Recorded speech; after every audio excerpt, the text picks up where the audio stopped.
Yo, Atlas speaking, and welcome to part 10 of What If I Was Reincarnated in the Naruto world as the legendary Konoha outsider. Let the tale begin. Chapter 181, Youth. Lunchtime soon arrived, and Takuma lined up at the mess hall with a tray to get his food. As he was waiting in the line, he felt a tap on his shoulder. He looked back to see the towering figure of Daiki standing behind him with a tray that looked tiny in his large hands. "I enjoyed the fight in the morning," smiled Daiki. "I'm glad you did," Takuma replied as the line moved up. "I was thoroughly impressed by how you combated Miss Kimiko. We spar regularly, and I'm always perplexed about how to overcome that sword of hers. The way you keep moving around the field to avoid her attacks was inspiring. It's a feat of footwork not to stumble in the face of an unending assault," said Daiki. "Let's just say not getting cut is enough motivation not to make a mistake. On the contrary, don't you think the pressure would push people to make mistakes?" Takuma glanced back at Daiki. "Do you know what separates good fighters from great ones? The ability to operate under pressure. Between the two people possessing the same combat level, the one able to function the same under pressure will always be superior." His experience in the ring had taught him that. Many fighters would buckle under the pressure when they had a long win streak on the line, when a lot of money was riding on them in the betting pools, or when they were scheduled for a fight on a special fight night. Takuma preferred the pressure. It was deeply uncomfortable, but that's what kept him on the thin line. "Well said," Daiki nodded. "So what does Team 9 do on a daily basis?" asked Takuma.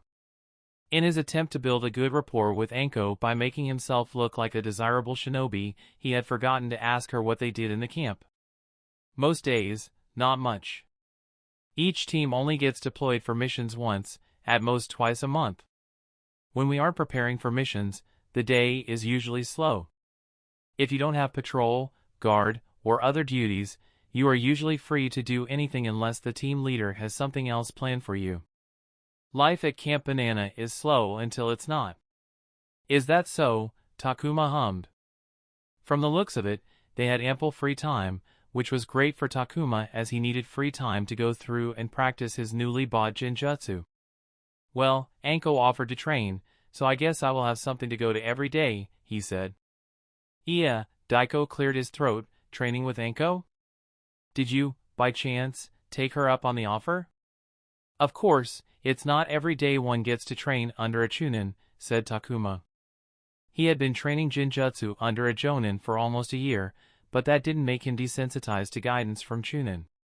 Yes, of course," Daiki's eyebrow twitched. "Would you like to join me for the training?" Takuma offered. "I would also like to train with everyone so I can familiarize myself with how everyone operates. I'm sure Anko wouldn't mind. It would be good for our teamwork." I appreciate the offer, Takuma. "I truly do. But I very much prefer to train alone," said Daiki. Takuma was disappointed, but he understood that everyone had their own methods. "No worries, the invitation will remain open, you can join me anytime." Both of them got their food and searched for a place to sit. The serving area of the mess was a huge tent placed adjacent to a building used as the kitchen. "There's space there, let's go." Takuma pointed to a table with people that had 2 chairs free. He wanted to converse and introduce himself to people outside his team. Daiki placed a hand on Takuma's shoulder and shook his head. "Let's go there." He pointed at an empty table in the corner of the tent. Takuma noticed Daiki's expression and didn't argue. But when they sat down, Takuma asked the question, "May I ask why?" "Because our Chunin lead is Anko," Daiki said as he poked his food with the chopsticks. "I'm afraid I don't understand," said Takuma. "Most people here aren't fond of Anko," Daiki said, his voice barely above a whisper. "Are you aware of her Jonin teacher?" Takuma didn't need to be told any further. "Orochimaru, yes, I know," he said, but unlike Daiki, he didn't lower his voice. "No need to say anymore, I understand. It's fucking stupid behavior by a bunch of mindless sheeple." He didn't bother looking back to see if anyone was listening to him. He had grown in the era of social media. In the chronically online world, the concept of innocent until proven guilty didn't exist, and people operated on frontier justice. Misinformation could ruin a person's life because the internet, full of people hiding behind their screens and handles, assumed that everything on the internet was true and deemed the person guilty even if they were not. Of course, not all victims of internet frontier justice were innocent, and the justice system wasn't perfect, but the moronic people with brains full of internet rot would jump on pouring their hate on a person from the second they saw that resembled damning evidence. The stupidity could be quelled by researching for a few minutes, but no one was willing to do that much before making up their minds. This world didn't have the internet, and if someone wanted to say something brain-dead, they could do so but, in turn, get punched in the face for it. Takuma loved that. And while he didn't mind people being suspicious of a criminal's friends and acquaintances, he, too, would be, but much time had passed since Orochimaru was declared a rogue, and Anko was declared innocent of any involvement in his dealings. But if people still thought that she was to blame, fuck 'em all. Let's eat, said Takuma. After this, maybe we can go meet Iori? I wasn't able to talk to her yesterday. That's a fine plan, Daiki nodded. After the meal, Takuma and Daiki went to meet Iori. Perhaps I should have coordinated with everyone so we could have lunch together, said Takuma. Miss Iori doesn't usually partake in lunch. You will only see her in the mess during breakfast and the evening supper. She's a light eater. Daiki took out a pocket watch, which looked equally tiny in his hand as everything else. I believe she will be awake by now. By now? It was already past noon. Takuma, in his previous life, had times when he considered opening his eyes before noon as blasphemy, but all the people were active shinobi on a battlefront.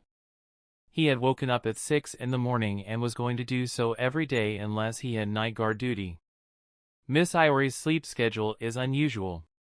She sleeps 4 to 5 hours twice, so while it may appear as though she is lazy, Miss Iori may as well be the hardest worker in this entire camp. If I remember correctly, she is a Fuinjutsu specialist. Takuma looked at Daiki. Indeed. Miss Iori is an incredibly knowledgeable person with great skill when it comes to the sealing arts. Anko was quite happy with Miss Iori's assignment to the team. Takuma nodded. A Fuinin had great utility, and were one of the most sought-after shinobi for their services. Moreover, they earned the same if not more than Irionin if they were good at their craft. Speaking of our teammates, it's shameful on my part, but I never got the name of our final teammate, said Takuma. Anko's Team 9 had 5 Jinin, Takuma, Kamiko, Daiki, Iori, and the final unnamed one.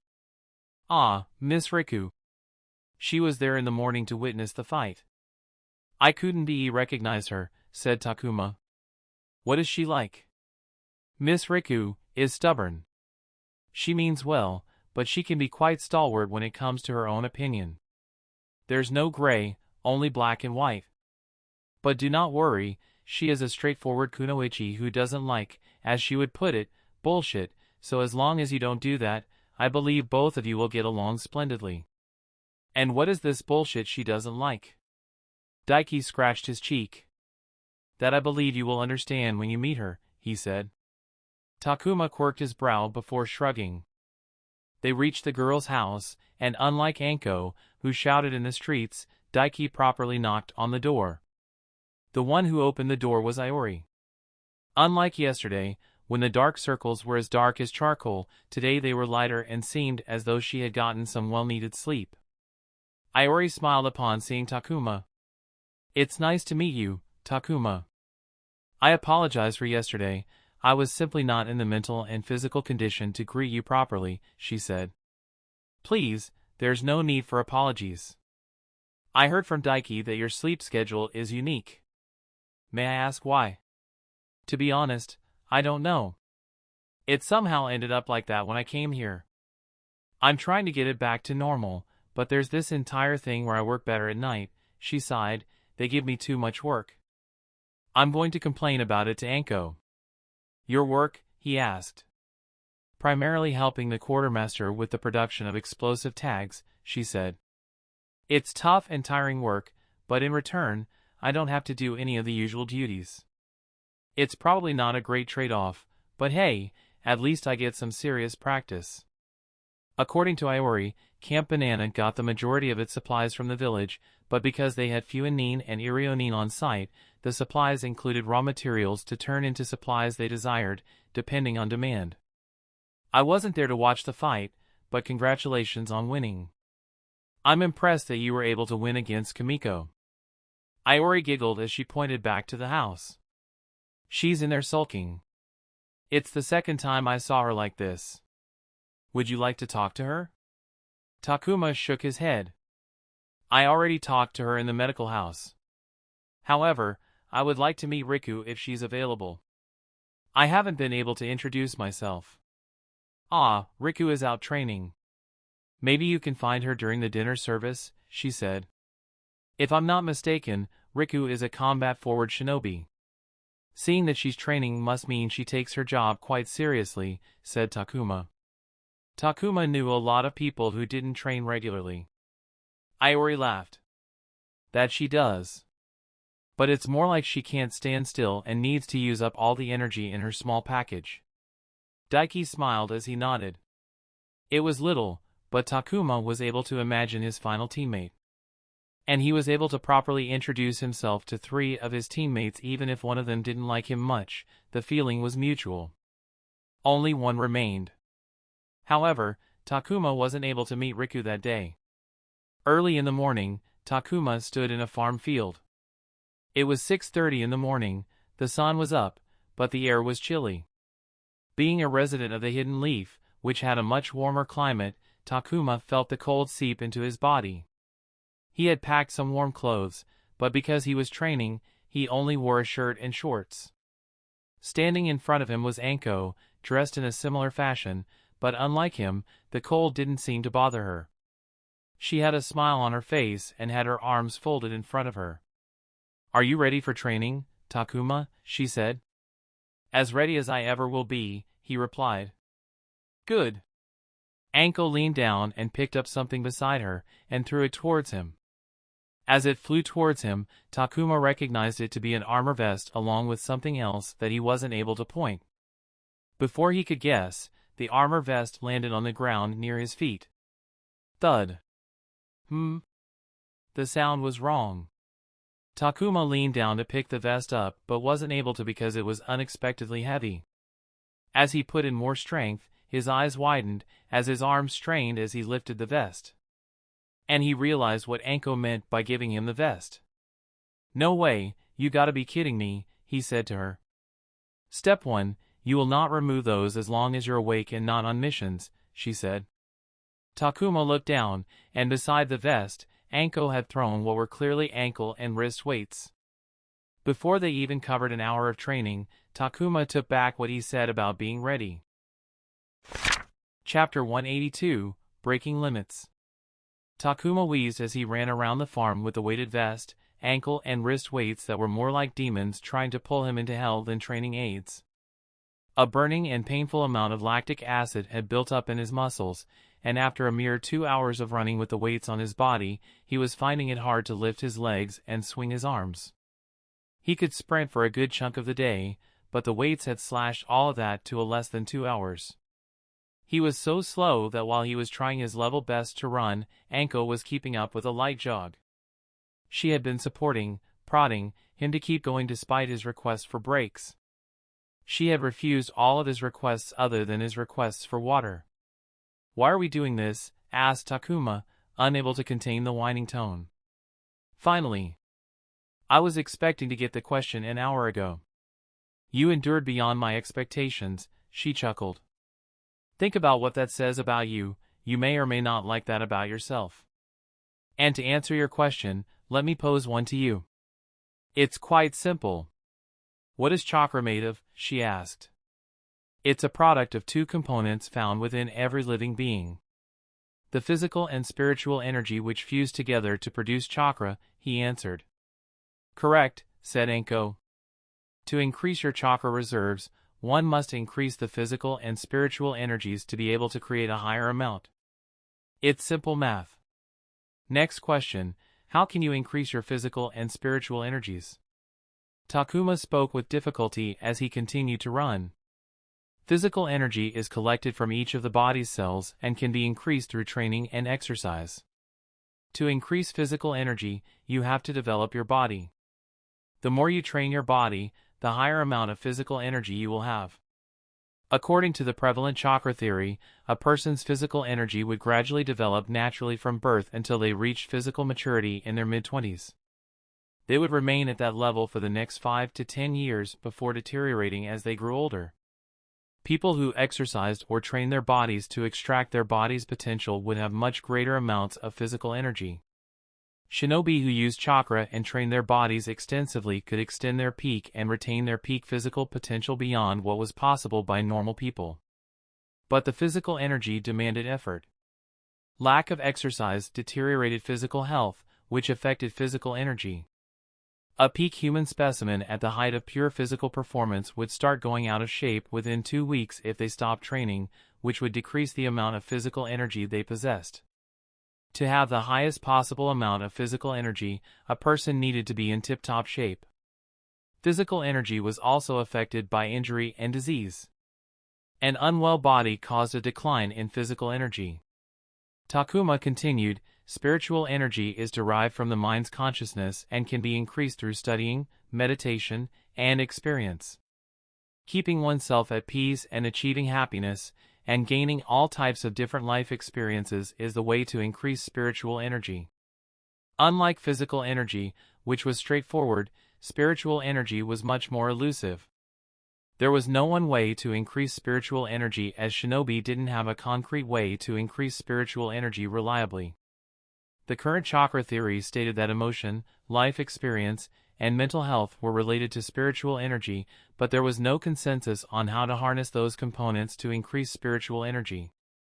Spiritual energies generally increased in a person as they grew up, and they continued to grow until old age when the body would start to deteriorate.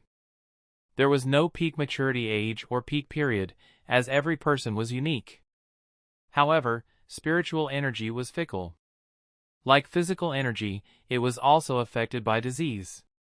Impaired mental health, negative stress, unhappiness, and dissatisfaction in life caused a decrease in mental energy. One day, a person could be at 100 points of spiritual energy, but the next day, that same person could go down to 80 points because of an adverse incident in their lives. But simultaneously, negative emotions were good for spiritual energy. A person who had overcome depression would see an increase in spiritual energy as that was considered another life experience.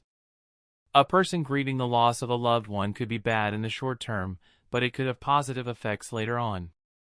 Was indulgence good or bad? On the one hand, it made a person happy, which was good for the mental state, but on the other hand, indulgence without limit eroded a person's fortitude against harder times. Did spiritual energy grow more when a person lived a happy life of no difficulties or when they had to face challenges and hardships one after another, leading to a generally unhappy life? No one concretely knew how spiritual energies worked. Anko slapped Takuma on his back, which almost made him stumble and fall. Almost.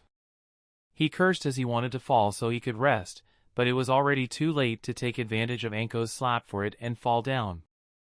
All right. You can stop running now. Takuma let himself fall down without hesitation and kissed the ground. He didn't care what Anko thought about him and sprawled out without any shame. Anko sat cross-legged beside him. Do you know that most people have higher levels of spiritual energy than physical energy? She said. In an ideal situation, people would have an equal amount of physical and spiritual energy, but that rarely happens.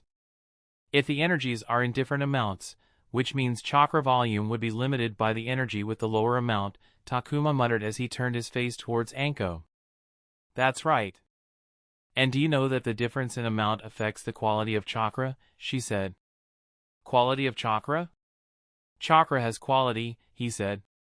This was the first time Takuma had heard about it. From his knowledge, chakra was all about quantity. Of course.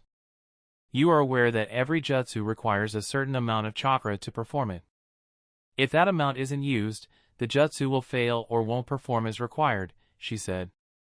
Most people, however, put in more chakra than needed when using a jutsu, the extra amounts go to waste as chakra can't be stored in the body. Shinobi train the jutsu by performing it repeatedly until they have got the right amount perfected. But do you know that people can reduce that required amount? It can be done by going beyond the mastery of the jutsu and understanding its intricacies, but it can also be done by producing higher quality chakra that possesses more power per unit so a lower amount can be used for the same effect. Takuma didn't know that. He had read some books and papers on chakra theory in his time at the Hidden Leaf, but this wasn't a topic he had covered yet.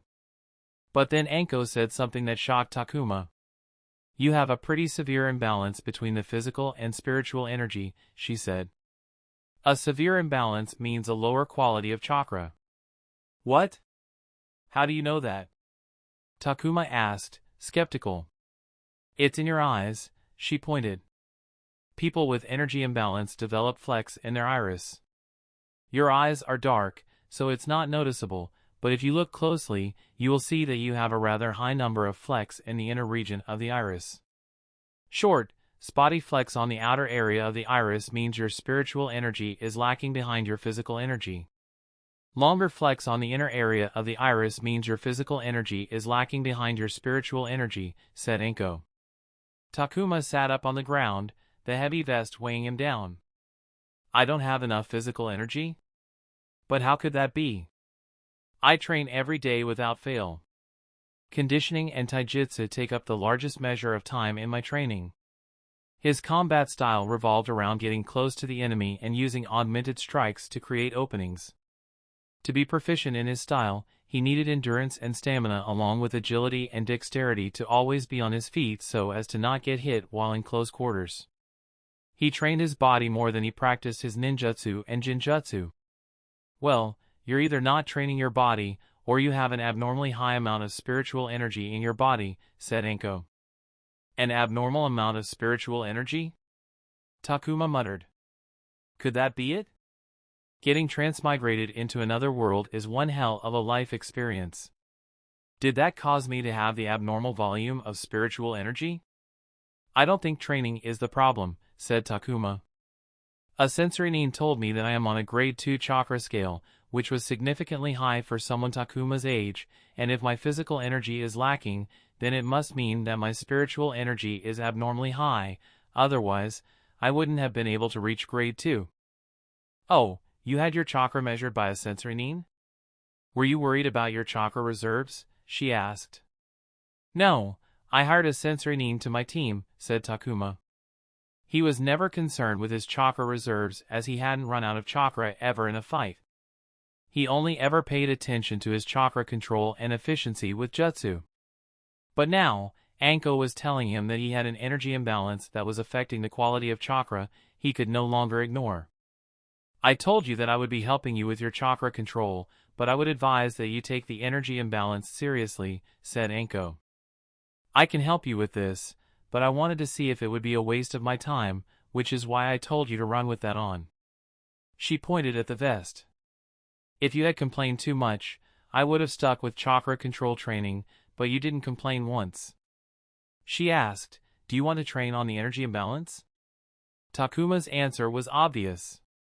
"Yes, I would," he said immediately. "Good choice," Anko nodded, pleased.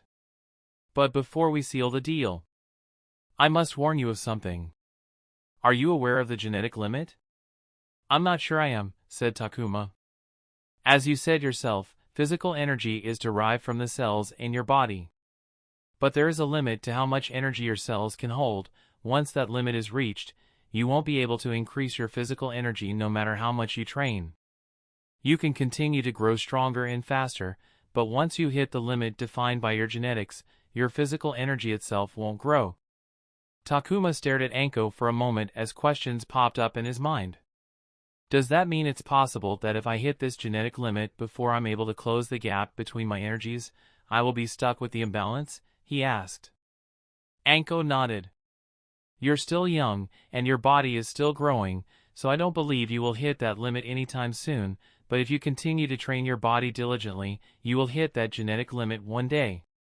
"Is there a genetic limit on spiritual energy?" "No, there isn't," he said. So, let's say I close the gap one day and then reach my genetic limit. But my spiritual energy, which is already abnormally high, will continue to grow, and someday I will again have an imbalance? That is possible, she said. Takuma sighed heavily. That sounded so bothersome. That even after all the hard work, he could once again find himself in the same place. Now, don't feel bad. It's an unfairness that all of us face, Anko patted his shoulder. A good part about having excessive spiritual energy is that if you work hard on your physical energy, your chakra reserves will grow quickly. And unlike spiritual energy, increasing physical energy is so much more straightforward. So, cheer up now. You won't get a chance to be happy while we train. Eh? Takuma felt a shiver go down his spine as he gazed at Anko's playful smile. Chapter 183, Personas. Early in the morning, Takuma roused from sleep without the help of an alarm. His biological clock was fine-tuned because of the routine he had followed for years without change. Even his new surroundings, the unfamiliar bed, and the weather could do nothing to disrupt his sleep, but he reckoned that his deep sleep was mainly due to Anko's rigorous training. He had fallen asleep the moment he had hit the pillow top. Takuma slept in nothing but his underwear. He groaned in ache as he stood up from his bed, his muscles spiking with pain because of his training. He walked to his travel bag that he hadn't unpacked to take out a set of shirt and shorts along with the toiletries he had gotten from the quartermaster and headed to the toilet to start his day. He brushed his teeth and washed his face before returning to his room to put on the weighted vest and ankle and wrist weights, and pick up his weapons pouch to take with him. The house was silent as Takuma tied the laces on his dirty boots near the front door. Last night, his housemates had stayed up late at night, and it seemed none of them were early rise types. He was invited. It was a good avenue to get to know everyone, but he was tired and had to get up early, so after weighing the pros and cons, Takuma politely declined. As he opened the door, the moist but cool early morning air hit him. The monsoon season had arrived, and it rained substantially at the border region of the Land of Hot Waters and the Land of Frost. It had rained last night. The pressed dirt roads were wet and muddy from the rain, and Takuma's already dirty boots picked up more mud as he jogged to start his day off. The extra weight on his body changed how he moved and breathed forcibly. He had experimented with ankle weights before, but he wasn't consistent with them to achieve any substantial gains. Takuma hoped that someone overseeing his training would motivate him to keep up the weight training. His body, while mostly healed, was also showing signs of strain. It was minuscule, but after the combat situations he had been in the past few days, Takuma could tell that he wasn't the same as he was before the assassination. His body's limits had changed, shortened by the injuries. He could do everything he was capable of before, but there was a 1 to 2% shortcoming he noticed he had developed. It wasn't much, but Takuma was concerned that that final couple percent would be all that mattered in a life-or-death situation.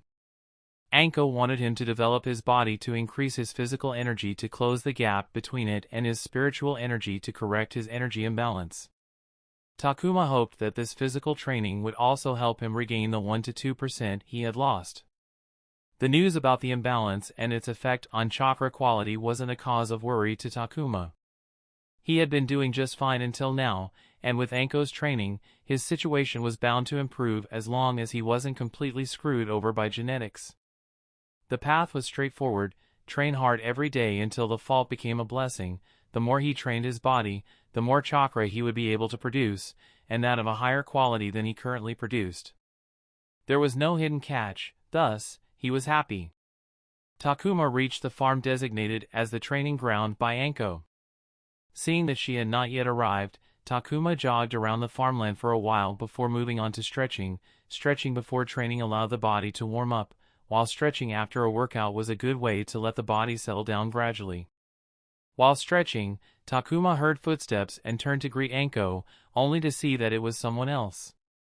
A short and petite girl with copper-brown hair was walking towards him. Her hair were cut in a horrendous bowl-cut style, and she wore an unflattering brown tracksuit. Takuma stood up from the ground and faced the girl, who stopped a small distance from him. She spoke first. "Are you Takuma?" Her voice was crisp, her tone strong. The expression on her face was unwavering, and her firm body language landed a solid first impression on Takuma. "My name is Takuma. Who might you be?" "Heard you defeated Kimiko."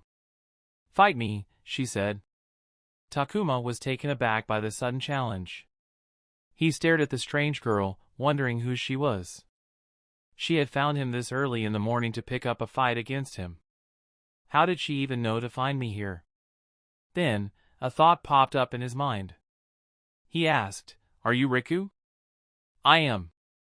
"Come on, let's fight," said Riku, the final member of Anko's Team 9. Takuma wasn't sure how to respond. He was not expecting the first meeting with her to be like this. Kimiko had picked up a fight against, and he was more than happy to oblige so he could punch that annoying face of hers, but there shouldn't be any ill will between him and Riku, and even from the looks of it, she didn't seem to be angry with him. "You want to spar with me?" he asked. "I want to see how strong you are," Riku said in reply. Was this another test? Did Riku, too, want to see if he was capable of being one of the combatants on the team? "So, are we fighting or not?" she asked again. "Well, I don't mind, but only until Anko arrives." "Good," Riku nodded. Takuma's hand went to the vest's clasp, but he stopped himself. "You will not remove those as long as you're awake and not on missions." Anko's words popped up in his mind. He glanced up at Riku, who had assumed a stance. This was only a spar, and his spot was already guaranteed. He didn't need to prove anything. Moreover, the problem with his personal experience with ankle weights failed due to his inconsistency. Takuma decided to keep his weights on during the spar. When Riku saw that, her brows furrowed. "I noticed that you don't have a weapons pouch on you. Should we make it a taijutsu-only spar?" he asked. Riku raised her fists up and sent her. "You can use whatever you want." Takuma stared for a moment before shrugging. If she was going unarmed, then he would do the same. "We start the moment this lands on the ground." Takuma held up a shuriken in his hand. Riku nodded, and he threw the shuriken up into the air. In the moments that the shuriken descended from the air, Riku fully faced Takuma and bent her knees. "She's planning to make the first move," deduced Takuma. He immediately switched to a defensive stance because of the training gear weighing him down. The shuriken hit the ground, and Riku shot forward with full force. "She's not that fast," he thought. Takuma took a step forward the moment Riku stepped into close quarters to close in the gap prematurely, attempting to throw her off by preventing a first solid, satisfying strike. Takuma threw in a jab as he shifted forward to get the first strike. Riku weaved her head to the side and threw a full wind-up fist. The move was all but telegraphed, making it easy to block. Takuma used his hand to catch the fist, so he counterattacked, but when the fist hit his palm, a heavy force shot up his arm. It was so intense that Takuma's elbow buckled under the pressure. While Takuma was surprised, Riku followed up with a fast uppercut aimed at his chin. Takuma barely evaded the strike, but he felt a draft of wind brush his face. How can she generate so much force? As someone who used chakra augmentation as his bread and butter, Takuma could tell that the girl before him was not using any form of augmentation. That one punch was purely physical force, and it was at least as strong as one of his augmented punches. He had only faced another person capable of generating that much force just from their body, and that was his teacher, Mariboshi, who Takuma bet could take on Jonin. The distance between them was small, and Takuma would have leaped back to make some if not for the weight. He went for the alternative and went for a lead hook to Riku's face, but she bobbed her head in a dodge. The lead hook was just a setup as Takuma used his forefoot as a pivot and rotated his body to build momentum for a seamless spinning back fist into Riku's head as she rose up. The fist struck her solid in the jaw. Riku staggered from the impact, and Takuma took advantage of the situation. He didn't have his usual speed, so making the most of every opening was paramount. Takuma unleashed a combo to do the most damage. The spinning back fist flowed into a body shot followed by a palm strike to push Riku away so he had enough space for a side kick from his lead foot. He aimed for his face, but with the ankle weight, Takuma's foot only reached her upper chest despite Riku being of a short stature. Riku fell to the ground. Perhaps it was the strong punch from Riku that Takuma didn't throttle his usual aggressiveness. He pursued the fallen Riku to keep the pressure on. He jumped towards Riku, tucked his knees to generate power, and aimed for the girl. He was going to use his full weight to dig both of his feet into Riku. Riku rolled away to the side, and Takuma landed on the field, cracking the ground underneath his feet. Takuma turned towards her only to catch a foot on his chest. Once more, he felt an overwhelming amount of physical force that sent him flying into the air. He tried to control his posture in the air, but the weights made everything infinitely difficult. Takuma wasn't even given the chance to properly crash on the ground as Riku chased after him. He managed to crash on his back but immediately saw a thin foot coming his way. He covered his face with his arms. He dragged the ground with him as he was kicked, his arms trembling from the impact. Riku was once again within range as Takuma stood up. She struck out with a heavy strike that rang the bones in Takuma's arms. He felt them go numb. Riku wasn't particularly fast, but neither was he in his condition. She had him on the defensive as she attacked him with powerful strikes. He could only use his augmented strikes at certain times, but she was continuously assaulting him with equivalent force. He used his vest and weights as guards to dull the force, but because they were so heavy, every other strike almost made him topple. "Kimiko told me you were strong, but this is disappointing," said Riku suddenly, her brows furrowed as though displeased that her expectations weren't met. Takuma felt irritation sizzle in his heart. Despite barely having exchanged a few words, Takuma roughly understood the girl's personality in front of him. As Daiki had told him, Riku seemed to be the straightforward kind, someone who said whatever was on her mind bluntly without any tact. He didn't dislike such people, and he was somewhat experienced with the kind as Masaki did that too occasionally, but this girl. "Fine then," he said. "I hope you aren't a glass cannon." It had been a while, and even though he was trying to adapt his combat style to not take as much damage, even if it meant losing out attack opportunities, he switched to Scars mode. Chapter 184, Heavy Spars. Riku frowned as the boy in front of her stepped in close. It was a stupid move, and she punished him by punching him in the shoulder. Surprisingly, Takuma didn't seem to be affected and kicked her knee. She quickly caught herself before she could go off balance and dug a punch into his side. She saw the flinch on his face, which meant he did feel it, but once again, he shrugged it off and attacked her with a closed fist. She raised her arm to block but felt a sharp sting. Riku looked at her arm to find a senbon needle had gone clean through the width of her arm with the pointed edge sticking out the other side. Bomb! As Riku removed the senbon from her arm, she felt a devastating force hit her in the leg. It was utterly on another level from anything he had thrown at her. Nothing she could do could stop her from staggering, but she wasn't completely helpless as she controlled herself enough to stagger away from him. Takuma raised his arm with a kunai in his hand that he threw at Riku's shoulder. Surprised, Riku raised her arm to catch the blade. The kunai cut the inside of her palm because of her hasty move. In an instant, Takuma closed the gap. Fast, she thought, aware of the fact that he was wearing weights. Takuma grabbed her arm and twisted it so the backside was up, and in one seamless movement, he slammed his elbow down at hers, forcing it to go against its natural motion, and with came the pain along with the fear that Takuma would force it past the breaking point. But instead, he used the same elbow to smash in her face. Riku dropped to one knee and brought her arms together to form a block, but Takuma grabbed both of her arms, pulled them apart before slamming his knee into her face. At the last moment, Riku turned her face away so he didn't get her chin or nose, but it was still painful. This time, it was Riku's turn to shrug the pain off. She jumped Takuma, pouncing at him using the strength she built up in her legs to compensate for her light body weight. It worked as Takuma's weighted gear worked against him. They tumbled to the ground, and Riku switched to wrestling, trying to lock Takuma in a hold so she could force him into submission. He struggled on the ground due to his weighted clothes and tried to struggle, but Riku caught his head between his legs while restricting his hands with her own.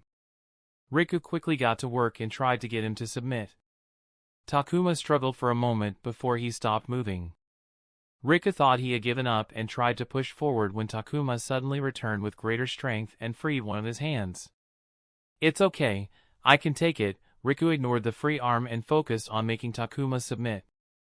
But when Takuma hit her in the side with one of those strong punches, she felt a stinging pain so bad that her grip went slack. Takuma escaped and rolled away from her. Riku had just stood up when she saw Takuma running towards her. She raised her guard, ready for the next attack. What's it going to be? A punch, kick, maybe a palm strike, or is it going to be one of those stronger strikes? Takuma came to a sudden stop a meter away from her and kicked the ground, gorging the soil and flinging the loose mud towards her. Riku covered her face, but some mud hit her face and got into one of her eyes, making her squeeze her eyes shut as an instinctual response. Shit! Just as Riku rushed to open her eyes, she got punched in the throat. Her breathing got cut suddenly, and she gasped and coughed in panic. Takuma took out a kunai and slashed one of her arms before stabbing at her stomach. Riku barely moved aside, but the kunai still got her in the side. Without getting any time to respond in any way, Takuma kicked her in the calf so hard that she felt the stress on her knee and hip. She fell down and helplessly watched as Takuma swung the kunai down at her. She closed her eyes. And that ends the fight. Riku opened her eyes to see Anko standing behind Takuma, holding his kunai-bearing arm. "The winner is Takuma," she said with a grin. "Shouldn't you stop them?" Kamiko said to Anko as they watched Riku and Takuma fight from a distance. Neither of them had noticed that they had spectators. "Why?" "They're just sparring," said Anko with a look of interest on her face. Kamiko sighed. With Anko like this, there was no convincing her. Kamiko was awakened by the sound of the door opening and closing in the morning. It was from the room across from her, Riku's room. She didn't think anything of it as Riku woke early in the morning, as did she. But as Kamiko gazed out of her room's window to start her morning, she noticed Riku walk out of their house. Riku trained in the morning, but when Riku walked in the opposite direction to her usual training spot, Kamiko was intrigued. Then she realized that Riku was walking to the fields that Anko used as the training spot when she wanted to do a training activity. Anko hadn't scheduled anything for the day. Then it dawned on Kamiko that Riku was going to meet Takuma. "I want to fight him," Riku had said in passing when she had come to meet Kamiko in her room on the day of her fight against Takuma. "Don't tell me." Kamiko quickly got dressed up and followed after Riku. She knew how blunt Riku could be, and she didn't expect Takuma to understand that the blunt way of speaking was just how Riku spoke. She knew that Takuma wasn't above throwing poisonous words, and she didn't want her team to have more conflict against Takuma. She had decided to work with him properly even though she didn't like him. By the time she reached the training field, it was already too late because they were already fighting. Now, this is a pleasant surprise. Kamiko flinched in surprise when she heard Anko beside her. "Come on, let's not disturb them," said Anko as she dragged Kamiko to a distance to watch the fight. With Anko wanting to watch the spar, Kamiko had no choice but to join her. The first thing she noticed was the gear Takuma was wearing. "He's wearing weights?" she asked. Kamiko knew that Takuma was training with Anko, but not what type of training they were doing. All 4 team members had been offered training by Anko, but they had either refused or dropped out soon. Kamiko followed her own training and didn't want to change her routine, but she understood the value of Anko's offer, so she went to Anko whenever something troubled her. Riku only asked to spar with Anko once or twice every week. Iori wasn't interested at all. Daiki, who had accepted the offer, had only lasted 2 weeks before quitting. "I like it," Anko smiled. Kamiko, having fought Takuma, immediately noticed the difference in his movements. He was moving sluggishly, finding it difficult to move around with the extra weight, which wasn't part of his body naturally.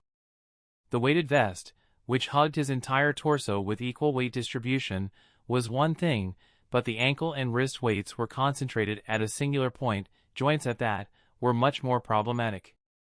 The arm and its two joints were essentially a system of lever machines, and with the weight concentrated so far away from the fulcrum, it got more difficult to move around. The same concept applied to the legs. He is at a disadvantage, she said. It doesn't look like they are using weapons or jutsu, said Anko. Riku's strength is her strongest weapon.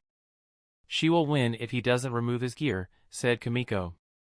The handicaps both had overtaken weren't equal. He has his chakra augmentation, Anko replied. It's going to be nowhere as useful if he can't move around, Kimiko said. The fight started with Takuma doing pretty well. Kimiko noticed when Takuma felt the power behind Riku's punches. Unlike Takuma, who augmented his strikes, Riku used pure physical strength. Kimiko, for the life of her, couldn't get used to the power that the petite frame could produce. Naturally, things changed in Riku's favor when Takuma couldn't move properly. He couldn't dodge or evade and could only block, which itself was damaging. But then things changed.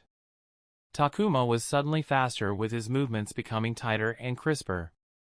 His fighting style changed drastically, switching from being forced to be on defense to becoming recklessly offensive, but it seemed to work as Riku was suddenly on the back foot. She forced him enough to use weapons, said Anko. If Kimiko knew Riku well enough, then Riku wouldn't pull out her weapons and stubbornly only use her body because Takuma was burdened by his gear. As Kimiko continued to watch, she found herself not recognizing the man in front of her from the man she had fought. She could still connect the combat style he used during their fight, but the one he was showing now was so different. This is very interesting, Anko whispered. As Takuma temporarily blinded Riku and took out his kunai, Kimiko turned to Anko, only to see that her Chunin lead was missing. Kimiko looked back at the spar to see Anko standing beside Takuma. Kimiko rushed forward as well and helped Ruki get up. "Are you alright?" she asked. "Yes, I just got mud in my eyes," Riku replied. Kimiko noticed Riku's bleeding wounds, but they weren't serious enough for her to be rushed to the medical house. The Irionin weren't going to be happy about healing Riku so early in the morning. Kimiko turned to look at Takuma and found him on his hands and knees, wheezing, trying to catch his breath. Even though the weather was cool, he was dripping sweat from his face. "I hate these," Takuma said as he could barely look up at Anko. "Sometimes things good for you don't feel good," Anko grinned. He exchanged longevity for speed, Kimiko thought. Takuma probably pushed himself, burning his stamina in exchange for being able to move normally with the extra weight. Riku stood up with Kimiko's help. She faced Takuma, who was still on the ground. "You're strong, for sure. Let's fight again, seriously this time. I will bring my batons next time, so next time, fight me without the weight." "Sure, whatever," Takuma said, stretching his words. "All right." Anko clapped her hands. "Kimiko, take Riku to the medical house. We are already late for training." "Training!" Takuma exclaimed. "Of course, I didn't tell you to spar with her," Anko chuckled. Takuma groaned as he got up to his feet. "Next time, give me a day or two's notice, he said to Riku. "I understand. Let's fight the day after tomorrow," Riku nodded. Takuma's mouth opened and closed wordlessly before he nodded with a sigh. Kimiko supported Riku as they walked to the medical house. On the way, Riku didn't say a word. She was naturally taciturn, but Kimiko could tell that Riku was in deep thought. "Is something wrong?" asked Kimiko. "He is dangerous," said Riku. "I know." "No, I don't think you do," Riku looked at Kimiko. "What is your first instinct when you see an adversary? Disarm and detain?" "That is mine as well." Riku glanced back at Takuma and Anko in the distance. "I don't think that's his first thought. I think his first instinct is to kill." Riku rubbed her throat where she had been hit by Takuma during the fight. Kimiko didn't know if she agreed, but with the image of Takuma standing over the defenseless Riku with his kunai, she could tell why Riku would think that. Chapter 185, Manipulator. Iori was in the best condition she had been in a while. She had woken up completely awake without a hint of fatigue, and the delightful shower she had taken afterward had freshened her up like a spring flower.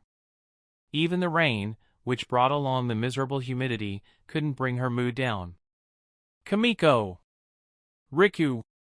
We are going to be late if we don't leave now," Iori shouted from the kitchen as she removed the large stock pot filled to the brim with boiling water from the fire.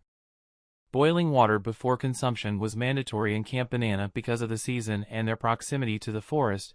They couldn't afford disease to spread in the camp. With Team 9 finally having 5 Genin on its roster, Anko had asked for a team dinner to welcome Takuma. It wasn't anything special, just the team sitting together for one meal. Every Chunin ran their team differently. Some Chunin leads mandated that their teams ate their meals together, maintained their gear together, and trained together, all in the name of team building. Anko was on the other end of the scale. She didn't care how they spent their day as long as they performed in the individual and team exercises she conducted frequently, but if the team failed, they were made to go through grueling training to correct their mistakes. Anko's team was motivated by their abhorrence towards her training to function together as a team. It was a simple, hateful, but effective tactic, as expected from the Snake student. "Let's go," Iori said when Kamiko and Riku came down from their respective rooms. As they were leaving the house, Iori noticed the bandage wrapped around Riku's hand. "Injured yourself during training? You should be more careful, you know," she said. "She sparred against Takuma this morning. Went to him first thing in the morning and issued a challenge and all," said Kamiko.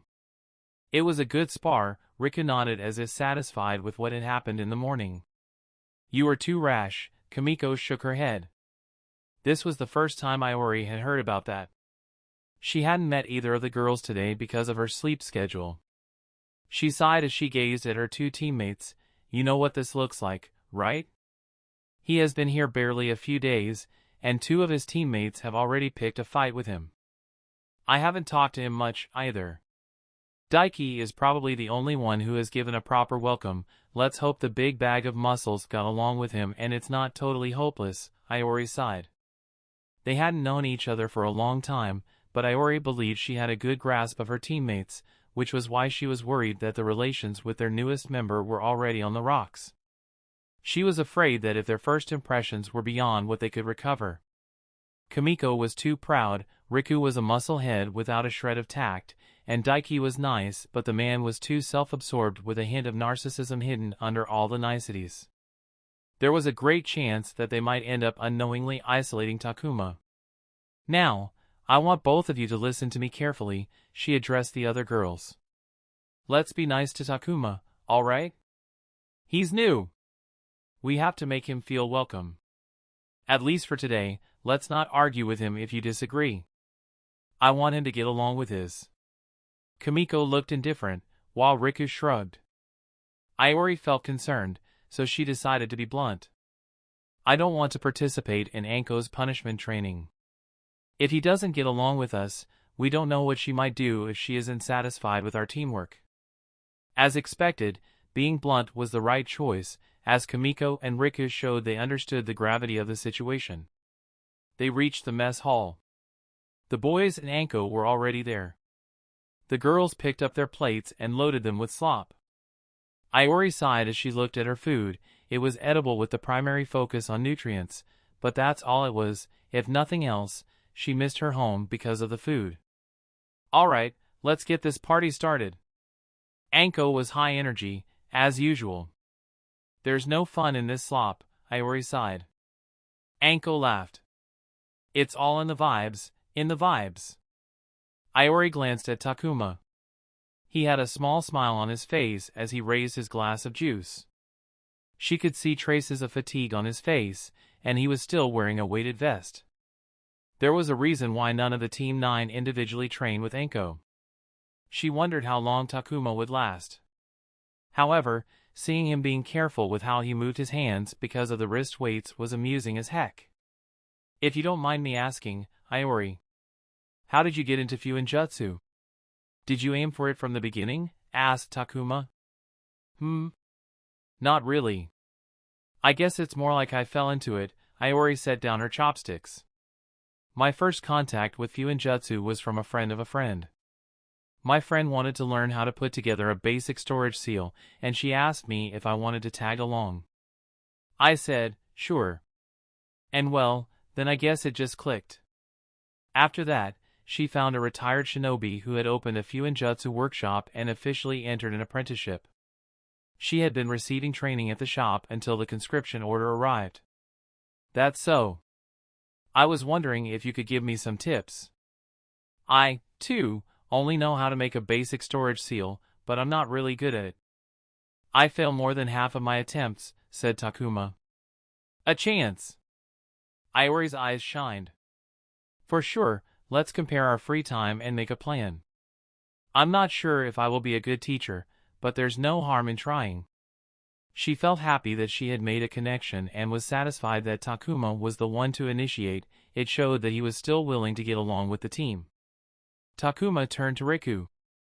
We didn't get to talk in the morning, Riku. Your strength was surprising, to say the least. It was for the first time that I felt I got a taste of my own medicine, he laughed. My body stings in the places where you hit me. Daiki stepped into the conversation. Traditionally, chakra augmentations are a rare class of jutsu. Initially, during your fight with Miss Kimiko, I assumed you possessed strength similar to Miss Riku. I didn't think you were using chakra to augment your strikes. It was a fascinating experience. Well, you're not completely incorrect in your initial assumption, Takuma spoke. My augmentations depend on the durability of my body. I assume you spend most of your training time with body conditioning, he asked Riku, who nodded. I do the same, and I could have gone the same route as Riku and spent time on my natural strength, but I found augmentations earlier in my development, and my focus shifted to durability and endurance. Personally, even without the augmentation, I still hit harder than most people. It was then that Anko chimed in. Anko said, unlike ninjutsu and jinjutsu, most taijutsu don't have any chakra component. But it would be wrong to say that chakra has no stake in taijutsu. The chakra inside of us nourishes our bodies. The more you train or abuse your body, the more chakra will seep into your muscles, bones, tendons and transform them. Chakra reacts to what you're trying to accomplish. If you're training for strength, chakra would react to it. She pointed at Riku. She trains to hit harder and harder, so her chakra reacts to it and develops her body in that direction. Anko pointed her chopsticks at Takuma. From what you have told me, your conditioning training is balanced with a tilt towards endurance and durability, so that's how your chakra would elevate your body. She turned to Kimiko. Her kinjutsu benefits from agility and dexterity, and she trains for it, and her chakra aids her gain more in that direction. Sitting beside her, Daiki got poked by her chopsticks in his triceps. He wanted bigger muscles, and his chakra responded to that partial cosmetic desire, and even though you don't need big muscles for strength, he grew bigger, but despite his size, he is weaker than our petite Riku. This is good, thought Iori. More shinobi than not didn't prefer to talk about their combat skill set and style, thinking that they would be giving out their secrets. They didn't even open up to teammates, and the only way to get familiarity with someone's combat style was to spar against them and learn through experience. The method was flawed and inefficient as people held back during spars, and it took ages to get a decent measure of a person's skills. However, Takuma was actively speaking about his technique and having a discussion about it. Anko was to be praised for expanding on the conversation. But it showed that Takuma was investing in the team by opening himself up in front of the entire team. It was an invitation to everyone that this was the chance to get to know him. I heard a little from Arisu about what you guys did in the police force, but I never did get a clear picture of your responsibilities, Kimiko spoke to Takuma. Iori looked between the two ex-classmates. She was aware that the two didn't get off to a good start, and from what she had heard from Anko, they weren't on good terms. Which was why Iori was proud that Kimiko was the one to initiate a conversation. Moreover, it was an interesting topic as it involved the Uchiha's Leaf Military Police Force, Uchiha and the Hidden Leaf, two topics that interested all who had never been to the Hidden Leaf. Now, don't you disappoint me, boy, Iori turned to Takuma. Narcotics Task Force. As the name implies, We were a small group inside the organized crime department who handled drug-related crimes, Takuma started. Bingo! I had this idea about a dedicated team who only handled narcotics. That way, they could develop a specialty toward a niche of crime, thus increasing competence and efficiency, which was lacking when the cases were being handled disjointedly. When I pitched the idea, Arisu joined me. Pretty sure the entire thing would have failed if she wasn't with me, said Takuma. Takuma told them about what the narcotics task force did. Arresting people possessing drugs, catching street-level drug dealers, shutting down suppliers, and restricting the flow of drugs into the hidden leaf. And while most of our cases dealt with psychoactive drugs, we are also responsible for combat drugs like soldier pills and other dangerous drugs and restrictive ingredients, he said. They were quite popular and successful back home, Anko smiled in praise. I wouldn't say that, Takuma shook his head. Now, don't be so humble, Iori chuckled. No, it's nothing like that, said Takuma. I'll be the first one to admit that the reason I pushed for the narcotics task force was purely selfish. I was an outsider in the Uchiha's kingdom. To progress my career there, I needed a way to claim ground, make myself stand out, and gain achievements. I knew that I would need to work harder than the people with legacies to get the same recognition. That was the reason why I started the narcotics task force, nothing more, nothing less. It was simply a way to climb the ladder. I didn't really care about the cause, but when you come face to face with the victims on a daily basis. But, when you look at them in the eye, see how they live, hear their plight and of the people around them, it's difficult to stay unaffected. Aren't they just addicts? They ruin their lives by themselves, Kimiko said with displeasure. That's the problem, said Takuma. People who fall into drug addiction are ruining their lives. Not only that, but they also make the lives of the people around them miserable. Then shouldn't we as a society try to raise these people who can't fall anymore instead of condemning them to lives full of misery? Kimiko didn't say anything in return. Iori didn't know if it was because she had asked Kimiko not to disagree or if it was something else. Takuma leaned back into his chair. The moment of silence on the table was filled by the chatter in the mess. Takuma continued, Sure, we brought a lot of important players to justice, but what about the victims? The addicts. The children and teens who got influenced into joining the trade from a young age. And to a degree, the small street-level dealers who did it because they couldn't see any other choice. I sent most of them to prison, plantations, and mines because it was the law, and I followed it. Is there anything wrong with that? Asked Anko. It's the law, so legally, no. But morally? Well, it sure didn't feel good all the time, said Takuma. One of my long-term plans was to bring in some change into the law and education. Rehabilitation of the victims and education from a young age to educate the coming generation. He sighed. I thought I would start on the plans when I made Shunin and had a little weight to throw around. I should have started those plans from day one, even if I had no grounds to promote them. I regret it nevertheless. Iori watched Takuma. The few times she had seen him, he was like most of the combat-forward shinobi she had seen, straight back, squared shoulders, and chin raised. But right now, his back was curved, his shoulders hunched, and his chin was pointing down. And she was sure it wasn't because of the weighted gear he was lugging around. What now, then? Riku spoke up. Maybe you can do that when you go back home. Iori closed her eyes. Riku, she had no idea what happened in the Leaf military police force, but if Takuma were in a position as important as Kimiko and Anko had made it out to be, then he wouldn't be here on the border region of an allied country, fighting a war against a trade partner nation. Unexpectedly, Takuma smiled. I don't need to. I have given my dreams to the team I built from the ground up. He looked at Kimiko. Our mutual friend Arisu shares my vision, and I think she and the team will achieve my dream in my place. Crap, that sounds like a death flag, Takuma laughed. The conversation might have gone down in energy, but it came right back up due to Anko, and the group rode on our energy till the end of the dinner. The boys and girls split up and returned to their homes. Kimiko and Riku walked forward while Iori and Anko tailed behind. "So?" Anko asked. Iori glanced at her Chunin lead for a moment before starting. He knew what he was doing. He wanted to build a rapport with the team and acted in a way to facilitate it.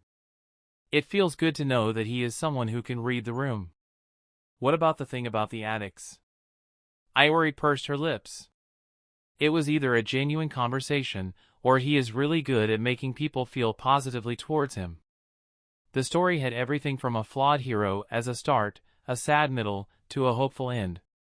Or maybe it was both of them. Truths and half-lies make for great tools. So, he's good at talking. "Let's see how he will be on the field," said Anko. "You mean?" "We got a mission." Chapter 186, That's Rough Buddy. Takuma checked his gear for the nth time before sighing as he leaned against the large earthen wall constructed for ninjutsu surrounding the village. "It's amusing to see you this way, Takuma." "I didn't take you for the type who gets nervous before a mission," said Daiki, standing beside Takuma. He was similarly outfitted in combat-ready gear. Of course, he was nervous. He was in an unfamiliar location, accompanying a team with people he barely knew, and they were venturing out of the camp, which was in a conflict-intense region. He had every reason to be nervous because it was the complete opposite of the situation he was used to. He knew the streets of the Hidden Leaf, he worked with a team he had built up from the ground, and he was aware of the power dynamics in the village. "It'll pass," Takuma smiled. He was more comfortable during the missions than the idle time before it. By the time the rest of the team arrived, Takuma was unknowingly tapping his foot against the ground. "Excited much?" Iori said to Takuma. "Sure," he replied. Kimiko looked around as she commented. "Where's Anko?" "It's not like her to be late." "True, I'm not late." All 5 genin flinched and turned their faces to Anko, who was suddenly standing among them. Takuma even had a kunai in his hand from the surprise. "Everyone's here, so let's leave.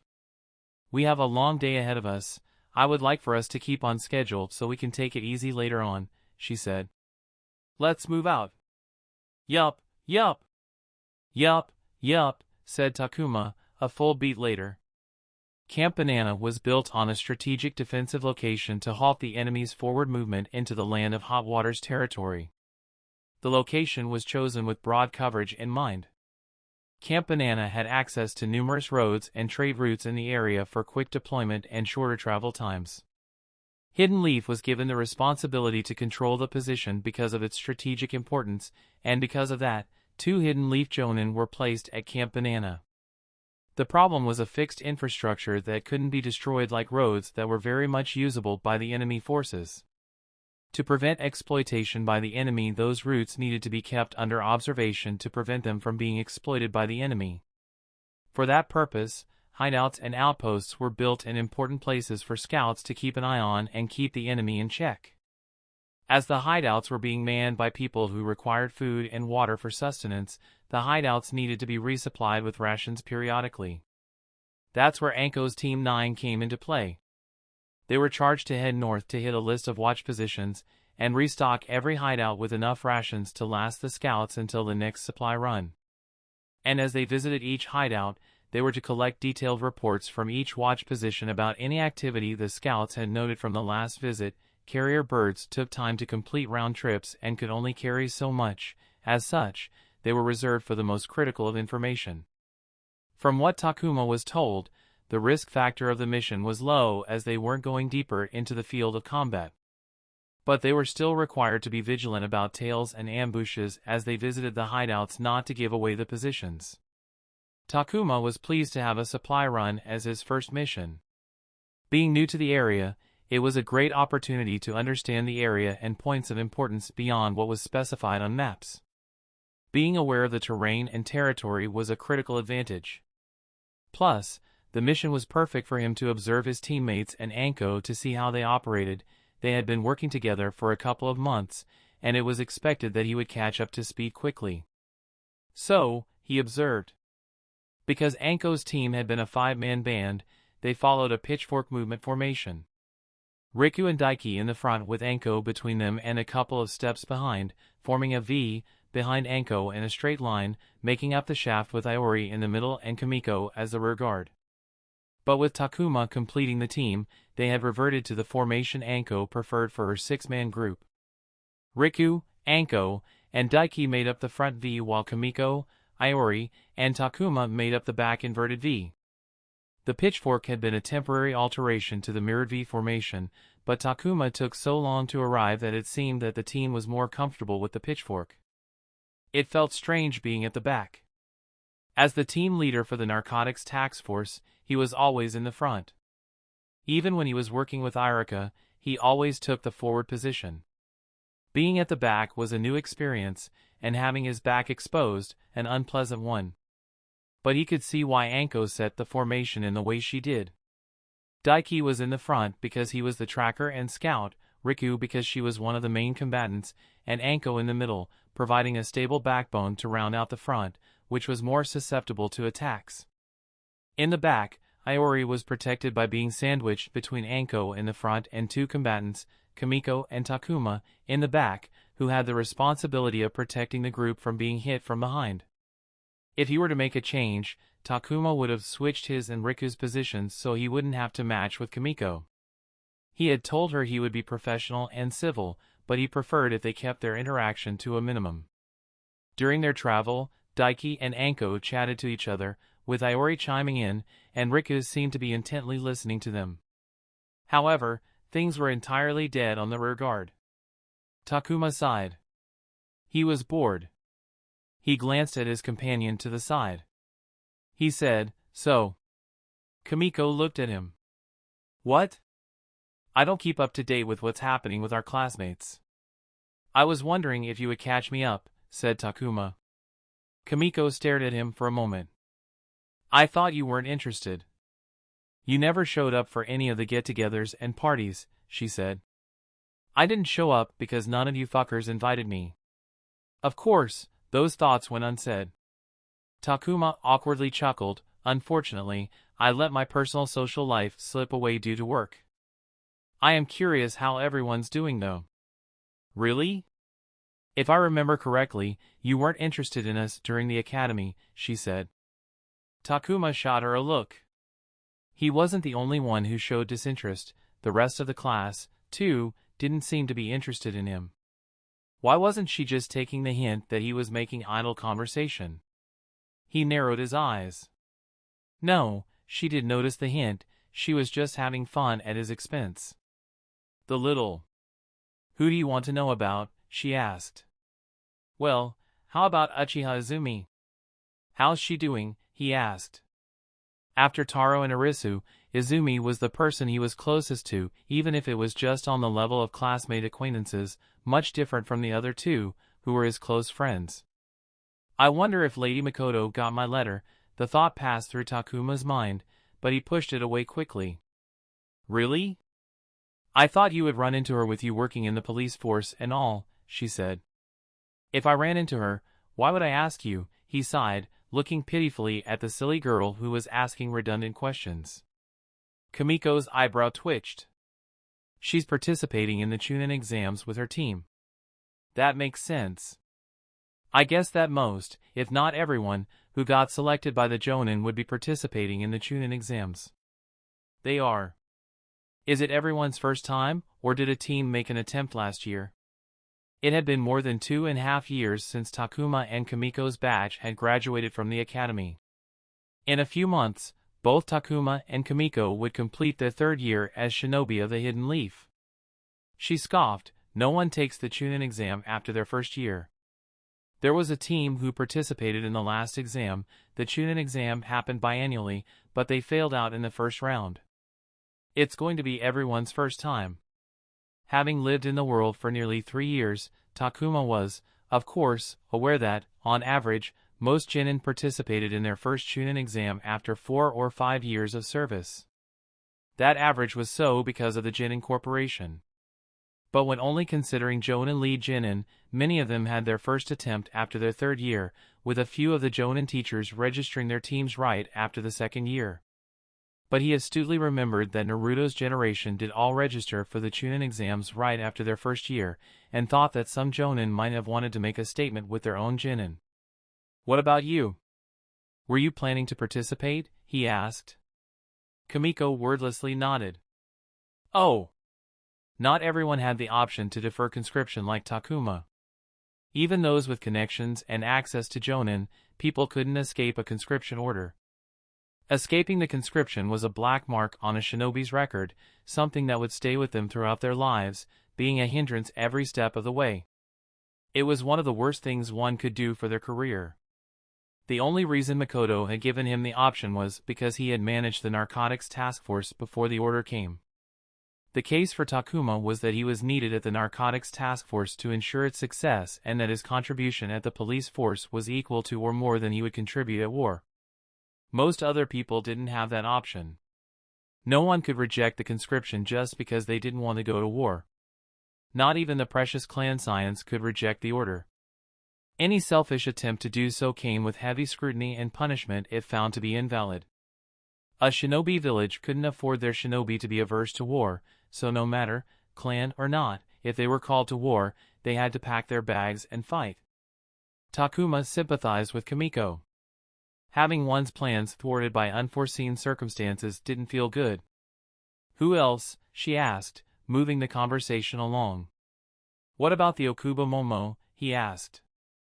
The golden girl, huh? Kimiko's eyes narrowed. If she weren't participating, no one would. Takuma didn't know the girls well, and nor was he aware of the dynamic between them, but even someone as detached as him knew what was going on. Kimiko's clan, Take Torai, was the premier Kenjutsu clan in the Hidden Leaf. She was burdened by the expectations that she would be the best with the sword and Kenjutsu. It would have been true if not for the existence of Okubo Momo, the rookie of the year from their batch, who used the sword as her weapon of choice. Their swordsmanship was often compared, and because Okubo was overall stronger than Kimiko, the prevailing view was that Okubo was better skilled at Kenjutsu than Kimiko. Takuma, who had fought both, couldn't give an opinion as Kimiko's combat style heavily revolved around Kenjutsu while it was only a part of Okubo's combat. Unless they fought each other using only Kenjutsu, it was difficult to judge who was better. He could tell that Kimiko was bothered that Okubo, who had a civilian background, was seen as better than someone from a Kenjutsu clan like her. "Well, she probably would make Chunin soon even if she doesn't get promoted right after the exam," said Takuma. "But those guys sure have it tough, huh, being used as show horses." The current Chunin exam was a popularity contest, a show of strength, between the numerous hidden shinobi villages. It was the alternative to war. Every hidden village sent their best Chunin and made them fight each other to see who had the best young talent and thus the brightest future. The Chunin exam was one big advertisement for the hidden villages to attract big clients and gain their confidence that their hidden village was the best.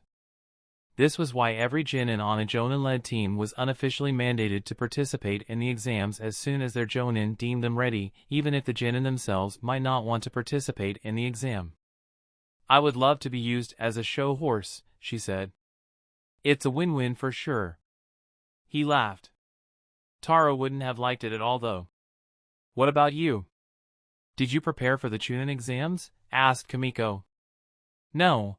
I was aiming and hoping for a field promotion," said Takuma, "but I would have loved to participate in the final round if nothing else."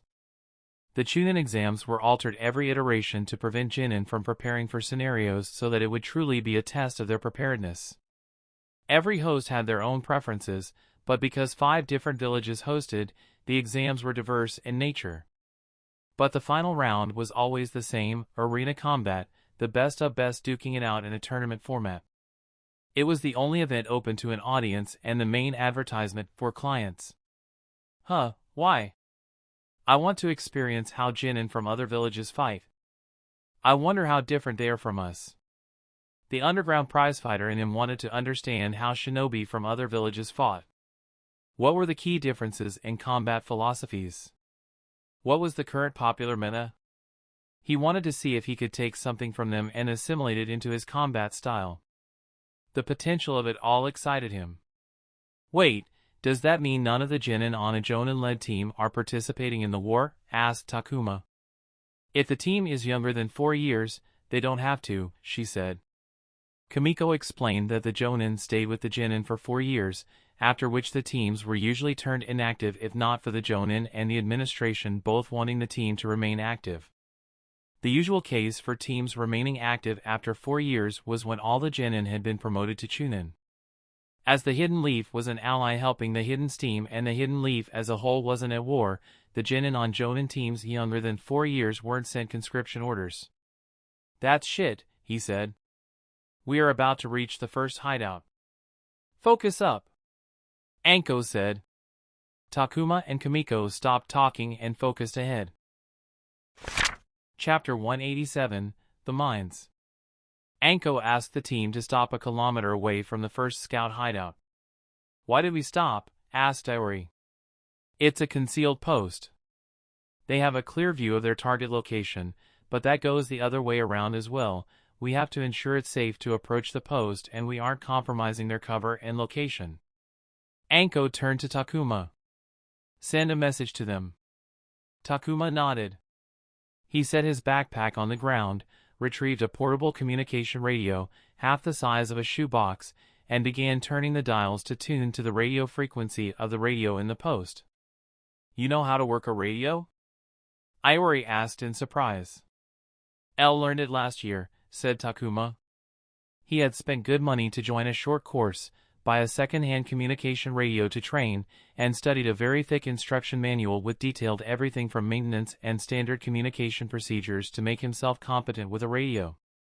With their current equipment, they could communicate around 2 kilometers before the reliability tanked. It took up too much space in the backpack, however. The post has given their clear, said Takuma. The instruction is to remain below the summit and wait for one of them to guide us to the hideout. Excellent, let's go, Anko nodded. The post was built near the summit of a hill that oversaw a valley that served as a viable point of entry into the land of hot water territory. Both sides knew its importance. The post was responsible for observing the valley and reporting their observations. If the Hidden Frost shinobi decided to use the valley as an entrance point, they needed to pick them out before they penetrated deeper into the territory. One of the shinobi from the post met them behind the summit. It's better if only half of you come up, said the scout. Anko nodded and asked Iori and Takuma to follow her while Daiki, Riku, and Kimiko stayed behind. As they reached the concealed post, Takuma could see why the location was chosen as a scout hideout. They had a vast view of the valley from a high altitude. It was a perfect vantage point. The hideout itself was a hole in the ground on the slope of the hole. One looked told that it was built from using Earth-style ninjutsu. Perhaps because it was made with ninjutsu, the hole was very spacious for 4 people who lived in it. It was standard procedure for each hideout to have 4 people who would take 6-hour shifts keeping watch. 2 people would remain awake, with one on the lookout and the other on standby, and the remaining would sleep and rest until their shifts. Standard procedure was at times broken due to a lack of manpower, but it was essential that every hideout had at least 3 people. Welcome, said one of the scouts. I hope we aren't late, said Anko. Not at all, said the man. Takuma noticed that all 4 scouts were Hidden Steam shinobi. He thought since they were making the supply runs, they would be supplying food and water to Hidden Leaf shinobi. Iori handed the storage scrolls with rations to the scouts and sealed the garbage they had accumulated into empty storage scrolls. They couldn't litter as it could attract birds, which could attract the enemy's attention. Burying was an option, but taking it away from the site was the safest option. Takuma watched Iori work. Storage scrolls were perhaps the most important part of logistics for shinobi. The simple ability to seal something into a scroll was of tremendous use. It eliminated the weight and space occupied, making it so that a civilian could carry more than the strongest shinobi. There were limitations to storage spells. They were one-time use only, and higher-grade storage scrolls capable of carrying a lot of weight were difficult to make, requiring masterfully skilled Fuinin, but the world of shinobi would look much different without the existence of storage scrolls. Anything out of the ordinary? Anko asked. The scout handed Anko the report scroll. A few sightings here and there, but other than that, there hasn't been anything to be worried about, the scout replied. Do you recommend we use the valley to advance? She asked. Takuma gazed out at the valley. If they had a good look at the valley, it was safe to assume that the enemy would be keeping on it as well. Any sign of aggressive advancement from either side could quickly turn the valley into a conflict hotspot with high tension from both sides. No, our recommendation would be to be on the defensive stance, said the scout. Mounting an advance would be a high-cost affair. The Frost scum would use the sloped mountains to pick at our troops while we struggle down at the ground. The potential for lost lives is too high. Our recommendation is in the report. Thank you. That will be all, said Anko. The two sleeping scouts had woken up. Anko asked everyone some more questions before ending the conversation, which is when everyone relaxed. She then asked, any letters you would like to be delivered?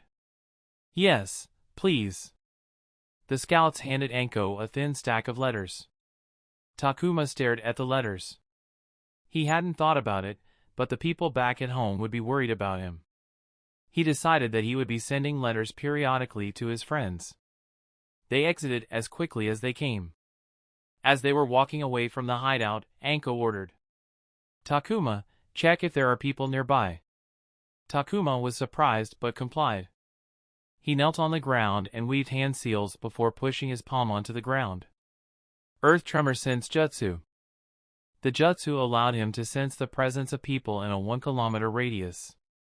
He had gone from being able to sense the simple presence of people to being able to detect their detection to finally reaching a level where he could tell how far away they were from him. It worked best in the wilderness, away from any man-made structures, as the jutsu couldn't search for people if they were on the higher floors of a building, making the jutsu much less useful in an urban landscape. A thrum of earthen chakra rippled out from his palms as the epicenter. Takuma closed his eyes and waited for a few seconds before the ripples returned to him. He breathed out as he interpreted the input, filtering out the unnecessary until he had what he wanted. I sense 10 people in a 1-kilometer radius. From the directions, they're the 4 scouts, the 3 of us, and the rest of our team. Unless they're above ground, I don't sense any additional people, he said. Let's move, she said. As they ran to the summit and down the other side, Takuma asked, may I ask why we did that scan? Do we not trust our own scouts? Was it because they're from the Hidden Steam? I trust our scouts, even if they are from the Hidden Steam, but these guys are responsible for keeping an eye on the valley ahead. There's a good chance that they end up ignoring what's near them. There's no harm in checking, it's for their safety. Understood, said Takuma. He glanced back at the vast valley for a moment before they left it behind. Their next location wasn't another hideout. Instead, it was a message drop location used for messages that couldn't be sent through carrier birds in fear that they could potentially be intercepted along the way. The messenger would personally deliver the message to the drop box, and someone else would collect it and bring it to the final destination. So Takuma was immensely confused when Anko pushed away the leafy camouflage to reveal what looked like emergency supplies. She lifted a backpack out of the small hole and replaced all the canned food, sealed water, checked on the dry clothes, tent and survival kit, and the 3 weapons pouches. I thought this was a message drop location, he asked. It is, Anko laughed. As one of the commandments goes, a shinobi must look underneath the underneath, but the problem is that they don't. She used her hand to dig some of the ground out to reveal a tube container. When people find something hidden, they stop looking, thinking that they found all there was to be found. But in truth, they might have only found what they were allowed to find. Anko removed the cap from the tube without pulling the container out of the ground, looked inside, recapped the tube, and buried it back to hide it underground. This way, even if someone did somehow find this location, they might miss its real purpose because of the emergency backpack, she said. But always remember, this is the final life of defense when approaching a hidden drop location, so you don't have a tail or someone waiting at the location and hiding. The rest of the day, Team 9 went from place to place, visiting watch positions, checking up on the scouts, replenishing their rations, and receiving their reports. They moved quickly and with caution, and thankfully, they encountered no danger. The only hindrance they faced was the heavy rain they encountered. Traveling in the rain was a hassle because they eventually got soaked even with their rain gear, and they struggled to find a good campsite to rest for the night. They ultimately found themselves in a shallow cave to camp under. Anko spoke to him to the group as they were drying themselves in front of a fire. "We had an easy time today, and I want tomorrow to be the same." "And it's imperative that we are like ghosts tomorrow," she said. "Because of the mines?" asked Iori. "Yes, the hideout near the gold mine is of utmost importance. We can't risk breaking their cover no matter what the cost." Takuma stopped tending to the fire, opened a map, and looked for the gold mine on it. He frowned when he saw that the gold mine was on the border, but it was in the land of Hot Water's territory. Even if the border was a disputed territory, it was still well within the control of the land of Hot Waters. "Did the enemy take control of the mine?" he asked. "They captured the gold mine quite early in the conflict. It was one of the first areas they targeted," she said. "From the previous reports, they have been directing the mine gold into their territory." A gold mine was an essential resource for a nation as gold was one of the most valuable metals. Losing territory was one thing, but losing access to an entire gold mine was a matter of another magnitude altogether. "Why haven't they taken the mine already?" he asked. "That's something only the people in the capital know," Anko shrugged. "The gold mine is the property of the Hot Water Daimyo, and he has left the decision to the Hidden Steam. They haven't made a move, so even if the Hidden Leaf wanted to retake the mine for them, we can't move unless they approve it." "What about the civilians in the mine?" asked Takuma. "If the gold was still being mined, then it meant that someone was mining it." "The miners are all there as punishment," Anko said. Takuma sighed. He didn't need to be told more.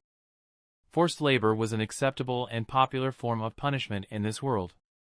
It was much more popular than traditional prisons as the governments were able to turn criminals into dirt-cheap labor. Many of the people Takuma had arrested and sent to trials were sent to plantations and mines.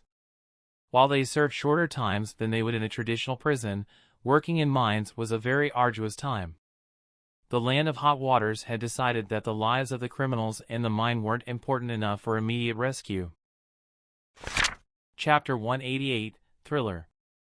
For some reason, Takuma always thought that a gold mine would be a deep cave that was being excavated for its precious natural resource. The reason was his ignorance. What lay in front of him was a ginormous pit that spanned wide and deep with dozens upon dozens of mines with a complex system of rails connecting them. "How many years did it take to dig this pit?" he uttered in astonishment. "Not long, I presume." "Shinobi used chakra and explosives to break the ground," Iori answered from the side. "And well, dynamite is a powerful thing." "Ah, that's right. Should have taken Earth-style ninjutsu into consideration," he thought. Even though he stood at a far distance, he could see people walking in and out of the little caves with rail trolleys filled with dirt. They were the criminals of the land of Hot Waters punished to work in the mines as forced labor. However, right now, they were working for the land of Frost instead of their country. Even in a war, their lives remained the same. What an irony. "Where's the hideout?"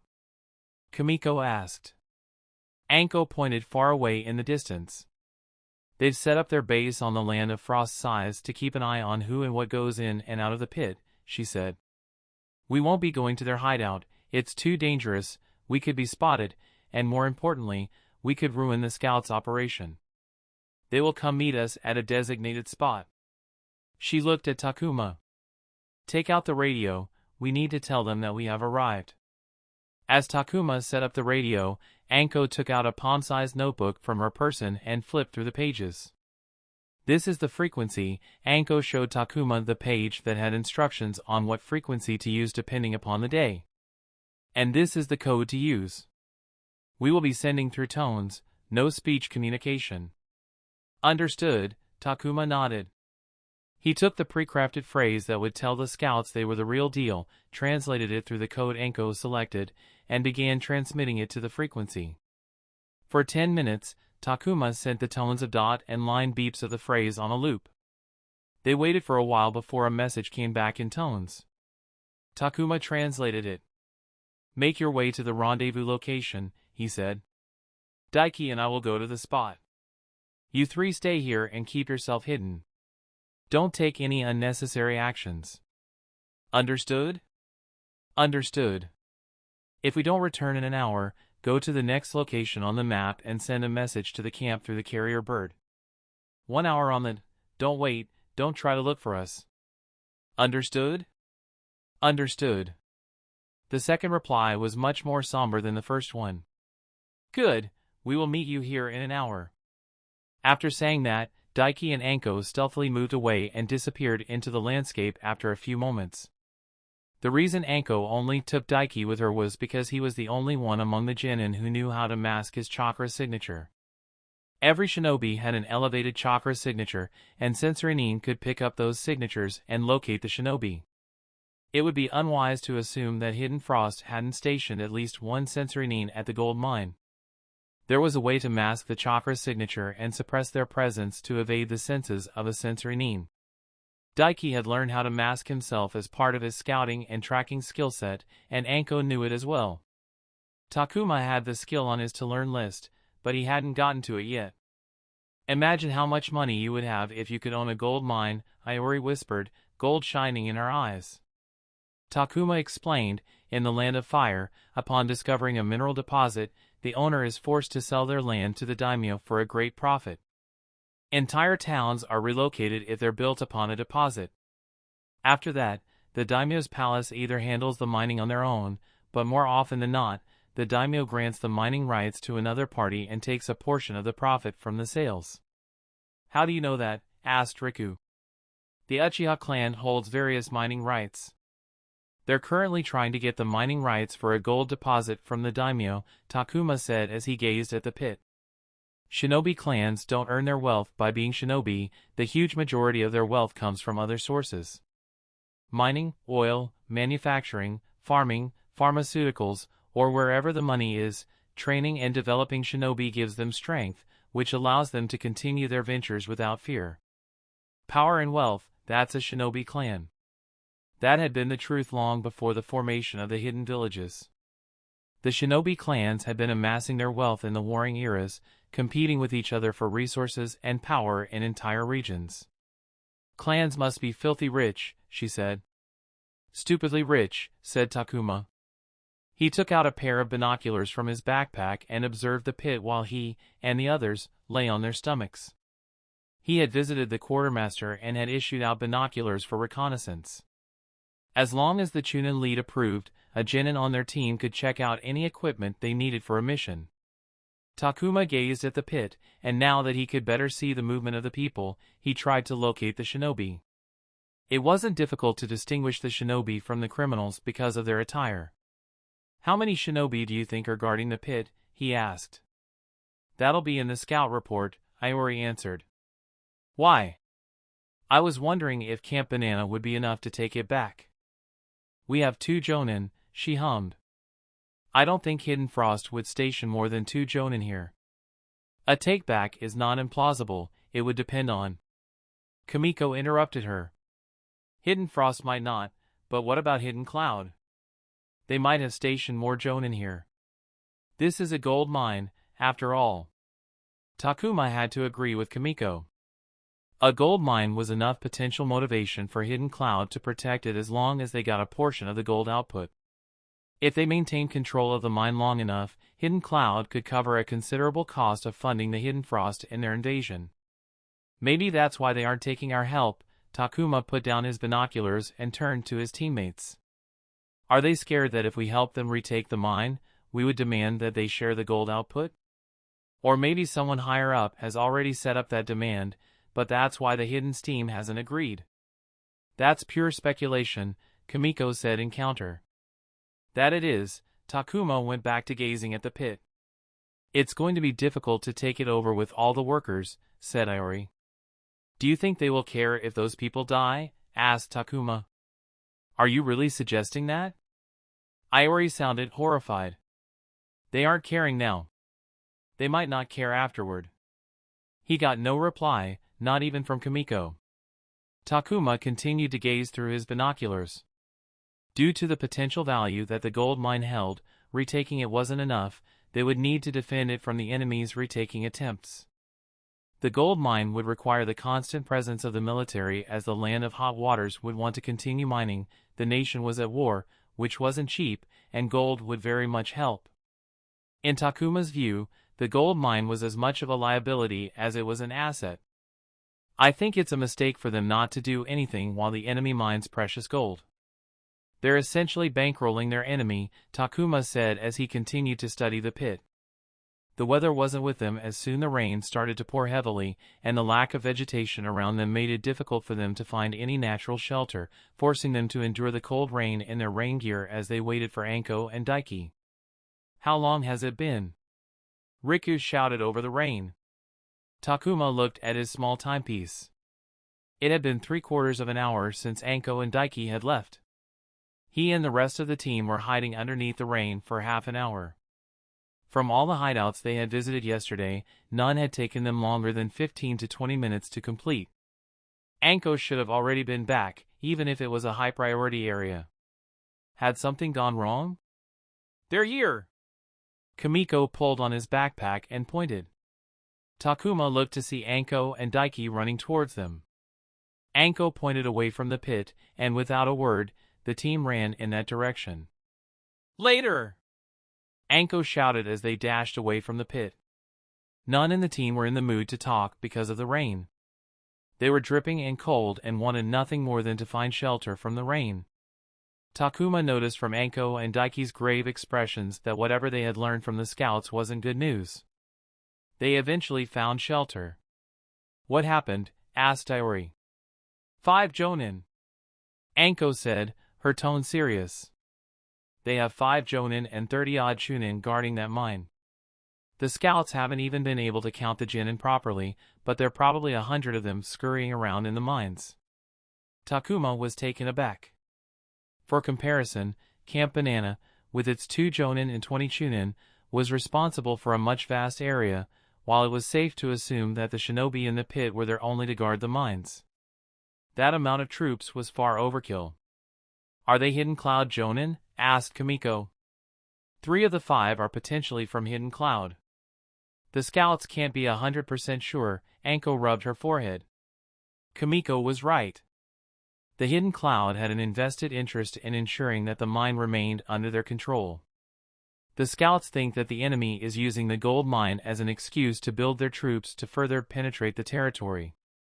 "I think I agree with them," said Anko. "There might be a big battle in our future." Takuma looked at the sky and the falling rain. It might be the time for him to take out a ninjutsu scroll or 2 and bring them to a field-usable state before he might need to share a battlefield with Jonin. Chapter 189, Perspective. Dear Teacher, I hope this letter finds you in good health. My journey to Camp Banana went smoothly bar one incident that showed me the true ugliness of the war. I was so wrapped up in the thoughts of danger I would face and the accomplishments I might achieve that I shamefully forgot the pain and suffering that war causes to people, the true victims, who want no part of it. Perhaps for the first time, I felt dirty about being a shinobi, as one day I might have to do the things that cause pain and suffering to innocent people. I now serve under Chunin Mitarashi Anko, the former student of the traitor Orochimaru. She is an interesting personality to say the least. She's helping me with the energy imbalance that affects my chakra. I get along with my team as well. They are a diverse bunch. Though, I ended up fighting 2 of them within a few days of my arrival. My first mission with the team was a supply run to scouts. It went smoothly, but we found something concerning. There might be a big battle in my future. The worrying news has doused the camp in tenseness. The signs are subtle, but they're everywhere. People performing maintenance on their gear, the increase in the number of people training in the morning, and how often the news from our supply run comes up in conversations. It couldn't be more evident that the shinobi in the camp are anticipating a battle. I'm no exception to it. The weighted gear I have started wearing for training now feels heavier after returning from the supply run. Your student, Takuma. P.S. Did she get my letter? He sat on the floor of his room with the door latched and locked. A scarlet scroll sat near his feet with a notebook and pen in his hand. Takuma was studying one of the C-rank ninjutsu scrolls he had purchased before leaving the village. Water Style, Water Clone Jutsu. In the silence of his room, Takuma read the text. The theory and rationality behind the jutsu were interesting despite the fact that Takuma had to read each paragraph thrice to gain even a basic understanding of the genius behind the jutsu. Fucking amazing, he muttered. To Takuma, every jutsu, no matter its rank, was a stroke of genius. He couldn't imagine how someone went about creating jutsu. The academic text in every ninjutsu scroll seemed so complex, and yet everything, when put together, just worked. To him, all of it seemed like a miracle. The water clone jutsu was always one of the jutsu he had his eyes on it, but it was also the jutsu Takuma was most hesitant about acquiring because of the reputation of being chakra extensive that was attached to every corporeal clone jutsu type. The stakes were much higher performing a chakra extensive jutsu rather than using ones that required low chakra inputs. In the scenario when the jutsu failed to achieve what the user intended, the losses would be low as the chakra used was considerably less. His chakra augmentations took so little chakra that he could spam it without caring about failure. On the other hand, water release, wild water wave took significantly more chakra, thus, the punishment for missing or getting blocked by the target was harsher, which is why he preferred water style, 8 tentacles as the jutsu could be used for an extended period of time with very little chakra expenditure. Chakra management had been the reason Takuma had prioritized other jutsu over the water clone jutsu. However, he had reached a level of comfort that he could introduce a chakra-extensive jutsu into his combat style. His chakra reserves afforded him the use of those types of jutsu. As the name suggested, the jutsu allowed the user to create a corporeal clone from water. The clone would possess 10% of the user's total chakra and comparable physical attributes to the user. The clones were much less durable than the user and would revert to water after sustaining enough damage. The amount of damage required to revert a clone to water depended on the mastery of the jutsu, the user's physique, and how large was the 10% of the user's total chakra. The water clone jutsu, like most corporeal clone jutsu, fundamentally favored shinobi with high chakra reserves. As expected, nothing comes for free. Takuma pursed his lips as he read the scroll.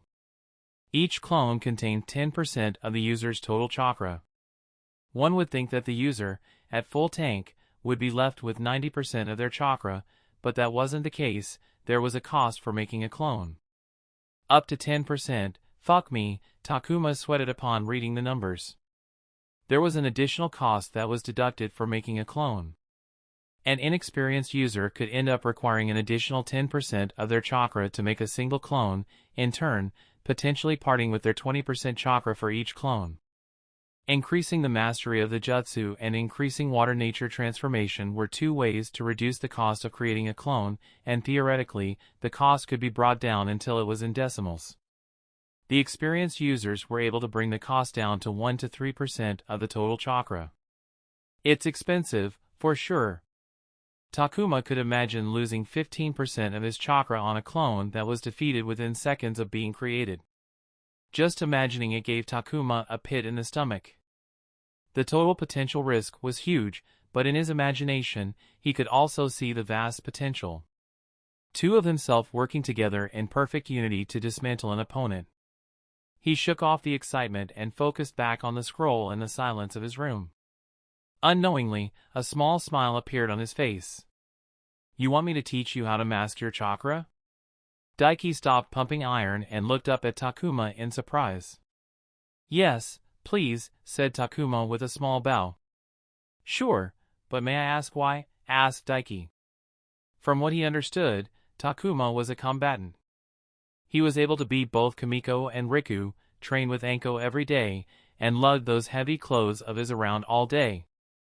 Why would he devote time to a non-combat skill when he could be training combat, especially when their team had brought back the news of the 5 Jonin in the mines? Because it's a useful skill, said Takuma. That's it? Do I need any other reason? No, but why not focus on combat? Are you worried? Takuma sat on the ground outside their house. He shrugged. I'm already doing whatever I can. If I do more, I'll run myself into the ground. And putting all of my time and mind space into preparing for a battle is more stress I need in my life. Doing something different can be a good stress relief. I don't mind, but I'm a busy person as well. I'm sorry, but I don't believe I will be able to give you much of my time. If that's fine with you. That's absolutely fine. Tell me when you're free, and I will alter my day around it, Takuma smiled. We can trade skills if you want. I'm a mean lockpicker if you want to learn how to unlock all the doors out there. Daiki was confused if that was some sort of euphemism. The next day, Daiki and Takuma met at the front of their house in the evening. I'm so ready. So how do we do this? Asked Takuma enthusiastically. First order of business, we visit my friend, said Daiki. Your friend? Asked Takuma as they walked. The practice of chakra masking was developed in response to the rise of skilled sensory nin and their detection abilities. Sensory nin are often the biggest defense and security assets, more so back in the day before masking was developed. And while one can learn how to mask chakra without them, it's a comfort to have a sensory nin to track progress, asked Daiki. Your friend is a sensory nin? Indeed. One of 2 sensory nin in Camp Banana. Sensory nin were extremely rare among the shinobi population. Out of all the numerous scouts they had supplied rations to, there was only 1 sensory nin among them stationed at the gold mines, and that too only due to the gold mines' worth to the land of hot waters. Won't he take offense to us using him to make his job harder? Asked Takuma. Daiki laughed. Feel free to ask him that question, he said. Daiki led the 2 to the tall earthen walls around the village that housed Camp Banana. Daiki looked up near the top of the wall and shouted, Hajime. One of the people on guard duty looked down, and Daiki could see the sigh as the tension left the man. Hajime stood still momentarily before speaking to the other guard and jumping down. Sensory nin's extended chakra sense could be taxing on them when used for an extended period of time. Daiki was grateful to shinobi like Hajime, who kept them safe in dangerous places like the border. Hajime was a short and muscular man in his mid-20s. His physique wasn't as good as Daiki himself, but he could respect the effort Hajime had put into his physique, broad chest and shoulders, thin waist, and splendid arms. But one thing Daiki envied from Hajime were his legs, the thick thighs and bulging calves. Daiki hated to admit, but when it comes to legs, he couldn't compete. Daiki won everywhere else, of course. You're Takuma, the new guy, Hajime introduced himself to Takuma. The name's Hajime. Daiki tells me you want to learn chakra masking? Yes, I think it's a useful skill to have. Are you sure you don't mind helping us out with you being a sensory nin? Asked Takuma. Hajime seemed confused. What do you mean? He looked at Takuma and then toward Daiki with the question in his eyes.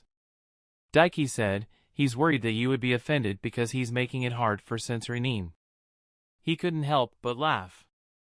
Hajime, too, laughed as he patted Takuma on the shoulder. Don't worry about that, kid. If you can learn to master chakra, we can train to sharpen our senses further. It's simply a race to see who comes out on the top. Now that's exciting, isn't it? There was a huge grin on Hajime's face. Daiki leaned towards Takuma and whispered, he's super competitive. Never play cards against him. Takuma nodded. Hey, I'm not deaf, said Hajime. Daiki then turned to Takuma. You can come find Hajime whenever you want to see how much progress you have made. He has assured me that he will check you out every time you visit him.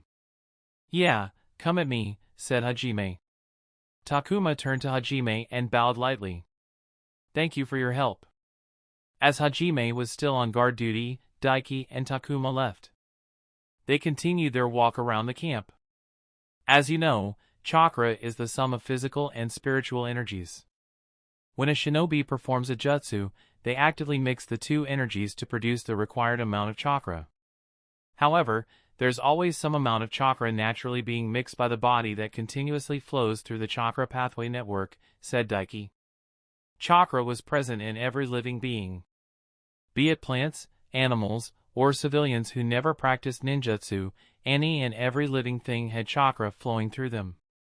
Daiki continued, chakra masking is slowing down that natural chakra flow. The lower you push the flow, the harder it gets for the sensory need to detect the chakra inside your body. Takuma frowned and seemed contemplative for a moment. Is that even possible? He asked. Daiki smiled, knowing that Takuma had just tried to see if he could control the natural flow, which was imperceptible to most people, including shinobi. There's a trick to it. I will be teaching it to you, said Daiki. But I must warn you. If you're careless or push it, you will die. Chapter 190, Danzo's Failure. I can die. That sounded needlessly ominous to Takuma, but the surprise lasted only a few seconds. There were 100 different things that could kill him, and there were plenty of shinobi who knew how to mask their chakra. How so? He asked. Are you aware of chakra exhaustion? Asked Daiki. When a shinobi uses up all of their chakra, which leads to death. Does that have something to do with the risk of death associated with chakra masking? Asked Takuma. Chakra was akin to the life force, and using it all up was a well-documented cause of death among shinobi. There was a reason why chakra management was so crucial among shinobi, as running out of chakra literally spelled death, even if they defeated their enemies. Daiki continued, there's the traditional chakra exhaustion or type 1 chakra exhaustion, when you use up all your chakra and there's not a drop left in your body and you die.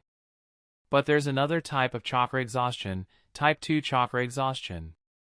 That passive mixing of chakra by the body is essential for keeping your body alive. If, for any reason, that passive mixing is cut off, you are immediately under the threat of death. Your organs start to fail. Your heart slows down, your lungs can't filter air, the kidneys can't clear toxins from your blood, your brain starts to shut down, and the sensory organs stop communicating. It's hazardous. One moment, you're healthy, the next moment, you are in a worse condition than a 100-year-old man under round-the-clock care. And we are trying to limit that passive chakra mixing, Takuma commented. Indeed. We shinobi who train to utilize chakra are different from civilians. Our bodies naturally produce excessive amounts of that passively mixed chakra. We can limit that flow because we have an excess of it, but if you push it too far and accidentally cut the flow, which is not difficult to do, you push yourself into a high risk of dying by type 2 chakra exhaustion, said Daiki. I have a question, said Takuma. Let's say I accidentally cut the passive mixing of chakra. What if I then actively mix chakra and manually circulate that? Excellent question. The problem here is that when you cut the passive mixing, you then become unable to mix chakra actively. I haven't done it, so I don't know the sensation, but someone with the experience told me that it's akin to tripping a fuse. You simply lose the ability to mix the two energies. You could be completely rested with full tanks of both energies, but once you cut that connection, you will be unable to do anything with those full tanks. Takuma hummed. He focused inside, and it was as easy as a thought to command his physical and spiritual energies to mix and have a gush of chakra flowing through the chakra pathway network. It was an uncomfortable thought to lose something that seemed so natural. The fact we know all of this and that you said you talked to someone with experience, meaning they lived to tell the tale, means that there's something more to it, Takuma asked Daiki. That there is, Daiki smiled. If you cut off the passive mixing of chakra, it resumes after some time. However, that time varies from person to person. It could be a few safe seconds or a couple of minutes, but you're dead by that time. And it's not constant. One day, your passive production could kickstart within a quarter of a minute, but another day, you're struggling for 2 minutes without a peep. That's why it's dangerous. There's never any surety in it. Takuma breathed out. He thanked himself that he delayed learning chakra masking. If he were in the village, he would have picked up a guide scroll to learn at his own pace because he couldn't have taken time off his already hectic schedule to learn from a teacher. Now, with all the free time he had at Camp Banana, Takuma could learn directly from someone experienced like Daiki. That's why Hajime wasn't worried and laughed. He doesn't have to risk his life to detect chakra signatures, but you have to put yourself at risk to hide from him, said Daiki. Most don't progress after attaining a basic level of proficiency because of the fear that if they push it further, they're putting themselves under greater risk. True, but if you want to be great, you embrace that risk. Daiki smiled as though the prospect of living on the edge of life and death was thrilling to him. Takuma gulped. It was true, then it was a very dangerous way of thinking. Before I teach you the trick, a few other things to remember, said Daiki. It should be obvious, but you can't actively mix chakra while trying to limit the passive mix. That defeats the purpose of it all. The more chakra you have in your body, the louder you're to a sensory need. Second, it's unhealthy to limit the passive mix.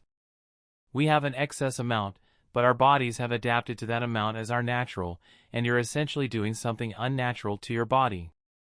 Limit your chakra for too long regularly, you will feel sick, tired, and weak.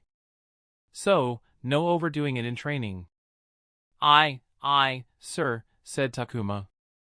Let's head back home to start and hope you don't die. Takuma laughed. As they turned back to move to their home, they encountered a small entourage of hidden steam shinobi walking towards them. They were immediately recognizable as everyone was dressed in hidden steam colors. A middle-aged man led the group. The group's body language suggested that the man was an important personage, or at least higher ranking than others. Who are they? Takuma whispered to Daiki. He was aware that there was a small group of hidden steam shinobi in Camp Banana for coordination. But it was plenty clear that Hidden Leaf was in charge of all missions that came to Camp Banana. The Hidden Steam group had some say in power, but not much. That's Tokubetsu Jonin Benzu, Daiki whispered back. He's the highest-ranking Hidden Steam shinobi in Camp Banana and the one in charge of the Hidden Steam shinobi here. So a big shot, Takuma said. As they passed by each other, Takuma's eyes met with Benzu. Takuma sent a respectful nod to Benzu, which the older man returned. The interaction ended as they passed by each other. He looked stressed, said Daiki. Who won't be after getting that kind of news? Takuma assumed Benzu, who was stationed at Camp Banana so close to the gold mine, would be stressed about the presence of 5 Jonin in his territory. Takuma said, Well, I hope he and the other higher-ups make the right decision. Iori smiled at the sun shining bright in the sky. It was a rare day that the sun had risen so brightly, so Iori had pushed a table out in the open as she worked on her seals with the sun rays warming her. The near-constant overcast sky was depressing, so she greatly appreciated every moment of sunshine she could get. Iori hummed to herself as she worked. You were in a good mood. She looked up to see Takuma walking towards her. Ugh, just looking at you makes me tired, she said. He wore weighted gear every second of the day, and Iori couldn't imagine herself lugging that around all day long, even though she spent most of her time making seals in her room. And I can't imagine myself sitting in one place all day long, Takuma replied as she sat on the ground beside her. Iori was working, but she didn't mind some company. She could make explosive tags in her sleep after creating thousands, if not tens of thousands of them. Having a conversation partner wasn't a bad thing right now. That ink is expensive, isn't it? Said Takuma. Iori glanced down at her inkpot of the special chakra ink used for fuinjutsu. The chakra ink was a base for creating seal-specific inks by adding other ingredients. There was also an ink slab on her table on which she had mixed a blend specially designed for explosive tags. There was an entire population of Fuinin who seldom touched a brush to make seals and entirely focused on making chakra ink and developing ink blends for a variety of seals. It is expensive, she said. You know, I always wondered about this. I was wondering if you could answer my query, he said. I use grade 1 explosive tags, but whenever I go into a weapons store, there are so many different types of explosive tags, but all of them are grade 1. I noticed all of them have different patterns. What's the deal with that? Iori laughed. They're not patterns, they're called formulas. Do you buy your explosive tags randomly every time you need more? No, I chose the kind my teacher recommended. That's one way to do it. Maybe that's why you didn't notice. Iori's hand moved on the tag paper as she drew the formula in a swift and unbroken manner without a hint of hesitations in her brush strokes. A seal can be broken down into three basic components: the seal formula, ink blend, and the fuanine putting together a seal. These three basic components decide how the final seal will turn out. She turned to look at the spread of explosive tags she had created and picked up one where the ink had dried. Here, look at this. Do you have an explosive tag on you? Iori gave the explosive tag to Takuma. Always, Takuma took an explosive tag from his pouch and held the two tags beside each other. Notice the difference? She asked. Yeah, the patterns, the formulas are different, he said. Correct. There are dozens of different formulas that could be used to make an explosion tag. Every one of them results in an explosion, but they all achieve it in a different way, and that's where the difference lies. If you burn both of those, you will notice the difference in detonation time, explosion direction, and concentration, and there are other factors like durability against tamper, success rate, and shelf life. And then there's the fuanine side of things that don't concern the shinobi using the tag. The time it takes to complete a seal, its sensitivity to chakra, and the actual functionality. She pointed at the tag she had given to Takuma. That tag is going into an emergency cache deep in the battlefield. The formula used has a long shelf life. That tag will last for a year before it starts deteriorating and becomes a dud. It will explode just like any other tag, but because we can't access emergency caches every month, that tag needs to last long for it to be useful in the cache. Wow, Takuma gazed at the two tags in his hands. There's a lot to it, isn't there? There is. Half of it, you don't need to know, but every shinobi should be aware of the important half. Like a shelf life option, if you know how long the tag will last, you will know when to replace it. Where do I learn all of this? Just ask the shop to give you the catalog. Every tag on sale will be listed there, along with all the necessary information. That tag must be your teacher's preference, but you can choose your own. This is a whole lot more interesting than I thought it would be, Takuma said. What about the ink blend? How does that come into play? Iori held up her ink pot. This is chakra ink infused with chakra. You use this as a base and add other ingredients to make a blend suited for a purpose. You can't use the blend for an explosive tag to create a storage seal. Good quality increases shelf life and reduces the chances of pulling a dud. A tag cheaper than its contemporaries almost always means they are using a lower quality blend. This base chakra ink is not cheap, and you have to add other ingredients on top of that. I'm telling you, the real money is in selling this stuff. If I had the money, I would open a chakra ink factory. But it costs too much to enter the competition. The Hyuga crushes anyone who dares enter the market. Takuma stared at the ink pot for a moment. Yes, I remember now. It wasn't my department, but I do remember there being cases of ink theft, he said. Police force, right. Yeah, this stuff can sell for a lot if you're able to get a hand on it. I have a liter of it hidden in my bedroom, Iori winked. Both of them laughed. And I assume the third component is a fuanine skill, said Takuma. Yup, you can have the greatest formula and the highest quality blend, it's all useless if you don't have the skill for it, she said. No wonder you guys make bank, said Takuma. I'm still waiting to make bank, Iori sighed. Takuma stood up and patted her on the shoulder. You will make it one day. I believe in you. Don't forget the little old me when you become a lady of vast riches. Iori laughed. Thanks. You going? Yeah, that's it for today. I'll see you later, alright? Takuma said as he walked away while waving. Iori watched Takuma and sighed. Just watching him walk away was tiring. Did she find out? Asked Takuma. If she did, she didn't say anything, replied Takuma. Takuma stared at his water clone, impressed with what he had just accomplished. Iori just had an entire conversation with a water clone without realizing she was talking to one. He was hiding behind the house as he couldn't be away from the water clone lest it would return to water, which was a limitation he was completely fine with. There was only one could ask from a C-rank jutsu. So, what did you talk about? Asked Takuma. We got into a conversation about Fuinjutsu and Fuinin, the clone replied. Takuma listened to the clone carefully, not intending to miss out on any information.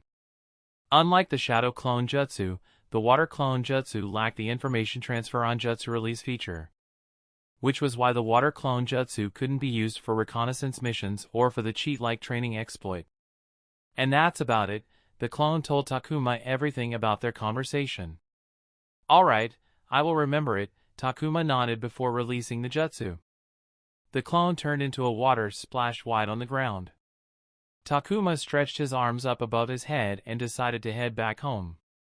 When he reached the building, he noticed one of the hidden leaf shinobi with a handful of letters. He immediately broke into a jog.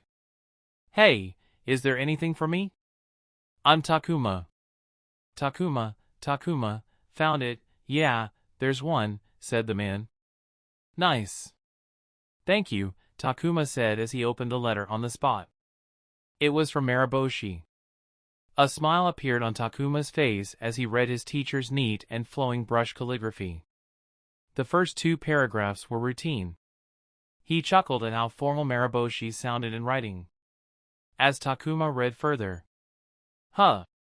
The hidden leaf shinobi looked up at Takuma, whose expression had flipped from joy to grave solemnity.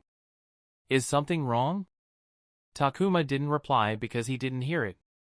All his attention was focused on the one line he had just read. The Uchiha clan has accused Shimura Danzo of bloodline theft. Chapter 191, You Are Guilty. In the early morning, with dew still fresh on leaves and mist lingering in the air, Takuma stood in the small farm field that had been overtaken by weeds from the lack of care. Slowly and deliberately, he practiced his hook kick. But his body moved on its own as his mind was elsewhere. Yesterday, he had received Maraboshi's letter and had found the earth-shattering news. The Uchiha clan had accused Shimura Danzo of bloodline theft. The letter was fairly short, without extensive information regarding the incident, but Takuma could fill in the gap. Maraboshi had said that Uchiha had recently lost a clan member, and their eyes had gone missing. The news floating around didn't mention the shinobi's name, but Maraboshi discovered that the Uchiha clan had recently lost Jonin Uchiha Shursui. Even without Maraboshi's deduction, Takuma would have assumed the dead to be Uchiha Shursui. It meant that Shursui had awakened his Mangekyo Sharingan. He ignored the goosebumps on his arms and continued to kick forth. Takuma realized that he was the reason why the Uchiha clan had accused Danzo of the bloodline theft. His letter to Makoto had been largely focused on Danzo as the biggest threat to the Uchiha clan. It had been particularly harsh on the man to ensure that Makoto would understand that the clan needed to beware of the man and his diabolical machinations. Despite the restlessness in his heart that had kept sleep away from him last night, Takuma was glad that the Uchiha clan had taken the step. Their very public accusation would bring the spotlight on Danzo, binding his hands to an extent, preventing him from making drastic moves behind the scenes, moves like dooming the Uchiha clan. His letter had definitely thrown Shursui and Itachi under the bus, but in Takuma's view, it had to be done. By revealing their backdoor dealings, he had made it so that the two would suffer the ire of their clan, for they had betrayed the clan even if it was for the good of the clan and village. Shursui was already dead, and people's opinion mellowed out when judging the dead, but Itachi was still alive. Takuma couldn't say what steps the Uchiha clan would take against Itachi. Takuma couldn't ease his restlessness by throwing himself into training. The anxiety overflowed in his heart. He stopped kicking and sat on the ground with his head between his hands. His letter to Makoto wasn't well thought of. He was aware of the radical consequences his letter could cause, and he had deliberately ignored everything so that Makoto would know what was coming so she could at least protect herself. By revealing that one of the village elders like Shimura Danzo, who is openly known for his anti-Uchiha position, had gone ahead and stolen an eye or a pair of eyes from Uchiha Shursui, a pair of the legendary Mangekyo Sharingan, the Uchiha clan which was already dissatisfied with the village, they could be pushed over the edge and outright launch their coup against the Hidden Leaf. Not to mention, now that the Uchiha knew that Shursui and Itachi had already communicated the clan's plans to overthrow the current administration to the enemy, they would be wound up tighter than ever, ready to pounce at anything that smelled slightly as a danger to the clan. Takuma knew that he had poured fuel all over the village and had thrown a match into the mess to light the fires of unrest all over the hidden leaf. He didn't regret his letter to Makoto, but the thoughts of what if plagued his mind. He had lost hours on end simply worrying, filled with anxiety, about the gravity of his actions. He had sought to protect Makoto from a horrifying future that he knew was coming, but in doing so, he might have pushed her into another future drowning deep in danger. What have I? Is everything all right? Takuma flinched and jumped up to his feet on pure instinct. He was so deep into his thoughts that he didn't notice someone walk behind him. With chakra flowing through his left arm and the right hand in his weapon's pouch, he turned to face the voice, ready to attack whoever it was. A few steps away from him stood Tokubetsu Jonin Benzu from Hidden Steam. Easy there, no need to be so jumpy. Benzu stepped back, his hands raised in defense while showing that he didn't mean any harm. Takuma immediately eased up and went into an apology. I'm sorry about that. You took me by surprise, he said. How may I help you, Tokubetsu Jonin Benzu? I noticed you and came to see if something was wrong, said Benzu.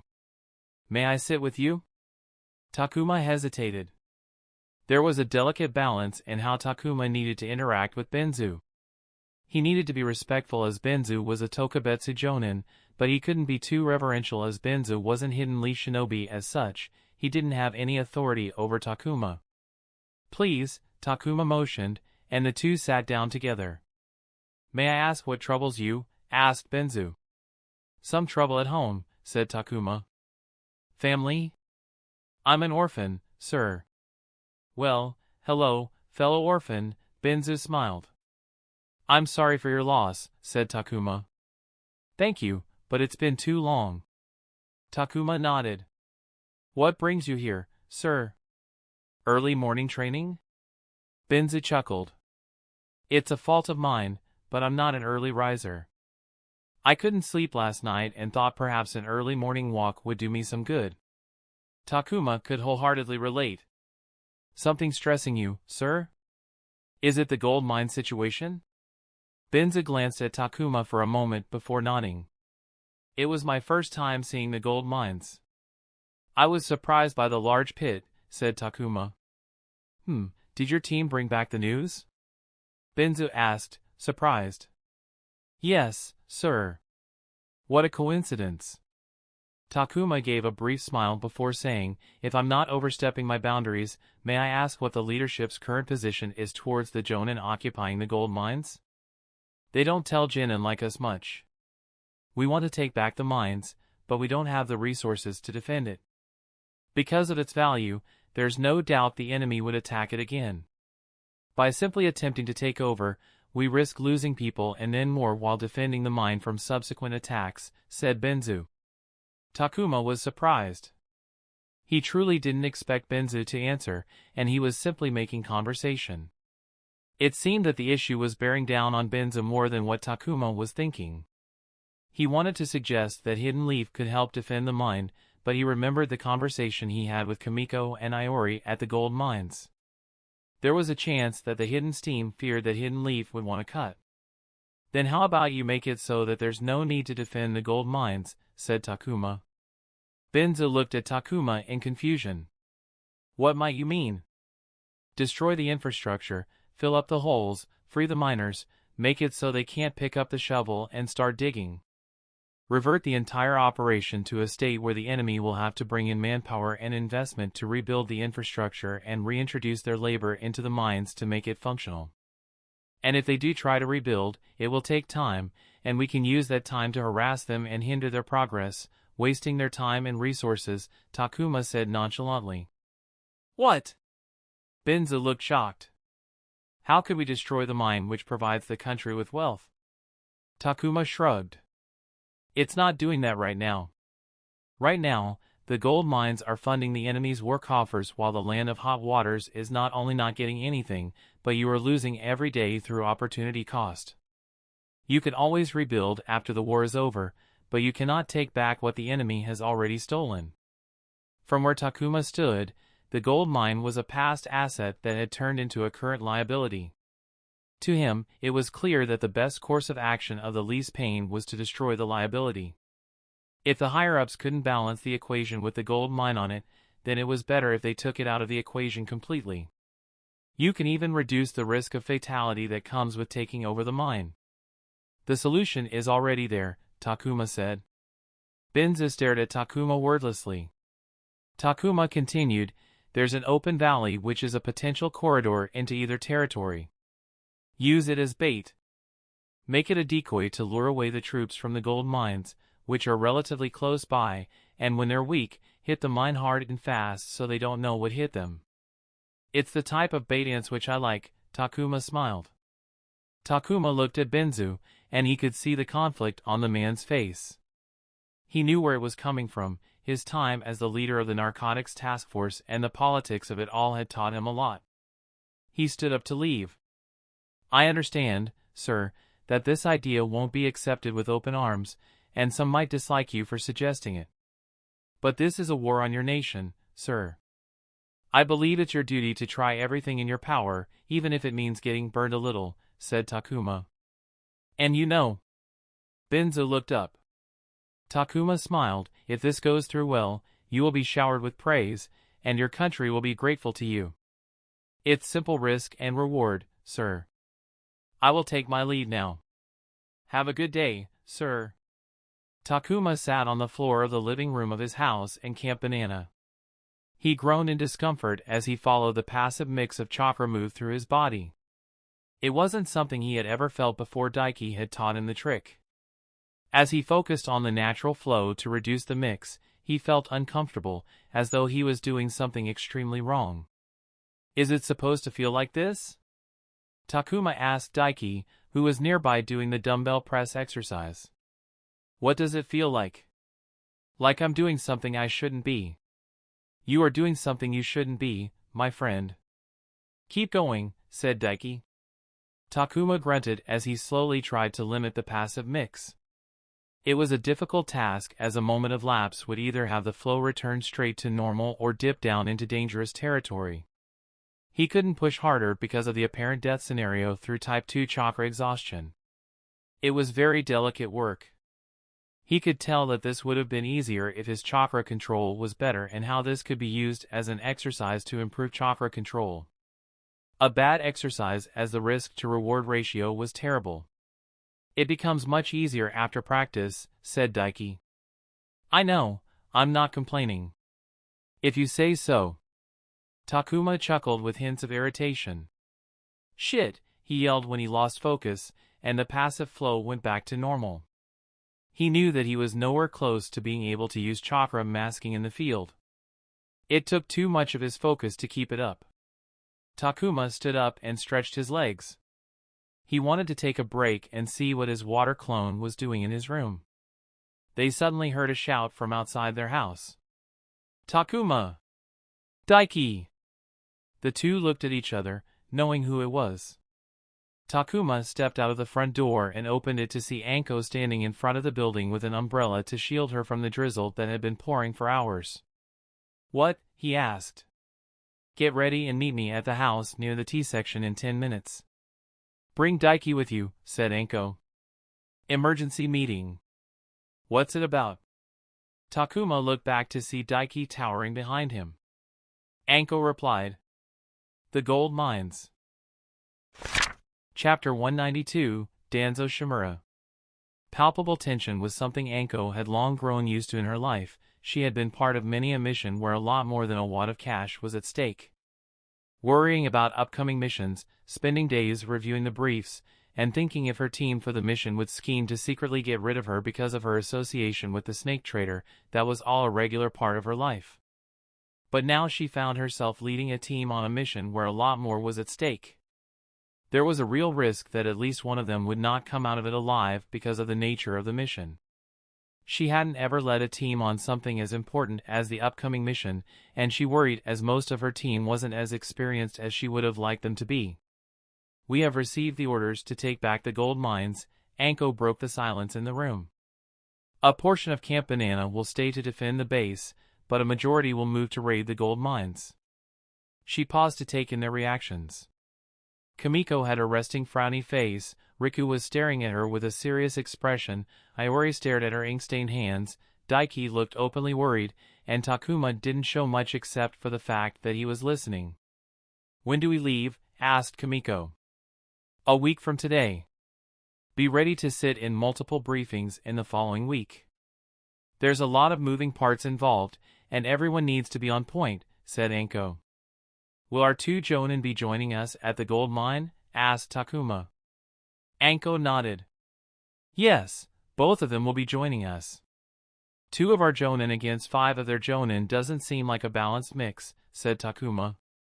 His words brought a pause to the room, letting the sound of rain fill up the silence. Anko felt their eyes shift to her, seeking the answer to a very important question. She could see the worry shoot up their faces, even the stoic Kimiko was fiddling with the hilt of her sword. She answered, "We have a plan. I'm sure all of you remember the valley we visited during the supply run.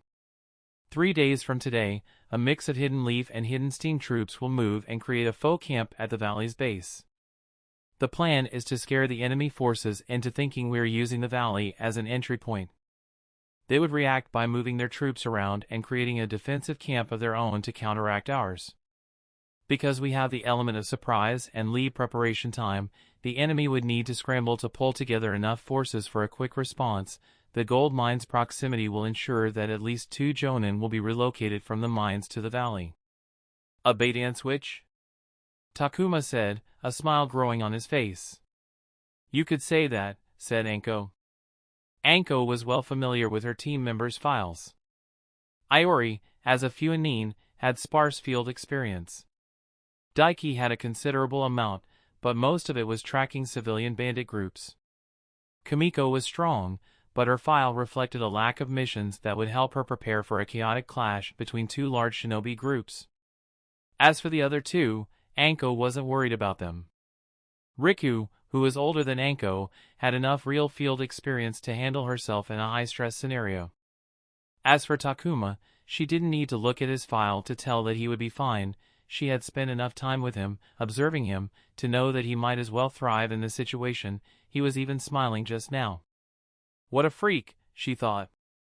Anko continued, "Usually, after taking the mines, we would need to keep it protected, but that's not the case here. The higher-ups have decided to destroy the mines to avoid devoting manpower while ensuring the enemy can't exploit the mine. Our mission is to go in, clean out the enemy, clear out the miners, and destroy the mines before leaving." Anko wholeheartedly supported the decision, and she had to give it to Hidden Steam's Benzu for advocating the idea. She didn't think that Wimp had the balls for it.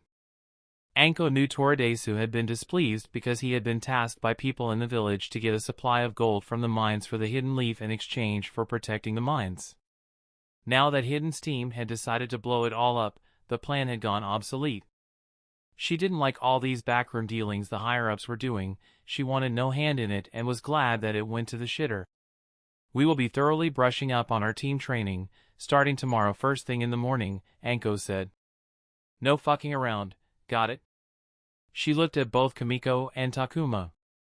They didn't get along, but she wanted to clarify that she wouldn't take any petty infighting on the field. Looking at it statistically, there was a significant chance that at least one of her genin wouldn't make it out alive. She wanted to keep that number to only 1. Hiruzen Sarutobi wasn't having a good month. He looked at his smoking pipe that had thrice the amount of tobacco he usually smoked, and the increased amount did absolutely nothing for his stress. He took another puff regardless. It was far too late in the night, and he was stuck in his office.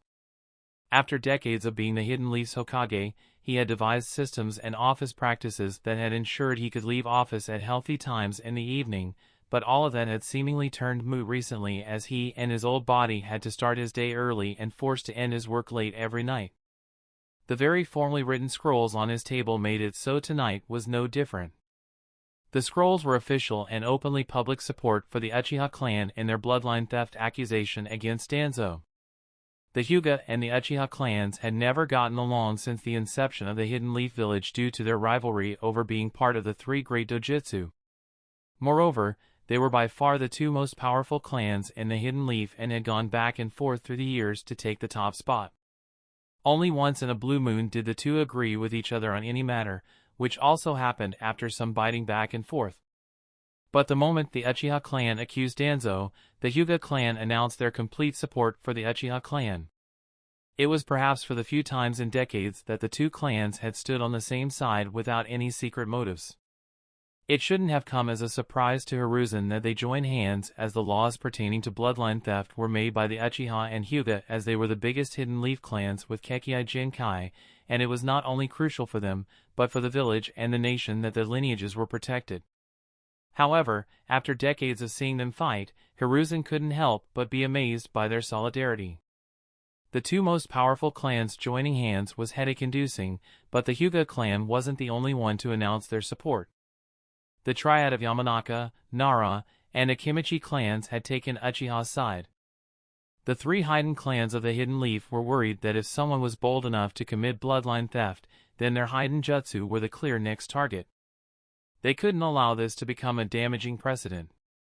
In the same vein, the Aburame clan, which was infamous for not taking sides during conflicts, and had been accused of being fence-sitters, also had thrown in their support for Uchiha so early in the matter. There were open support letters from minor clans like the Fuma and Take-Torai clans, who were allied clans of Uchiha and Hyuga, respectively. While many minor clans refrained from saying anything, surely because of Danzo's influence, there were some others who showed their support for the Uchiha. Even Hiruzen himself wasn't left untouched. He looked down at the Sarutobi clan's letter of support urging him to bring the matter to justice. He had taken the position of the Sarutobi clan head very young, since before he was named Hokage, and had retained the position for decades. But he had promptly passed it to the younger generation when he had stepped down as the Hokage and passed the office to Minato. Hiruzen was aware that the Sarutobi clan was planning to show their support openly, and despite having considerable influence over clan matters, there was nothing Hiruzen could do about it. He only wished he could have convinced them to stay their hand for a few more days. He was left with the aftermath. How was he supposed to proceed when his own clan was supporting one side?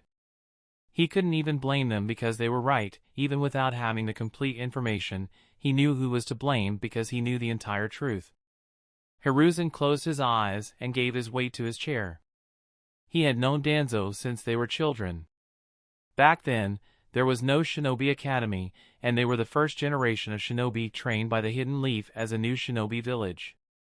Their education was overseen by the second Hokage, Senju Tobarama, himself. Hiruzen knew that their teacher had used them as his test subjects to finalize the structure of the first shinobi academy.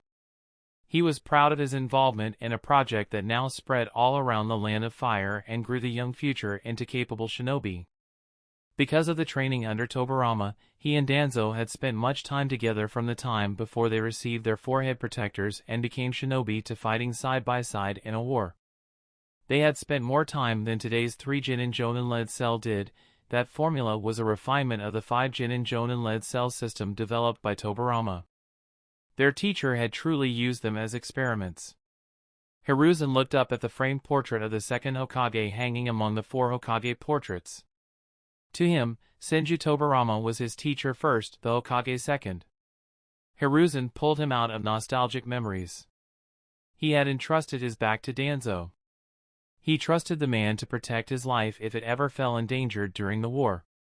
That trust was the reason why when Tobarama had declared Hiruzen the third Hokage amidst the first shinobi war and before his untimely death, Hiruzen had asked Danzo to be his right-hand man. Danzo had been the Jonin commander of the Hidden Leaf for years before he stepped down to create and set up the department today known as ANBU. The current ANBU hated the man, and it had changed a lot through the decades, but the current ANBU standard operating procedure, playbook, and training systems all stem from the work Danzo had done during its foundational years. Perhaps it was when Danzo started working on ANBU that cracks emerged in their relationship. Hiruzen couldn't even remember it anymore, it had been so long, but they argued about something they couldn't agree upon. After that argument, the things they agreed on began to dwindle, and their arguments rose. Somewhere along the line, Hiruzen couldn't call Danzo his friend. They argued, disagreed, and fought too much to be friends. He couldn't recall when the last time was that they had talked about something that had nothing to do with village matters. Despite being unable to call him a friend, Hiruzen still trusted Danzo as a comrade. He was still someone who cared about Hidden Leaf and someone who was very good at their job. Hiruzen had continued to cherish Danzo as an important shinobi of the Hidden Leaf. But if Hiruzen had to choose when things went beyond the point of no return, it would be the creation of Root. Yes. Hiruzen smiled bitterly. The day Danzo had offered to take over the burden of the darkness from him was the day they both knew that they could never go back. Ichi, Hiruzen called as he set down his pipe. As though appearing from nowhere, a masked shinobi kneeled before his table. Yes, Lord Hokage, said Ichi. Have you found him? Asked Hiruzen. Yes. Hiruzen closed his eyes for a moment. He refuses to come here? He asked. Yes. Hiruzen heaved a sigh. I remember now, I remember what this reminds me of. A chuckle of pure bitterness and sorrow escaped Hiruzen. Do you know what it is, Ichi? You were there. Ichi didn't reply. This reminds me of Orochimaru. He, too, refused my summons because he knew he couldn't be here. Now Danzo refuses my summons. Hiruzen's wrinkled face twitched as he grabbed the shoulders of his chair, cracking the wood under his grip. Ichi tensed up when a wave of pure, unadulterated chakra flooded the room, shaking the windows, shaking the entire building. He looked up at Hiruzen with worry in his eyes behind the mask. For a moment, it seemed that the building would collapse under the pressure. I truly thought he wouldn't turn his back on the village. What an old fool I am. Hiruzen took a deep breath, and the pressure from the chakra let up as though it was not there. Any word from the ANBU commander? Asked Hiruzen. Ichi replied, they are ready to execute the first wave of raids. Tell them to go ahead with their plan when we reach Danzo, said Hiruzen. Ichi stood up to leave, but Hiruzen stopped him. Correct me if I'm wrong, but is Uchiha Itachi still under Hitachi's team? Last I heard that is true, said Ichi. Hiruzen didn't blame Ichi for not knowing. The Hokage's ANBU operated separately from the department of ANBU. The latter was stringent with information to even their own. Tell the ANBU commander to send me Hitaki and his team along with Uchiha Itachi if he's not on the team anymore. Hiruzen sensed Ichi's reluctance and confusion. It will be good to have a Uchiha and the Sharingan to be there when I meet Danzo. I can't bring Uchiha Fugaku with me, and he might not trust my words, he might not trust his son, but he will trust Hitaki. Ichi looked like he wanted to say something, but he disappeared without saying a thing. Hiruzen stood up from his chair. It was truly time for him to talk to his former friend. Chapter 193, Trouble in the Higher-Ups.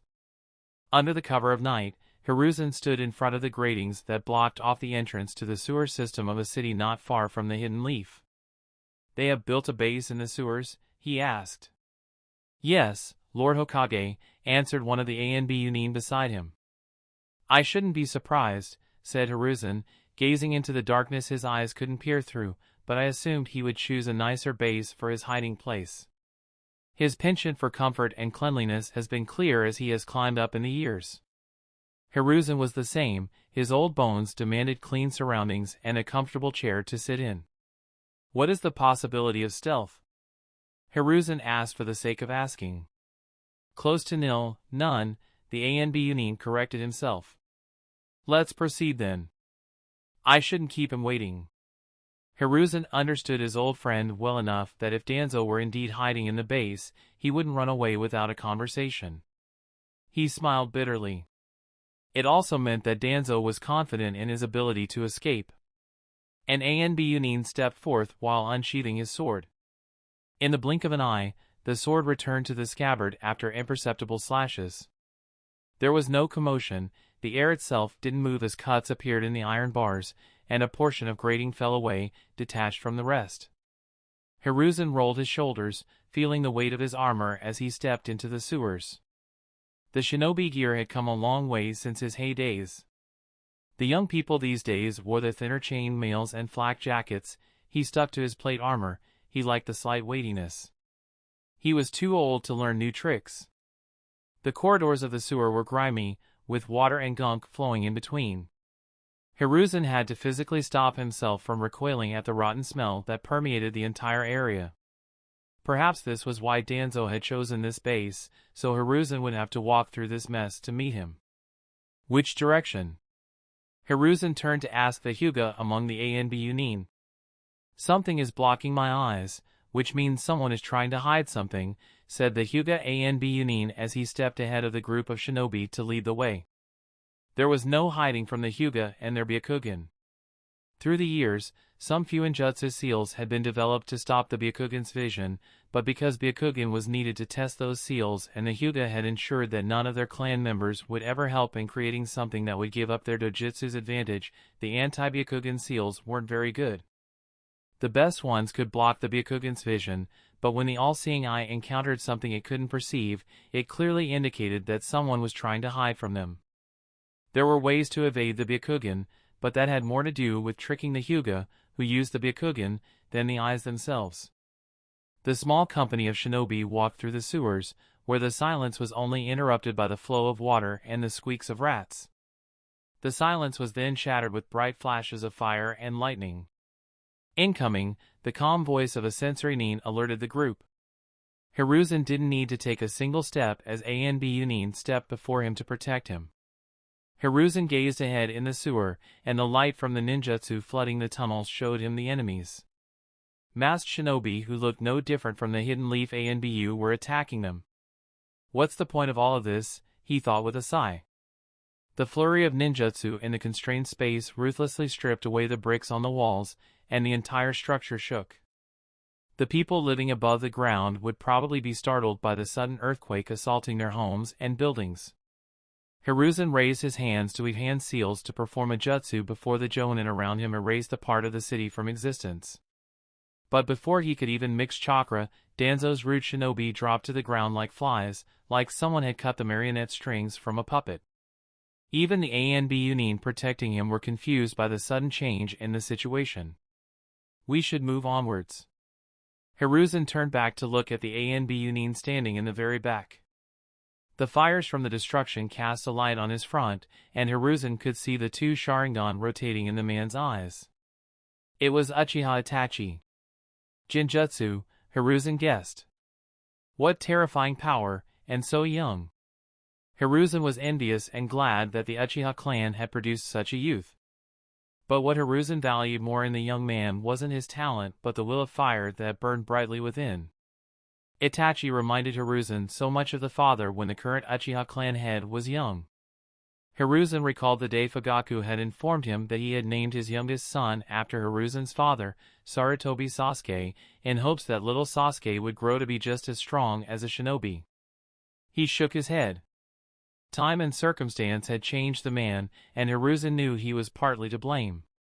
Hiruzen wondered in worry if Shirsui's death would change Itachi the same way Fugaku had changed. Let's move, Hiruzen said after the Fuinin sealed the route nin so they would still be there after they returned. There was information to be extracted from Danzo's pawns. They encountered more resistance, but they couldn't stop the Hokage's party for long. It wasn't surprising. Hiruzen knew Danzo wouldn't use his best men to buy time. All of this kerfuffle was simply an annoying game to drag the affair out more than it needed to. Was the city informed to clear out the area above? Asked Hiruzen. Ichi replied, yes, Lord Hokage. The collateral damage will be the lowest if the situation springs out of control. Let's hope it doesn't come to that, Hiruzen said. They soon reached the entrance of the underground bunker built well beneath the city, where no normal person would stumble unless they were searching for the location. The heavy metal door was covered in Fuinjutsu seals, protecting the bunker from intruders. Stand back, Hiruzen said as he stepped forth. He weaved hand seals and clapped his hands together for jutsu formula seals to spread out in the air before white smoke puffed out and a black bowstaff with gold ends of great thickness and length appeared in his arms. Summoning Jutsu, Monkey King. Transformation, Adamantine Staff. Has getting older given you dementia that you have forgotten your manners, Hiruzen? Summoning me directly in this form, the deep voice of Monkey King Enma immediately admonished his longtime friend and summoner. The surrounding ANB Yunin gazed at the staff in shock and awe. It was the third Hokage's weapon of choice, whose heavy use through the decades of warfare had contributed to the legend of the god of shinobi. Hiruzen smiled apologetically. Apologies, my dear friend. I require your help, and this day has already been too long for me. What is the problem? Hiruzen asked Enma with a hint of concern for his friend. Danzo, was all Hiruzen said. I see, Enma replied. For a moment, the ANB Yunin sensed that the Hokage's summon was looking at them. I never liked that man. I warned you to be careful, and yet my sage advice fell like stone on your deaf ears. Yes, and I shall resolve that today, dear friend, said Hiruzen. Enma hummed. Hiruzen turned to the ANB Yunin. I care for no one less, but we can't let Danzo escape. We must catch him today, cripple him if you must, but don't kill him. He turned to the bunker door. He lifted the bowstaff, and the weight strained his arms and body. He had used Enma's weight to great advantage in his youth, but it had become a burden with his aging body. His golden years of taijutsu and bukijutsu had long passed after all. But whatever he had now was more than enough. He dug his feet into the ground and struck the bunker door with Enma. The adamantine staff was akin to Vajra, unbreakable and unstoppable. The few ninjutsu seals protecting the door were shredded and destroyed by pure unadulterated force. The metal groaned as the door bent at the point of impact, but the bowstaff could tear through the metal. The door came off its hinges, blasting it back into the wall behind. Hiruzen exhaled deeply and stepped into the bunker where a receiving party of masked routine awaited him. I will say this only once, surrender and step aside, and I will let you live. Get in my way, and I will get you where you stand. Hiruzen slammed the bowstaff on the ground, his bloodlust and chakra mixing together to create an oppressive environment. The routine stepped back, drawing their weapons in defense. Hiruzen could smell the fear lingering in the air, but seeing they refused to surrender, there was only one response. Death it is, said Hiruzen, his eyes losing their luster. He ignored the calls of his ANBU guard and stepped forth. Two routine charged him. Hiruzen swung his bowstaff as they struck out with their swords, their strikes boosted by bukijutsu. Danzo trained them well, but weak. They were nothing when compared to Enma. The bowstaff extended its length at the last moment, sweeping the routine in one stroke, smashing them into the walls. Hiruzen raised the bowstaff high and slammed it on the ground. The entire bunker shook as if hit with a high-magnitude earthquake. Hiruzen took out 4 shurikens and threw them at the routine. A split second after they took to flight, the 4 shurikens turned into 8, 16, 32, 64, and barraged the routine, who had limited space to dodge and could only defend them head-on. Hiruzen threw his bowstaff toward the routine on the left while he rushed to the left. Enma transformed back into his original body and jumped on the group of routine with the ferocity of the Monkey King. On Hiruzen's side, a routine weaved hand seals for a ninjutsu. Boar, tiger, snake, tiger. Fire release.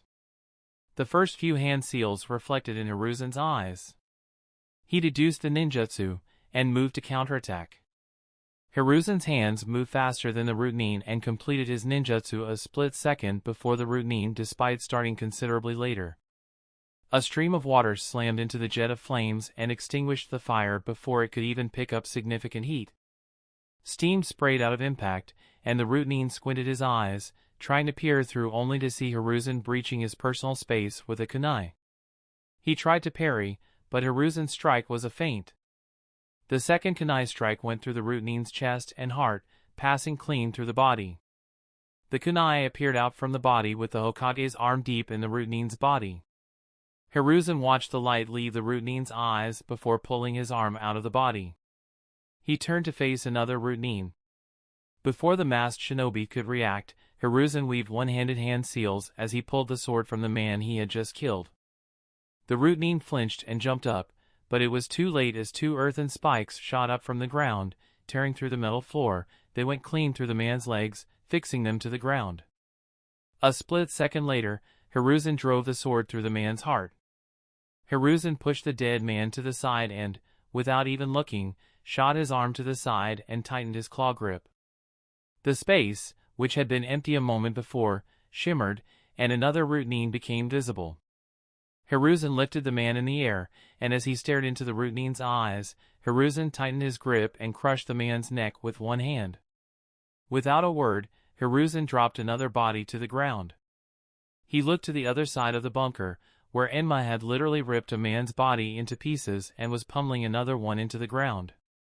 In the half-minute they had entered the bunker if, including Enma's contribution, 6 men had died due to Hiruzen while his ANBU guard had been only left with 2 routine to contest against. His skin was wrinkled, his back was crooked, there was barely any muscle on his body, he very much looked like a sickly old man. But with 3 dead men laying at his feet, his arm dripping from someone else's blood and not a sign of exertion on his body, there was no denying it. Sarutobi Hiruzen was still one of the deadliest shinobi on the planet.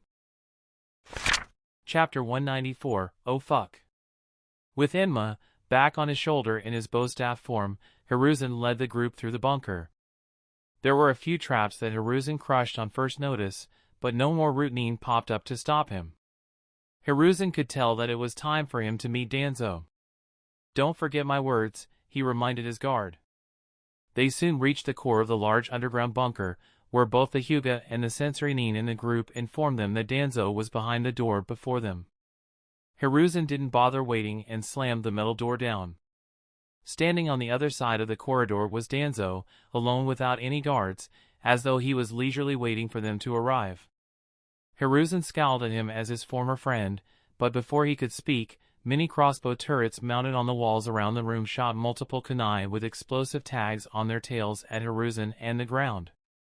Hiruzen flicked his wrist, and a gust of sharp wind pulsated outwards, blowing away the kunai barrage and cutting every single explosive tag in half, forcibly rendering them diffused. Is that all, or do you have more juvenile mechanisms to throw at me? Hiruzen asked, slamming the bowstaff down and shaking the floor. They were a welcome for you, Hiruzen. This is the first time you have ever visited one of my homes. A bit too late though, Danzo said calmly as his eye drifted over the ANBU guard behind Hiruzen. He lingered on Itachi standing in the back. And I see you have brought companions. Hiruzen noticed Danzo still had his 2 eyes, black pupils and both. He hasn't transplanted Shirsui's eyes then, he concluded. There was a reason why a clan like the Uchiha, who were so fiercely protective about their dojutsu, had allowed an outsider to retain and wield one of their precious eyes. Hatake Kakashi had obtained the eye that had given him the moniker the Copy Ninja from his friend and teammate who had died during the Third Shinobi World War, and everyone, including the man himself, expected the Uchiha to come knocking on his door so much so that Kakashi had taken the initiative to visit the Uchiha to return the eye. But contrary to everyone's expectations, the Uchiha clan had allowed Kakashi to retain and wield their eyes. It was an absurdly shocking incident that had been on everyone's lips for months. Everyone aware of the matter could only speculate why the Uchiha would do so. Hiruzen himself couldn't understand the reasoning.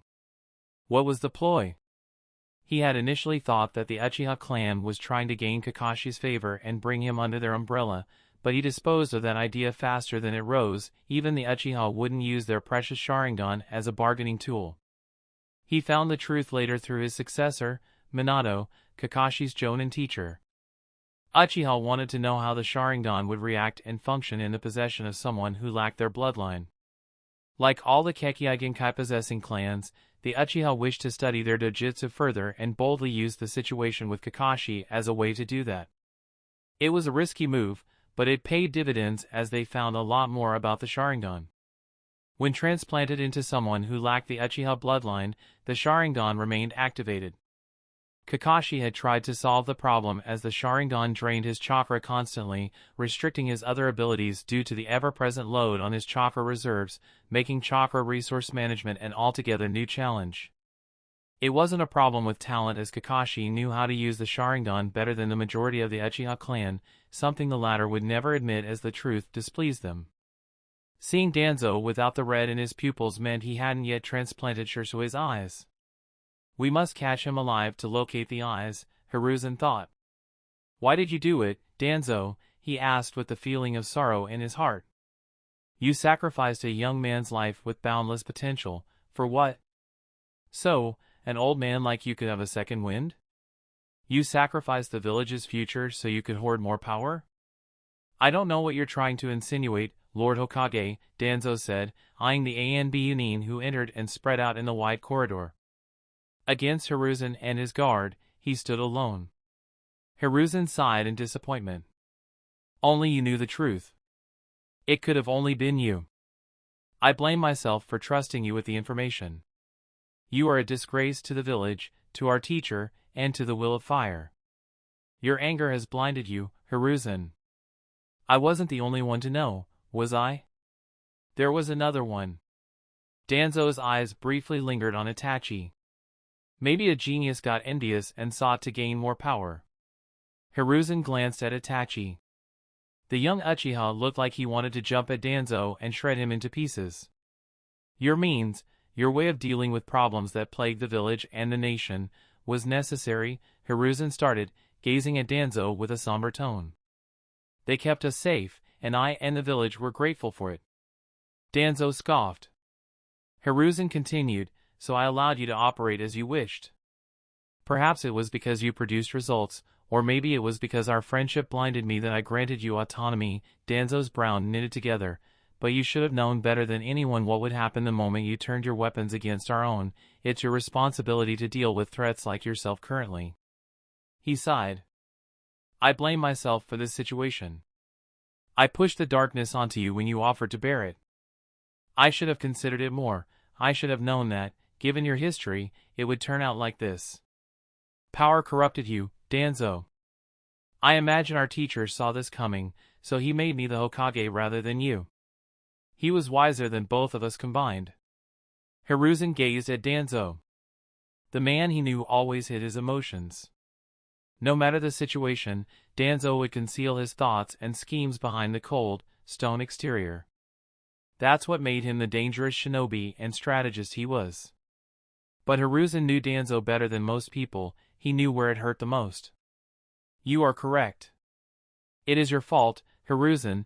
Danzo stood there just as calm as before, his voice flat and controlled, but if the venom in his eyes was any indication, Hiruzen knew his words had gotten through. Everything I did was because of you. All my actions were in the hopes you didn't ruin the village our teacher helped build.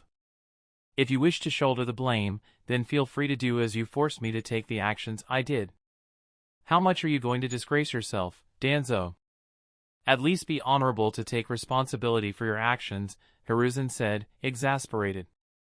Danzo shook his head. Don't try to twist my words, Hiruzen. I know what I did, but you forced my hand. You were leading the hidden leaf into weakness, he said with a hint of anger. It all started after the Second War. Your policies and decisions slowly began to soften. Your iron rule became more malleable. It wasn't obvious then, but with hindsight, I could see that the once fierce third Hokage had reached the tail end of his prime. A mocking smile appeared on his face. I always wonder what was the catalyst. If one was to ask me, it was the Slug Princess downfall. Tell me, Hiruzen, did seeing your students suffer because of the war crack your shinobi heart? Danzo, Hiruzen warned. Danzo continued unperturbed. That softness of yours was why the Hidden Stone and the fence-sitter Inoki dared to declare war against US, which led to the Third War. Your weakness let the smaller powers in and outside our borders dare to harbor even thoughts of rebellion. Aniki saw your weakness and sought to take advantage. Your weakness was the reason why Hidden Cloud and that generation of Reikage dared to enter the war, because they didn't see us as strong enough to fend off two nations. Would they have thought that when the first Hokage founded the village? Would they have dared when the second Hokage led our glorious village into prominence? Would they have dared it when the Hiruzen of old was keeping everyone under his heel? The memories drove away Hiruzen. He was as naive as any youngster in his youth. Power was the truth, power was absolute. He didn't understand what the Hidden Leaf stood for, what the Hokage's true duty was supposed to be. It was training his dear students that led him to enlightenment. It was from seeing their growth, their potential, their brightness, that he understood the will of fire. You're so blind, my old friend, he thought. I was happy when you decided to step down as the Hokage and pass the hat on to Namikaze. We never agreed on many things, but I understood why you chose him, said Danzo, surprising Hiruzen. Namikaze was such a force to be reckoned with during the Third War that an unwilling Inoki was forced to sign the peace treaty. That was the dominance that a Hokage should have. I had liked the young Orochimaru with his mind, ability, and zeal, but Namikaze was a better choice. He even had the Jinchuriki under his control. A truly shrewd hand to marry the Jinchuriki just like the first Hokage. I'm still surprised that Jiraiya was the one to train him. Hiruzen felt a bad taste in his mouth as Minato's memory was tarnished right in front of him. I pity you, Danzo. You can't help but see everyone as tools and pawns, he said. Keep it to yourself, said Danzo. He continued, I had high hopes that the young Namikaze would lead the Hidden Leaf to its previous heights under his reign, but tragedy struck.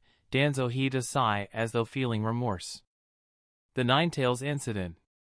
The tragedy had killed shinobi and civilians alike. The incident had taken away his wife from Hiruzen, the Hokage from the village, and countless loved ones from the people who were fortunate to survive. But the true tragedy was when you reinstated yourself as the Hokage, Danzo said.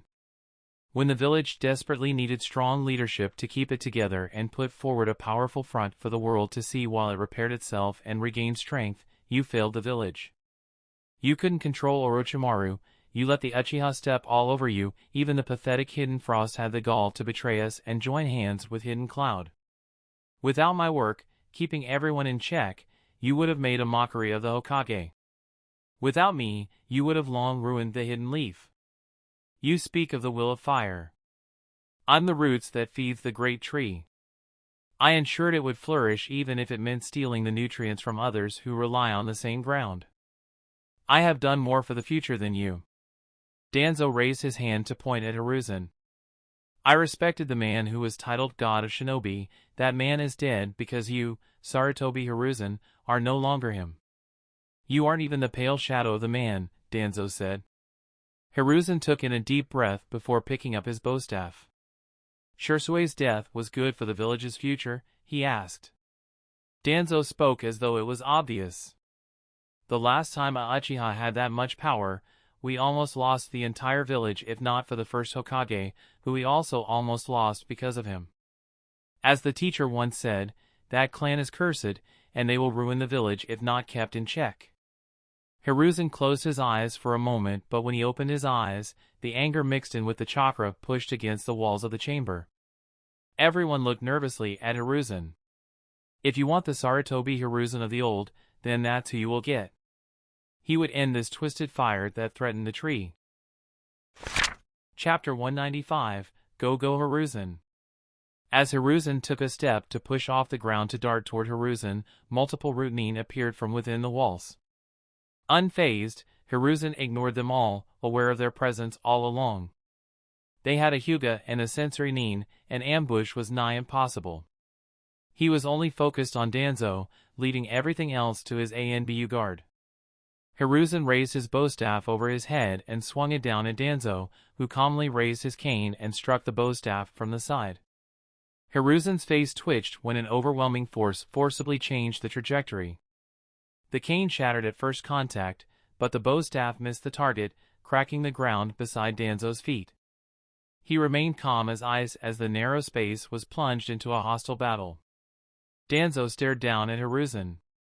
One moment, his eyes were tranquil as an undisturbed lake surface, but they flickered with killing intent in the same split second as he thrusted the broken end of the cane into Hiruzen's chest. Hiruzen effortlessly parried the broken cane with a kunai and struck a counterattack in the same movement. Danzo sidestepped the kunai.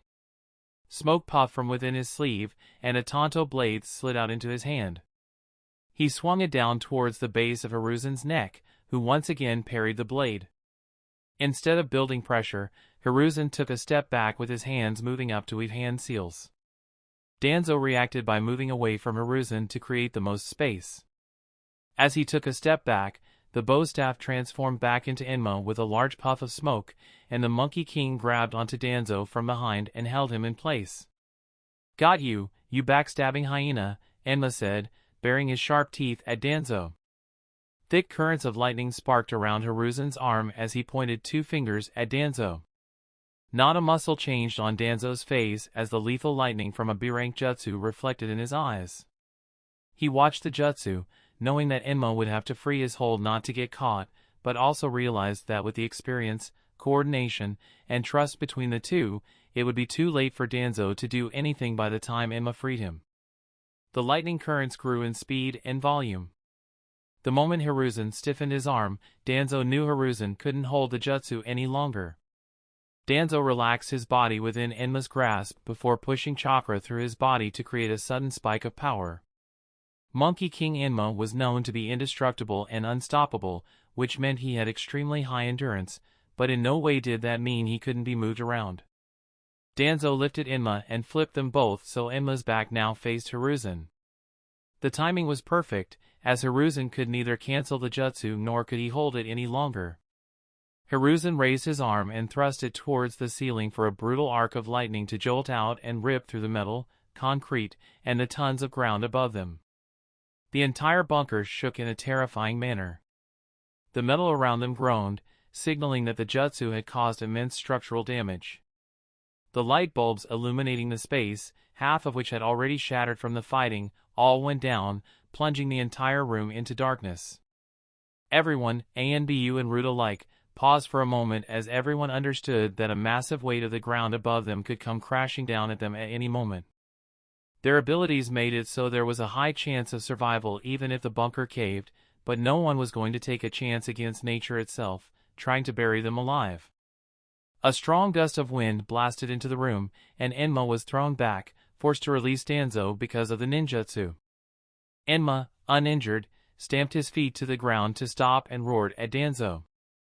Hiruzen strained his ears. He heard the muffled sound of Danzo's slippers and a flutter of his clothes. Danzo was on the move. He asked Enma to follow, and they jumped down into a narrow tunnel. The tunnel stretched in one direction with a light at the end. "We must hurry," Enma said as he hurried along the tunnel. Hiruzen nodded and followed Enma but stopped after a few steps. "Wait," he said, his voice echoing in the narrow space. Hiruzen turned back towards the dead-end side of the tunnel. His fingers twitched as he breathed out a shaky breath. He joined his hand to create a release hand seal. The Genjutsu shattered, and the dead end suddenly extended into a tunnel going in the opposite direction. He could even pick up faint sounds from Danzo's sandals. "Crafty bastard, we almost fell for it," Enma spat and stepped into the other direction when Hiruzen put a hand on his shoulder. Enma was shocked and blurted the first thought that came into his mind. "Are you letting him go?" "I harshly disagree, Hiruzen. You must see through your old friendship for what all the man has done." Hiruzen didn't reply. His eyes were trained on the tunnel bent to the side, blocking his view of the end. His breaths turned deep as chakra bubbled inside his body. More chakra than he had ever actively produced in years flowed through his chakra pathway network like a flood. The last time he had mixed this much chakra was years ago when he had tried to apprehend Orochimaru. His bony fingers weaved a hand seal, and the chakra obeyed his command. Fire release, Fire Dragon Jutsu. Like a spark dropping on gasoline, fire for the B-rank jutsu erupted from Hiruzen's mouth in the shape of the dragon. The tunnel was too narrow to contain the flames, and the fire dug into the walls to make space for the dragon that refused to be contained, scorching and incinerating anything and everything in its way. The Sarutobi clan were known for their affinity to fire-style ninjutsu much like the Uchiha. Hiruzen shared his clan's affinity, but unlike his clan members or those of the Uchiha clan, he was the third Hokage of the Hidden Leaf, the god of shinobi, the professor who had mastered all nature transformation. He pushed the B-rank jutsu beyond what most people could even master through their lifetimes. The fire burned hotter, and the dragon grew longer. It couldn't even be called a B-rank ninjutsu as it approached the destructive capability of an A-rank ninjutsu. But it wasn't enough. Hiruzen weaved more hand seals. Combination jutsu was the skill-extensive technique of mixing two compatible ninjutsu into one to produce a much stronger ninjutsu. It was performed by two people, as one person could only perform a jutsu at a time. Hiruzen wasn't those people. He could actively perform 2 ninjutsu at a time. He could simultaneously cast 2 B-rank ninjutsu at a time with ease. Given the right conditions, he could even do it with 2 A-rank jutsu. As though someone had turned the fuel injector dial to 11, the flames burned even hotter, jumping several levels hotter, and the fire erupted in volume, pushing against the tunnel even harder, turning some of the soil into molten lava. The indestructible Monkey King Enma stepped back as the sheer heat from the flames began to sting his skin and singe his fur. Combination Ninjutsu, Wind Augmentation, Fire Release, Heavenly Fire Dragon Jutsu. Danzo escaped into the tunnel after taking advantage of the sudden blackout in the corridor to cast a Jinjutsu. He didn't expect the Jinjutsu to stop Hiruzen for long, but he expected it to hold long enough for him to escape. It would have been wiser, and the logical decision to escape in the wind before Hiruzen even had the opportunity to send summons for him, but he wished to see him in the eye as he said his piece. It was his selfish desire to tell Hiruzen how and why they had arrived at the present. The moment Uchiha Shisui had escaped from his ambush alive, he knew there was a chance that the news would reach the Uchiha clan and the entire village. It was a risk he had considered and had taken measures to reduce risk, but Uchiha Shisui had proven to be a troublesome adversary who had not only escaped alive but killed more than 3/4 of the finest routine he had chosen for the mission. It was a beyond expensive operation, but it was worth it for the safety of Hidden Leaf. He couldn't let the cursed Uchiha, who had awakened the Mangekyo Sharingan, threaten the village. As long as Uchiha Shisui was sent to the afterlife, he wouldn't have minded the deaths of all involved in the operation. What he didn't expect was the Uchiha clan accusing him of stealing both of Shisui's eyes. He had only managed to get his hand on one of the eyes. Shisui had escaped with his other eye, which Danzo deeply regretted. Either the Uchiha were not telling the truth, or they indeed didn't have the second eye. Danzo wondered why for both options. Did they want Hiruzen to believe that the second eye was destroyed so he wouldn't be threatened by them, or did the Uchiha clan truly didn't possess the second eye? What Shisui had done after his escape was a mystery that couldn't be solved by anyone but the man himself. Seeing that Hiruzen had brought the young Uchiha prodigy along with him, he tested to see if Uchiha Itachi knew something, but other than hatred and anger, the boy didn't give anything that would tell Danzo what had happened to the second eye. Danzo felt the Jinjutsu he had laid down shatter. It was much faster than he had anticipated. Father Time hadn't been kind to him. He picked up his speed and headed towards one of the exits. They had built an underground branching maze with dead ends and false openings, filled with deadly traps, and only Routine knew the correct path to the true secret exit. He had noticed Hiruzen had brought a Hyuga along, which was an annoyance, but he had instructed his Routine to kill or at least occupy the Hyuga so his Byakugan wouldn't be used to track him down. As long as he lost Hiruzen and his summon, he would be able to escape. Danzo had raised his hands to weave hand seals to create clones to jerk the tail of his scent, when he felt a faint rumble beneath his feet. He glanced up as dust fell from the ceiling of the tunnel. He glanced back. For a moment, he saw nothing of concern, but then things changed. The temperature rose, and then he felt the heat arrive on his skin, and before he could genuinely react, a dragon's head made of fire hounded after, drowning everything behind it in fire. He immediately used the body flicker jutsu to shoot forward so as not to get eaten by the flames. He judged that he could keep ahead of the flames, but the moment that thought struck, the volume of flames rose, the fire grew hotter, and he could feel the intense heat assaulting his flames. In an instant, he realized he wouldn't be able to stay ahead. Not even trying to take me alive now, are you, Hiruzen? Danzo jumped up towards the ceiling with lightning-quick hand seals and burrowed upward into the ground. He could no longer exit through the exit, creating a new emergency exit was the only option. He never underestimated Hiruzen's power. The man was stronger than him from the day they had met as little babies. The gap had only increased as they grew and Hiruzen came into as the god of shinobi, a perfected living weapon of mass destruction.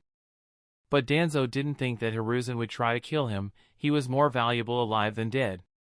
His root network itself was enough reason for his capture because without him, it would take Hidden Leaf a decade to dismantle his operation. The moment he breached the ground, the intense, pressured flames rose behind him, chasing after him as he hastily burrowed up. It didn't take long for Danzo to gather that the flames were faster than him, and he was bound to be enveloped in them. He focused on every tenketsu in his body and released chakra to create a pseudo-protective layer to protect himself. It was not Hyuga's 8 trigrams palms revolving heaven, but it was the best option while he continued to burrow to the top so he could escape as soon as possible. The flames enveloped him, burning away the chakra layer that Danzo continuously replenished. The fire burned his skin, the air burned, his lungs burned, and his eyes blurred until he was functionally blind, forcing him to close then. The ground around him heated, interfering with his ninjutsu that he was using to burrow up. He gritted his teeth as the fire ate at him. He only took a breath when he emerged above ground and jumped out of the flames, rolling on the ground to put them out and extinguishing them with a burst of chakra from every tenketsu to snuff them out. The smell of burnt hair and skin overwhelmed his senses as he got up to his feet to walk away. Where is he? He hadn't taken the risk of meeting Hiruzen without thought. He had an escape plan with contingencies set up to avoid capture. Surrender or die. Danzo stopped as the words reached his buzzing ears. He stopped and turned back to see Hiruzen with his bowstaff. Chapter 196, Akatsuki. Hiruzen and Danzo faced each other on the outskirts of the town. Danzo's clothes were in tatters, his skin was singed, and his hair was frizzled from the fire. Hiruzen looked down on him, looking ready to strike at the moment's notice. Surrender, Danzo, Hiruzen said. Danzo's body was hunched, his chest heaved as he stared at Hiruzen. He scoffed and stood straighter with a grimace on his face. You know better than anyone what would happen if I returned to the village with you, said Danzo. Hiruzen narrowed his eyes.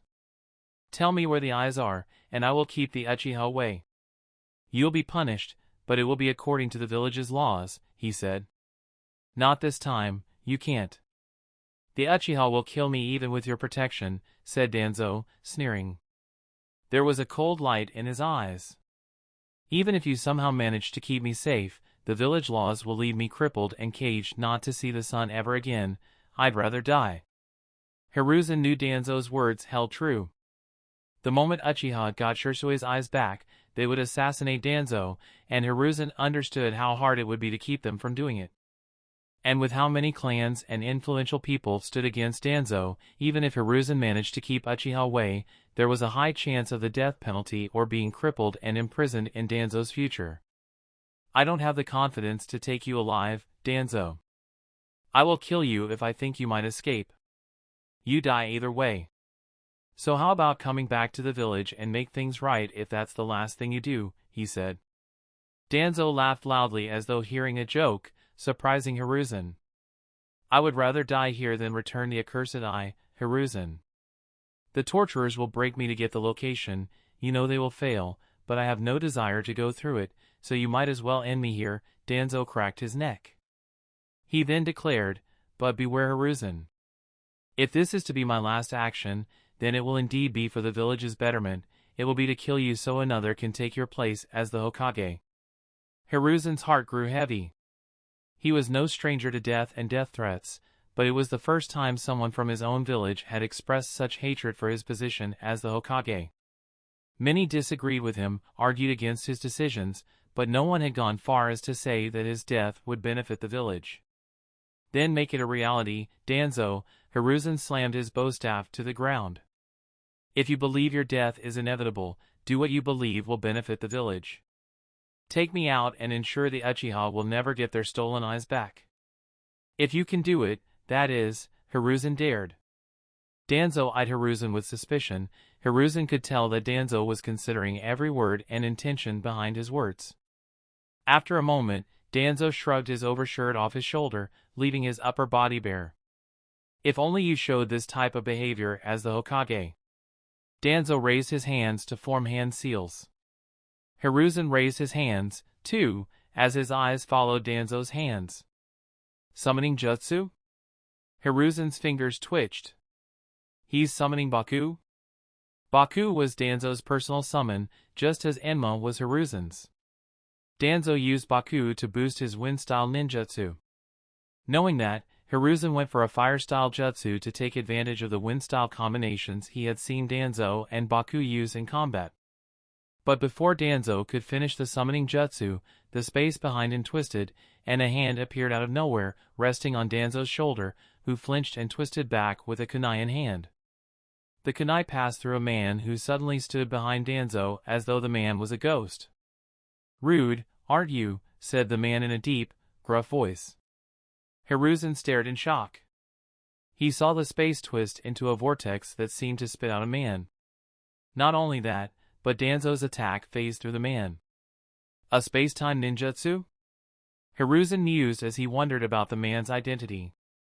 The man had an orange mask with stripes that only had one eye hole, his hair extended beyond his shoulders, and he was dressed from top to bottom without a hint of skin showing. "Hiruzen," Enma called out. "I know, my friend." Hiruzen picked up the bow staff in response. It was pure intuition, but Hiruzen could sense danger oozing out of the man. This was not someone to be trifled with. Unlike both he and Danzo, the man was in his prime. The man looked up at Hiruzen, who froze up when he saw the red Sharingan gazing at him from within the mask. "An Uchiha," he muttered. "The Uchiha," the man replied. Hiruzen was taken aback, and before he could speak, something flew past him that sent the coldest chill up his spine. On pure instinct, he jumped to the side even though it had already passed him by. The thing was a mass of jet-black flames that struck Danzo right in the chest. Hiruzen felt his heart leap from the gut-wrenching scream from Danzo as the black fire burst, spreading on his body. However, the next second, the ominous jet-black flames fell to the ground as if detached from Danzo, who kept screaming in agony. That itself lasted another second as the man and Danzo were sucked into the vortex that distorted space. Hiruzen looked back to see Itachi kneeling beside the hole in the ground with a hand over his eye. There was blood on his face and hand, his breathing labored, and Hiruzen's eyes widened in shock. Pinwheels spinning in Itachi's scarlet eyes that burned with hatred. Danzo woke up with a start and heaved a noisy breath as his arms immediately went to his chest. His body is covered in bandages and unfamiliar clothes. He winced as pain assaulted his body, but he found that he could move. Danzo ignored the pain and immediately took note of his surroundings. He was in a fairly small room with a bed, wall cabinet, and 2 chairs on a tiny circular table. He immediately got up, and with his eyes on the door, he went to the cabinet. He saw some basic medical supplies. He grabbed some of them and stored them in the satchel he made from the bedsheet. Danzo then broke the legs of the table and chairs to construct makeshift weapons. The door was simply a curtain, saving Danzo the effort of opening it stealthily. Judging from the rough walls and the material, he was underground. As he made his way through the corridor silently, he recalled his latest memories. He was facing Hiruzen when black flames hit him. They burned hotter than any ninjutsu he had ever faced. He didn't know how much time had passed and what treatment he was given, but he didn't need to look down at his bandages to know that his wounds were already bleeding. The corridor was fairly short with 2 more rooms other than his own. He could see trees and long grass out the entrance of the cave corridor with a loud sound of rushing water. Sticking close to the walls, Danzo peered out of the entrance and saw a sprawling jungle stretching to the horizon. The sound of water was a waterfall a small distance beside the cave entrance. Danzo closed his eyes. In his condition, when he had no idea where he was, getting to a place of safety would be a challenging task. He knew who brought him here and wasn't stoked about being in the company. Isn't it rude to leave without bidding farewell to the host? I feel I deserve a thank you. Danzo frowned and looked to his side. The so-called Uchiha Madara, dressed in his full attire and mask, stood on the opposite side of the cave entrance with his hands behind his back, facing Danzo. Danzo resisted the urge to lean against the wall. He couldn't afford to look weak in front of this man. I have no intention to thank you after what happened, Danzo spat. Oh? Why is that? Asked Madara. I hired Akatsuki as an escape plan, but you almost let me die. Please don't force your inability on us. You told us to wait for you at the planned exit point, but then you decided to come out from a different place altogether. You should be grateful we were on the lookout and got to you in time. Without us, you would have been a dead man, said Madara. Danzo silently gritted his teeth. He hadn't expected Hiruzen to take such drastic actions. The black flames, what were they? Asked Danzo. An Uchiha among the ANBU. Madara then raised his hand and pointed it at his eye. Danzo's breathing hitched. He had seen the ANBU along with Hiruzen, and there was only one Uchiha among them. He recognized the mask and, thus, the man behind it. Uchiha Itachi. The special black flames, it has to be the Mangekyo Sharingan. Danzo felt his heart sink. He had just got rid of Uchiha Shisui so the Uchiha clan wouldn't have the Mangekyo Sharingan, and yet now, they had another one among them. It was a problem, but Danzo put it behind his mind for the moment. He turned to Madara. Now that the darkness of the shinobi is out from under the fire, the man smiled, his cold eyes slowly spinning ominously. We, Akatsuki, look forward to our continued relationship. The man was much more dangerous than most threats Danzo had faced in his long life. I hope you won't disappoint, said Danzo. For the first time in decades, Danzo had brand new opportunities to exploit and new threats to thwart. The man might be dangerous, but with his current situation, he needed to take the risk if he wanted to make his goal come true. He was exiled, but one day, he would return home. Until that day he would bide his time and prepare. Chapter 197, Big Brain Takuma. 14 teams gathered in the town hall of Camp Banana. The building wasn't meant to handle 50 people, much less the over 90 crammed into that hall. Only a few secured actual chairs, more sat on the floor, but most barely had enough space to stand comfortably. But they had to, as the town hall was the largest building and it was raining buckets outside. Takuma stood somewhere in the back, leaning against a pillar. As they had arrived separately, the team was separated because of the crowd. He looked around and could see them scattered around the hall. Shuffle to the side, will you? He was not alone, however. He looked to the side at Kimiko, who didn't look very pleased to be touching shoulders with him. There's no space, he replied. Then make some, she rolled her eyes. Why don't you jump up to the ceiling and hang there like a banshee, he said. Then he looked up, and seeing the flat, wide ceiling, began to think his taunt wasn't a bad idea. Kimiko only scoffed. The chatter simmered down when the two jonin walked into the hall. Toradesu sat on the chair reserved for him beside Tokubetsu Jonin Benzu from Hidden's team while Shirakumo took center stage, facing the gathered shinobi. Good afternoon, ladies and gents, Shirakumo greeted as he took the center stage. 7 days from now, we will be mounting an assault on the Gojiro gold mines. All of those gathered here will be participating in the operation. The rest of this camp will remain here, defending the camp. He pulled the sheet behind the big boards behind him and revealed a huge wall-wide mission board. His assistant rolled in a cart and passed on the individual mission packets to everyone in the room. Takuma flipped through the pages as Shirakumo began speaking. The first problem to solve is the miners working in the mine. Before we attempt anything, we need to clear out the civilians. With them around, we won't be able to operate freely, so getting them out is the first priority because we don't want to get caught up covering for them in the face of an enemy attack. He used a large stick to point at the board. The mining operation shuts down with sunset, and the miners live in the dormitories. He pointed at a map. It's in the northeast corner, which is to our advantage as we can go in and shepherd them out. But we will have to do it carefully. While the miners sleep at night, the shinobi keep an eye all day round. Security will be tight around the dormitories. We would need to be stealthy. One mistake could lead to the entire mines being alerted before we clear them out.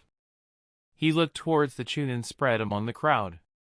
Jonin Toradesu and I have our preferences, but who wants to volunteer who wishes to take on the evacuation components? A lot of the chunin raised their hands. Among them was Anko. Do you want to do it? Takuma asked her. Of course, said Kimiko, we will be the first ones in, the first one to make contact, and we get to rescue people. Those 4 teams are going to have the most important job. Sounds about right, Takuma smiled. Do you think we would get selected? Kamiko pursed her lips. She looked like she didn't want to say it. If Anko was assigned under Shirakumo, we would have a higher chance, but under Toradesu, it'll be difficult if we get selected with how many Chunin want to do it. They were standing so close that he didn't need to lean in as he whispered. Really? I mean, I know other Chunin don't like her very much, but Join Toradesu? I didn't know he had a problem with her. She whispered back.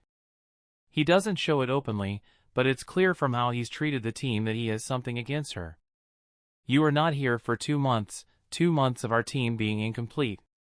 He could have allotted someone from the quartermaster's crew or the medical tent so she could at least have a complete team to go on missions, but he didn't. What does that tell you? That he doesn't like her, Takuma sighed. Shirakumo nodded and continued. The second problem and the most dangerous is the enemy shinobi. After the civilians are evacuated, we hit them hard. Now, I realize that the gossip has been going around for a while here, and gossip tends to grow out of proportion. Until very recently, the pit was occupied by 5 jonin, 30 chunin, and 80-something genin. But most of you are aware of the new base we have built in the nearby valley that has put pressure on the enemy, and they have moved their troops around. The mines only have 3 jonin, 12 chunin, and 50 genin. The chatter grew in the room as they heard the numbers. The troops involved in the operation outnumbered the enemy on the genin and chunin level, but they had 1 more jonin, which was a very significant advantage. That single jonin, given the proper opportunity and time, could eliminate the numbers advantage they had. The plan Takuma had once suggested, thinking it wouldn't turn into anything, had now become a reality. The open valley was now home to a new base, which had caused the enemy to counter and move troops to the other side of the valley. It was an expensive move on both sides, and very difficult to coordinate, but they had made it happen. That puts us at even with the enemy at the mines. With enough preparation, we are confident we would emerge victorious and retake the mine. He pointed at another spot on the wall. The pit itself is an open area, having its obvious advantages and disadvantages. The point of concern is the mining tunnels. It's safe to say that once the attack starts, some or many of the enemies would head inside for cover or to hide until the conflict's over, and they can sneak out afterward. Engaging them in those close, dark, narrow spaces would be a challenge and a danger. I advise every team here to take note of that and prepare accordingly. You can sense them, right? Kamiko said to Takuma. Takuma nodded. The Earth-style, Earth Tremor Sense Jutsu made that possible. Exposed earth like that of the pit makes it easy. It might get a bit overwhelming with people running around, but I think I'll be able to focus. I just hope no one pulls a suicide bomber and cave in the tunnels while we are in there. Kamiko gave him a dirty look with a click of her tongue. You couldn't keep your mouth shut, could you? You jinxed it, you bastard, she cursed. I don't believe in that bullshit, he said. Takuma looked down at the mission packet. There was a lot of information from routes and timing, to protocols, terrains, and weather, among other things. Clearly, the Jonin and Chunin had already done the lion's share of planning for the operation.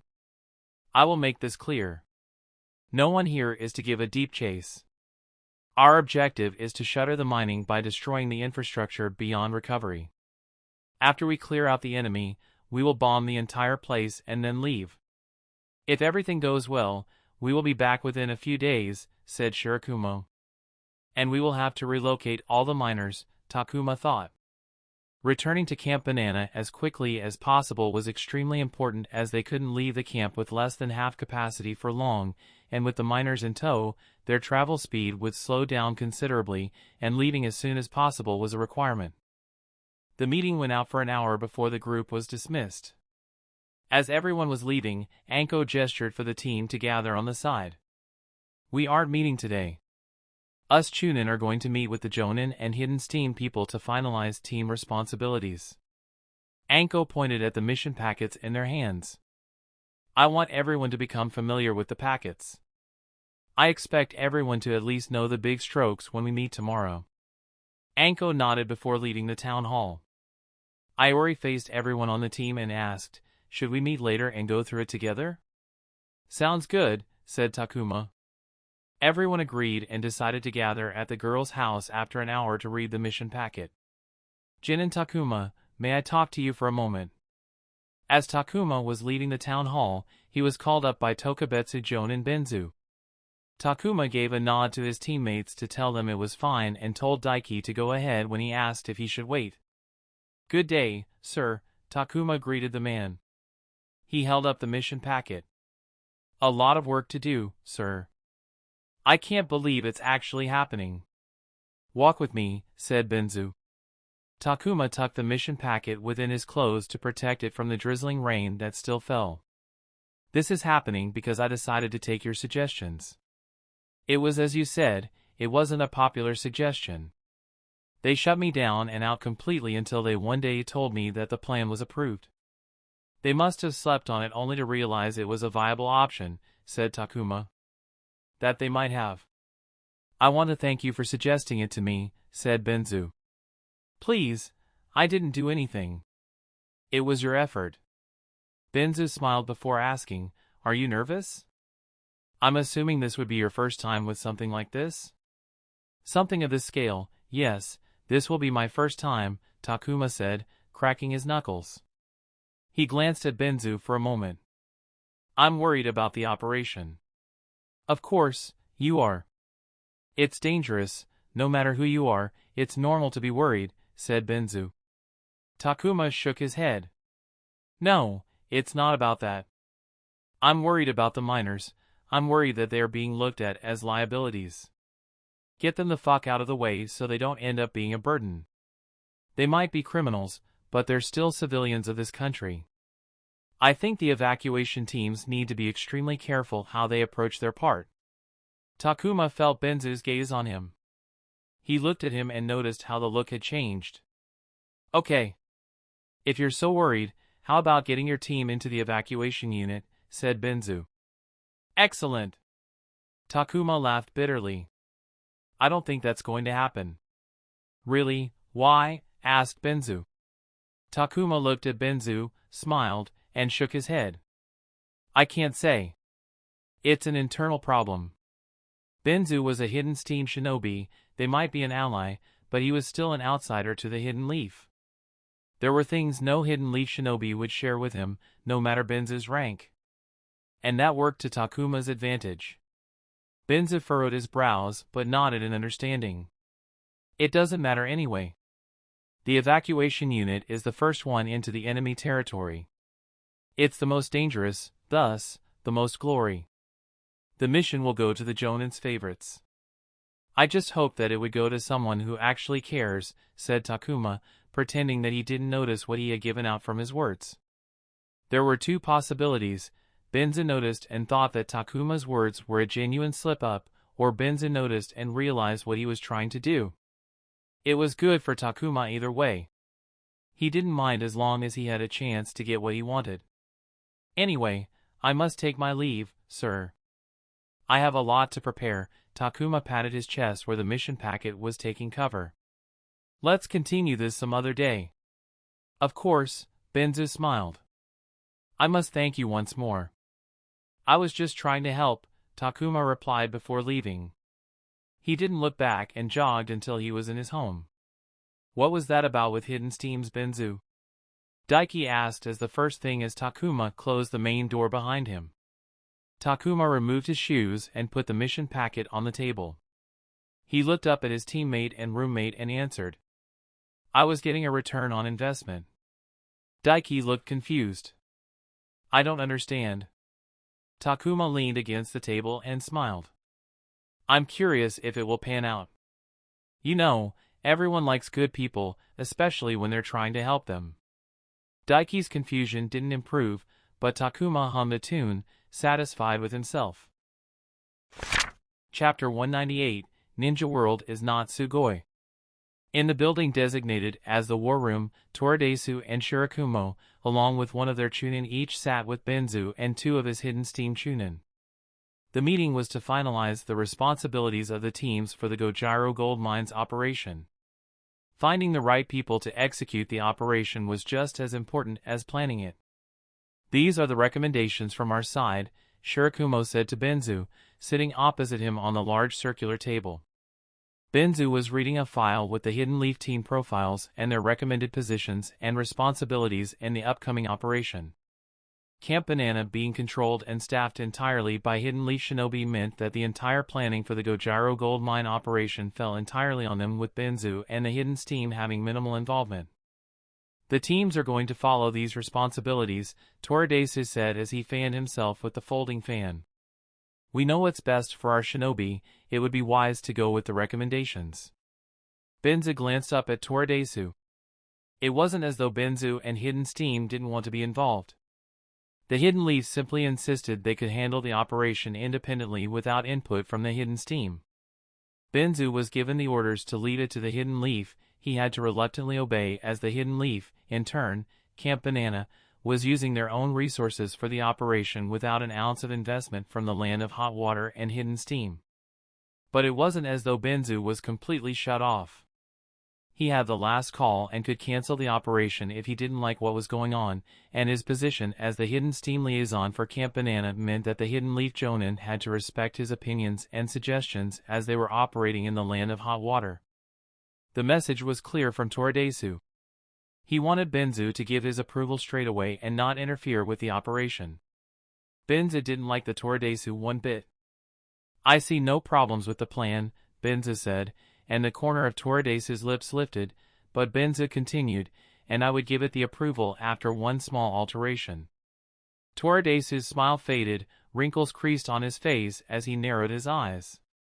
And what may that be? He asked. Benzu tapped on the file with team profiles. I want this Team 9 headed by Chunin Mitarashi Anko to be part of the extraction unit. He looked up at Toradesu. I'm sure you don't mind. This team is under your command. I'm sure they're competent. Toradesu responded with a flat smile. Of course, every Hidden Leaf shinobi is a tier above their peers. However, everyone has their strengths and weaknesses. The responsibilities given to Team 9 were based on their skill set. I feel like the extraction unit suits their skill set better. Benzu turned to Shirakumo. I don't feel my suggestion as the representative of the Hidden Leaf is too heavy. Do you think so, too, Jonin Shirakumo? Shirakumo gave Toradesu a look. The latter frowned for a moment before sighing unpleasantly. As you wish. Team 9 will be part of the extraction unit, said Toradesu before taking his leave from the war room with his Chunin. The meeting, for all intents and purposes, was over with Toradesu's leave. Benzu stood to leave as well. Before he could exit, Shirakumo asked, May I ask why Team 9? Yes, I can see they're suitable with 2 members able to mask their chakra, but the teams in the original lineup would be just as good as the new lineup. Benzu answered while he gathered the files and documents. I didn't doubt the competency of your original suggestion. I simply wished to have someone. It was purely based on personal preference. Is that so? Are you acquainted with Chunin Mitarashi? I can't say I am. Benzu smiled. However, the idea of destroying the mines came from Team 9. I firmly believe that the team will perform better. I expect all of you to be on your best behavior, Anko said to her team. Takuma hid a smile. The evening after the initial briefing, Team 9 received the confirmation that they would be in the evacuation unit. Anko hadn't hidden how elated and excited she was about the assignment. While Takuma had not known Anko for long, it was easy to tell that being on the excursion unit meant a lot to her. He could only imagine her struggle with the stigma known as the snake student attached to her, and how it must have been a hindrance every step of the way. Benzu hadn't disappointed, and now Team 9 was part of the evacuation unit. Takuma wasn't sure if his ploy would work, as Benzu was from Hidden's team and Camp Banana was a Hidden Leaf base, but it seemed that the Tokubetsu Jonin still had some weight he could swing around. They were about to meet the other 3 teams assigned to the evacuation unit. They assembled in one of the abandoned buildings reserved for meetings, as the outdoors were soaking wet from the rain. 2 of them were from Shirakumo's ranks with Anko, and the last one from Toradesu's ranks. Team 9 was the first to arrive, as Anko wanted to arrive early. They waited 10 minutes before the first team arrived. Mitarashi, the Chunin greeted. Ikeda, Anko nodded back. Ikeda was a slender man with long limbs. His tall stature made it look like the man had been stretched lengthwise. Ikeda was from Shirakumo's ranks. Ikeda's team had the function of advanced reconnaissance. They were tasked with moving deep into active battlefields to survey and explore points of advantage, enemy movement, and inspect the combat situation so the base could prepare and plan accordingly for relevant operations. It made sense for them to be involved as the team specialized in stealth, which was required for the operation. There was an awkward silence between the Genin of both teams. The Chunin made small talk with each other, doing nothing to break the ice between their teams. Seeing that, Takuma drew close to Kamiko to whisper, "We should take the lead to introduce ourselves." Anko was the Chunin lead of Team 9, but Kamiko was the unofficial leader among the Genin. She moderated the discussions. If the team had a shared opinion, she relayed it to Anko. It was only proper for her to approach the other team first and get a conversation started. Kamiko nodded and initiated the conversation without hesitation. Camp Banana was small enough that everyone knew everyone. They might not have talked, but everyone knew each other's name and teams. Takuma recognized all 5 Genin from seeing them in the mess hall or roaming around the village. He had even been on the same shift as one of them on guard duty. Once Kamiko initiated, the ice shattered, and the 2 teams started chatting. The 4 teams were going to work together as the evacuation unit and needed some resemblance of cooperation to get the job done. During his time in the police force, Takuma had collaborated with other departments and teams for information, competencies, and on-ground operations. The key to a functioning relationship was to ensure that the other party never felt like they were being taken advantage of. There were simple steps to accomplish that: transparent and proper communication about requirements, a pleasant collaborative environment, and giving credit where it was due. Because the Narcotics Task Force was such a young team, Takuma had done many things to create positive ties with other teams. He had credited people on official reports even when it wasn't necessary, taken people to lunches to express appreciation, and doled out praise by the bucket load as long as he got what he wanted. It was exhausting and consumed time he didn't have, but Takuma understood its importance. As they were talking, the other 2 teams arrived. With the 4 teams assembled, they immediately started the meeting. Everyone sat down with additional mission packets, especially for the evacuation with necessary information. The one to lead the meeting was Chunin Ida from Shirakumo's ranks. Ida started. The evacuation unit is in charge of evacuating the mine workers safely before the battle starts in earnest. We have to ensure that they are clear before the assault starts. He asked everyone to flip to a page in the mission packet. From the collected intel, the mining operation is only live during the hours of sunlight. They start at sunrise and retire to their dormitories at sunset. As you can see, all workers stay in the same dormitory building. There were a few maps in the mission packet with extensive legends that marked the points of interest. Everything from active tunnels to rail tracks, everything was properly marked on several maps to make it legible. Because workers only return to the mines after the day's work, we can only evacuate them during the dark hours. That also means the entire assault will occur before dawn, Ida said, gazing at the entire group. Takuma exhaled deeply. Fighting in the dark was never optimal.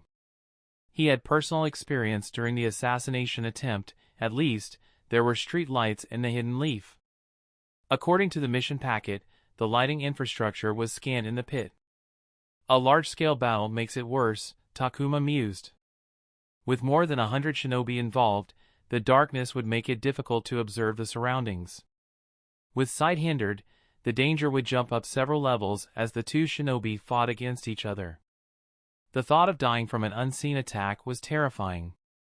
Ida swiftly moved on. The dormitory is nearer to the edge, which is to our advantage. However, the scouts were able to verify that there is a sensory need in the enemy ranks, but we don't know their range or sensitivity. So, only those capable of chakra masking would first proceed to the dormitory and clear out the guard before escorting the workers, while the remaining will hang behind as backup. Out of the 4 teams, all 4 Chunin knew how to mask their chakra. it was a prerequisite for the Chunin to master their chakra for their team to be part of the evacuation unit. Other than Chunin, 9 of the 20 Genin knew chakra masking. The entirety of Ikeda's team was capable of chakra masking because of their sub-role, but chakra masking was uncommon among Genin. While Takuma was learning chakra masking, he wasn't one of the 9 Genin. Ida then asked the room to turn to another page. "These people in this section are our priority," he said. The section in the mission packet had several people's profiles with portrait photographs. Takuma's brows furrowed as he wondered what made these people special, but then he read the short profiles below the images, and he realized what made the people priorities. Of course! The miners were all criminals who were serving their punishments in the mines, but a gold mine couldn't be run by criminals. The people declared as a priority were the ones in charge of managing the mines. The people who weren't criminals. Takuma raised his hand. "Yes?" He asked, "Is their living status verified?" Ida replied, "From what we know, the shinobi were all killed. The remaining people are high-ranking, important civilians, who hold valuable technical knowledge regarding mining operations. The Land of Hot Waters doesn't want to lose these people, so we have to make sure that they get home safely. The civilians in the know-how were left alive so the mines would remain operational," Takuma thought. Moving on. Takuma turned more pages and saw many more photographs, but all those people weren't the priority. Chapter 199, Evacuation Unit. Moving just shy of 100 shinobi stealthily was a logistical nightmare. Positioning them around an enemy territory in the dead of night with purposefully limited lighting while avoiding the constant risk of detection was a hellish experience. "This is itchy," Riku said in frustration as she pulled on the collar of her undervest. She was wearing standard shinobi gear under her flak jacket and a fully equipped weapon cache strapped to her in pouches. The only peculiarity was that it was the Hidden Steam's headband and jacket instead of the Leaf's. In fact, everyone involved in the Gojiro mine operation was dressed in Hidden Steam gear. Officially speaking, the Land of Hot Waters and the Land of Frost were at war with their shinobi villages involved in the conflict. But behind the scenes, both nations were being supported by the Land of Fire and the Land of Lightning and their respective shinobi villages. At first, the aid was through financial support and equipment/weapons, but as the conflict escalated, the Hidden Leaf and the Hidden Cloud sent in their own shinobi, which was the turning point in the war. The moment the two got involved, the scale of war changed drastically. Even with their limited forces, the Hidden Leaf and the Hidden Cloud had just as many shinobi in the war as the Hidden Steam and the Hidden Frost. However, the official involvement of the Leaf and Cloud was limited to indirect aid, but all the involved parties knew they were actively participating, but they couldn't make it public. If 2 of the 5 great shinobi hidden villages were in direct warfare against each other, the situation could escalate to the Hidden Leaf and Hidden Cloud declaring war against each other, which wasn't something either village could be careless about. Even the Hidden Steam and Hidden Frost and their respective daimyo didn't want a full-scale war between the two superpowers because their war would be fought on their land, the Land of Hot Waters and the Land of Frost, and that was something neither nation wanted, which was why for an operation as big as the retaking the Gojiro mines, the Hidden Leaf's forces were dressed in the Hidden Steam's colors. "Bear with it," Anko replied as she sat cross-legged in a meditative pose. The 4 teams of the evacuation unit hid among the bushes under the cover of the night sky, waiting for the signal to begin their operation. The mining had released enough particulates and pollutants in the air that obscured part of the natural moon and starlight, making seeing in the dark even harder. Takuma knelt beside a tree like a statue with his communications radio before him. "Beep. I'm getting a transmission," he whispered. All 4 teams in the evacuation unit became alert at Takuma's words. As Takuma decoded the message, everyone began checking their gear and equipment. A silent tension hung in the air as everyone waited for Takuma's words. "The operation is a go," said Takuma to his comrades. "Execute Stage 1. Without any further communication, 13 members of the 24-person unit got up and paced towards the mining pit. 4 Chunin and 9 Jinin capable of chakra masking were responsible for stage 1 of the entire operation, which was to infiltrate the workers' dormitory, take out the enemy guards stealthily, and begin the evacuation of the workers. Takuma quickly packed his radio. "Let's go," he said. The remaining 11 members of the evacuation unit got on their bellies and crawled towards the pit silently. They couldn't go down to the dormitory as they had no way to avoid the sensory Nin's detection, but they had to be ready to assist in case the situation soured at the dormitory, ringing the alarm bells. "Stop," said another Jinin. Everyone did. They couldn't get too close but had to be in range and ready to take action. Takuma took a deep breath and began concentrating. Anko and the others jumped down the pit. Entering the pit wouldn't have been possible during the day, but with no light, it turned into an advantage as they could do it without real complications. They just needed to do it silently. As they got down the step-like carving that made up the pit, the multi-floor dormitory stood a distance away from them. They had no idea about the floor plans of the dormitory or how guarded it was on the inside. All they knew was that 7 shinobi guarded around 100 people.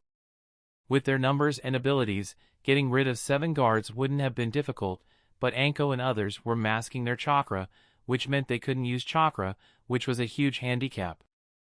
The primary goal of the evacuation unit was to get the workers and people with priority status out of the mines, but they had a secondary objective that could only be accomplished if they retained their stealth. It was to cause chaos. Not much was known about the sensory Nin except for the fact that at least one existed among the enemy forces that occupied the Gojiro gold mines. But that knowledge made a surprise attack impossible for Camp Banana. The sensory Nin would detect the presence immediately and sound the alert. If they had an insight into how many sensory Nin there were, things would have been easier, but they didn't have that information, and that information gap limited them. Thus, a conditional plan was hatched. If the evacuation unit was able to come out of stage 1 with their stealth intact, the members capable of chakra masking would further proceed into enemy territory and place explosives all around the mines. It was obvious that the enemy would be prepared for an invasion and would have a quick response action plan prepared.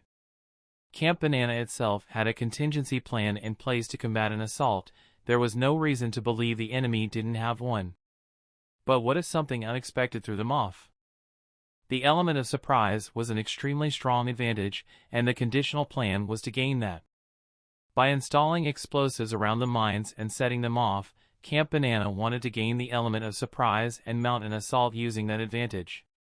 However, the sensory Nin created a problem.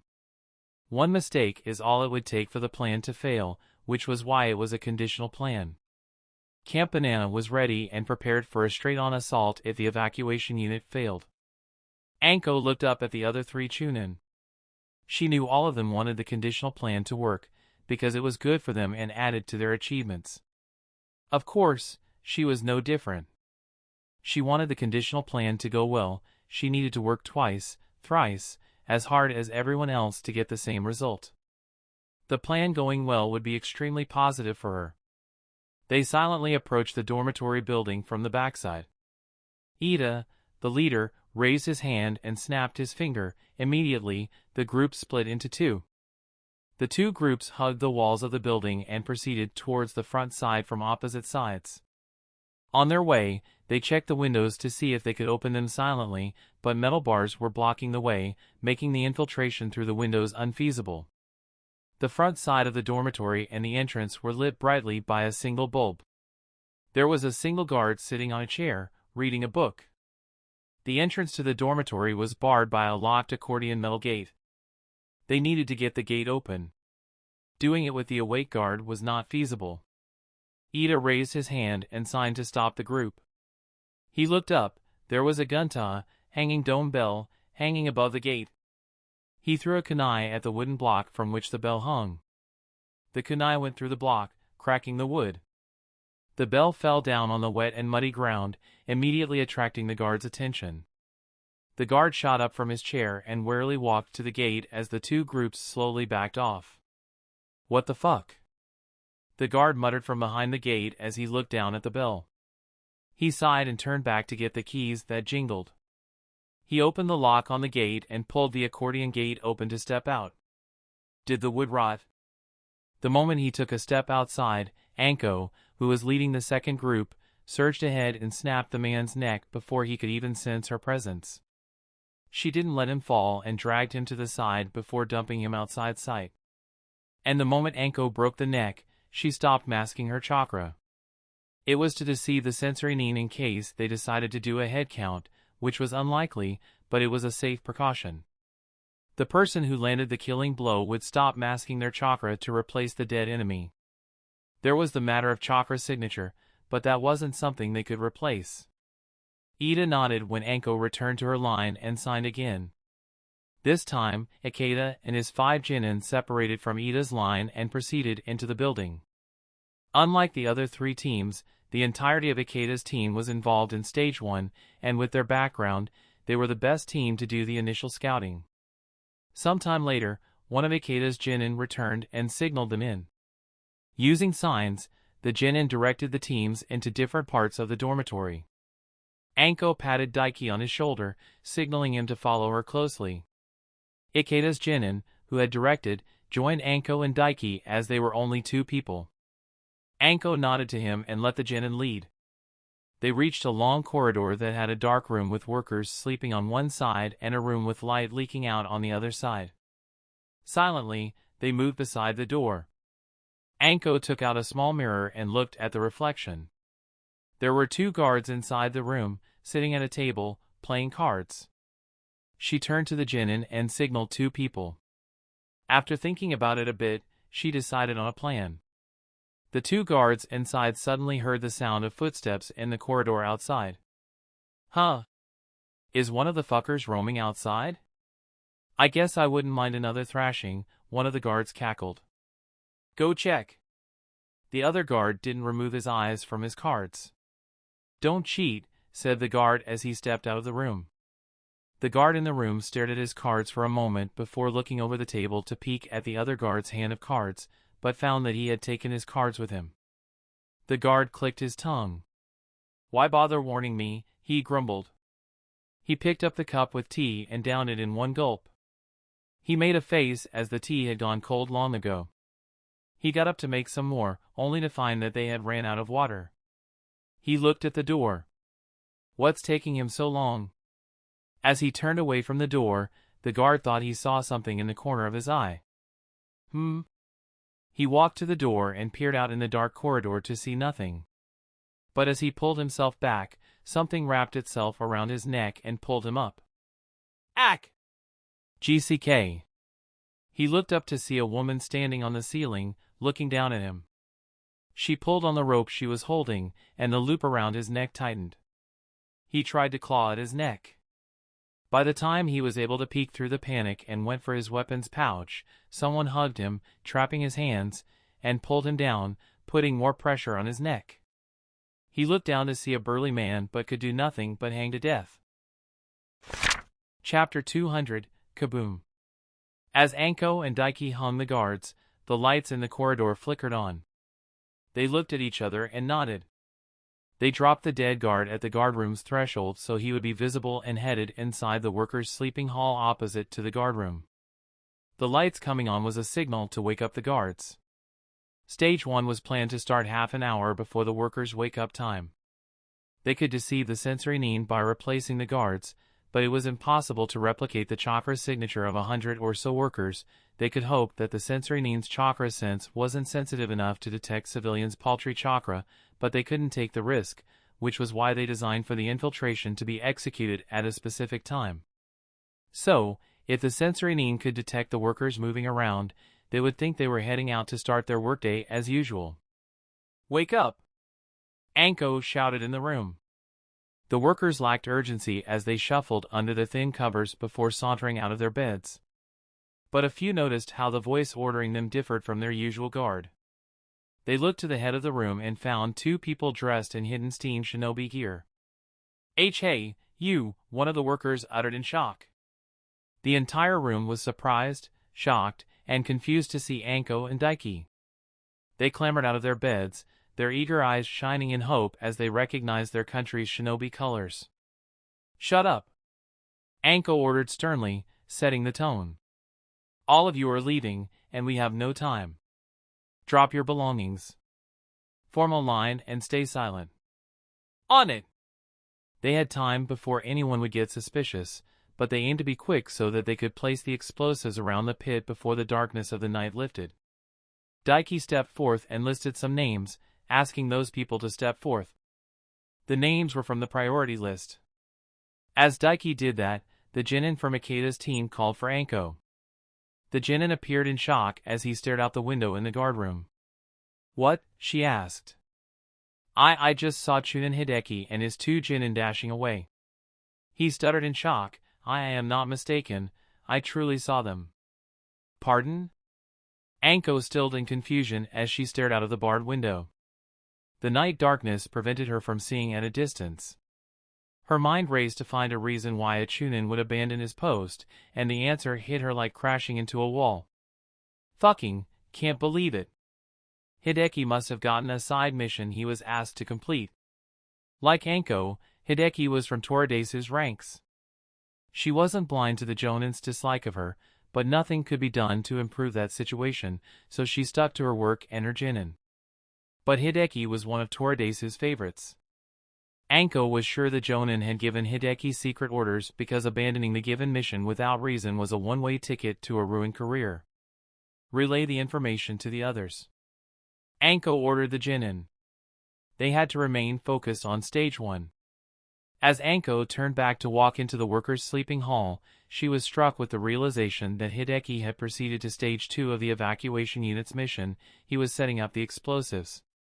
Toradesu must have wanted the conditional mission executed regardless of the circumstances. But in doing so, he had altered the planning for Stage 1. To get the workers to a safe location, they had to get out of the pit. The climb out of the pit was a steep wall.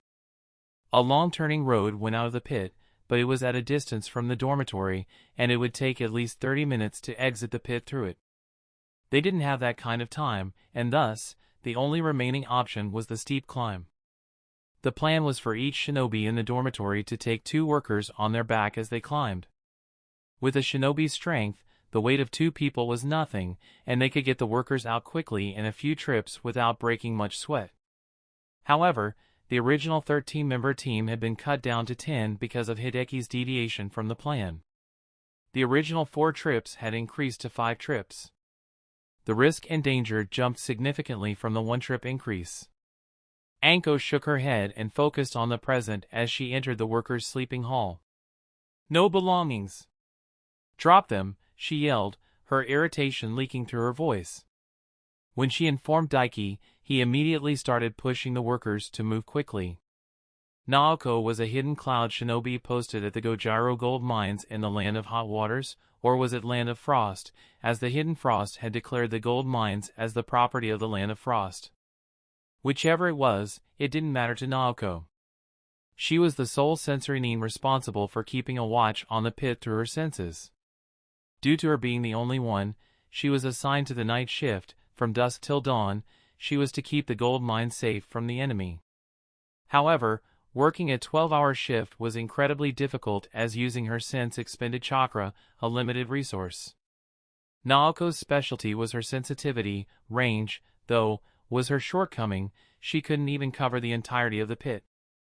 As such, she deliberately dulled her sensitivity to stretch her senses to cover the pit. It was a delicate balance between sensitivity, range, and chakra consumption. It was a tough and tiring job, but it had its perks. She got to see the sunrise every day, her sleep was deep and sound, her food was delivered to her, and she didn't have any other duties except for her long shift. Her shift ended when the workers were transported to their respective stations, which was soon. Naoko got up from her thick cushion on the floor and breathed in the morning air. The air quality was terrible at the mines. As she looked at the sky, before it was red, the sky was blue. Her eyes went to the dormitory, which was covered in a deep shadow from the steep mass behind it. She frowned as she sensed the guards moving erratically. Their movements didn't make sense, differing widely from the usual. Why did it seem like they were going up and down the steep climb behind the dormitory? Seeing that her shift was almost over and the situation was strange, Naoko burned the chakra and bumped up the sensitivity. Huh. Suddenly, the workers who were never not detectable to her due to her dulled sensitivity became detectable to her. She took a moment to do a second check and confirm that the workers were leaving her range of detection. Moreover, now that Naoko knew what to look for her, she could see the faint figures scaling the steep wall. Naoko ran. She ran and rang the emergency bell. She picked up the radio receiver that was connected to the speakers. Intruder alert! The workers are escaping from the dormitories. Enemy presence confirmed. Enemy presence confirmed. Naoko could feel the people moving around the pit, following the contingency and taking their predetermined posts. They didn't know the size of the enemy's forces, and every response was to be against the worst-case scenario. She simply hoped it wouldn't come to that. Takuma looked down at his radio, and the constant beeping tones told him all he needed to know. The stealth was broken, the enemy was aware of their presence. Get ready for combat, he announced to the group. Hideki and his 2 genin had left their post, which had led to an increase in the number of trips. 3 more trips remained. As the group came up with more workers, Takuma turned to the group. Free the Chunin from the evacuation duty. It's better if they're part of the fighting force. He turned to Iori. Please take Anko's place. From a combat perspective, their height was a tactical advantage, however, they had to gain time for the evacuation, which meant blocking the enemy before they reached the dormitory. And being the first team in the pit, the situation was dangerous and delicate. He looked back at Kamiko and Riku. Both nodded. Let's go then. Takuma walked towards the edge before breaking into a sprint. He leaped out from the edge, heading straight down into the pit. He was airborne for a couple of seconds before his feet hit the slanted ground, and he slid down the pit at full speed. The sky was lightening by the minute, but the pit was still dark. He squinted his eyes and saw enemy shinobi dashing towards them. Right off the bat, he counted 10, and he was sure more would head his direction soon. Takuma looked up where the pit started, the rest of the forces would invade soon. They had planned a 3-pincer attack. The evacuation unit attacked from the front while 2 other teams invaded from the sides. Surround the enemy, box them in a while forcing them to divide their focus on 3 different forces. It was a simple strategy. As the bottom came closer, Takuma jumped again.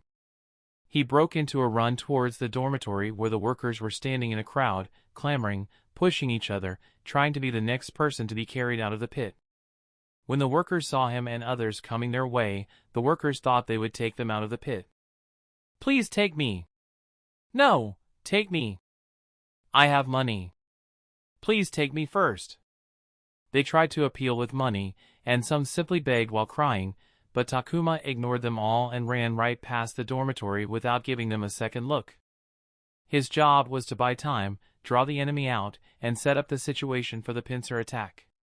He stopped a good distance away from the dormitory and glanced back briefly to confirm that his peers were with him.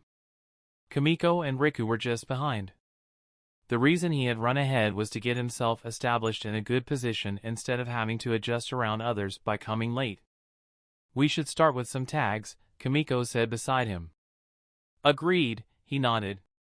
He took out a few of his kunai with explosion tags tied to the tails. He narrowed his eyes at the incoming enemy. Try to place them ahead of the crowd, Takuma said to his teammates. I will make sure those guys won't stop.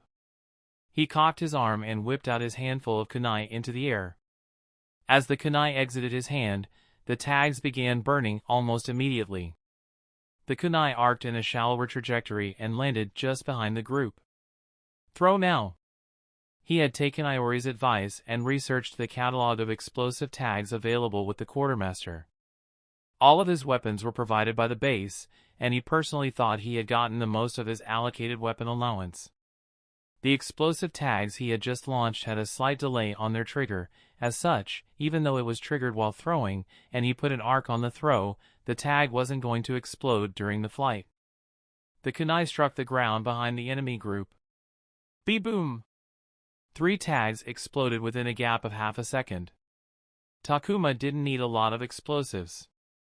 Just enough to put the thought in their mind. If the explosion was behind them, and more were surely to come, they needed to keep running forward to avoid getting caught. But that's where Kimiko and Riku, with their different targets, came in. Boom, boom! Their kunai landed right in front of and in between the enemy group and immediately exploded, making very good contact. Boom, Takuma whispered as he watched a smoldering body flying through the air. That's the end of this tale for now. Thank you for watching, and I'll see you in part 11.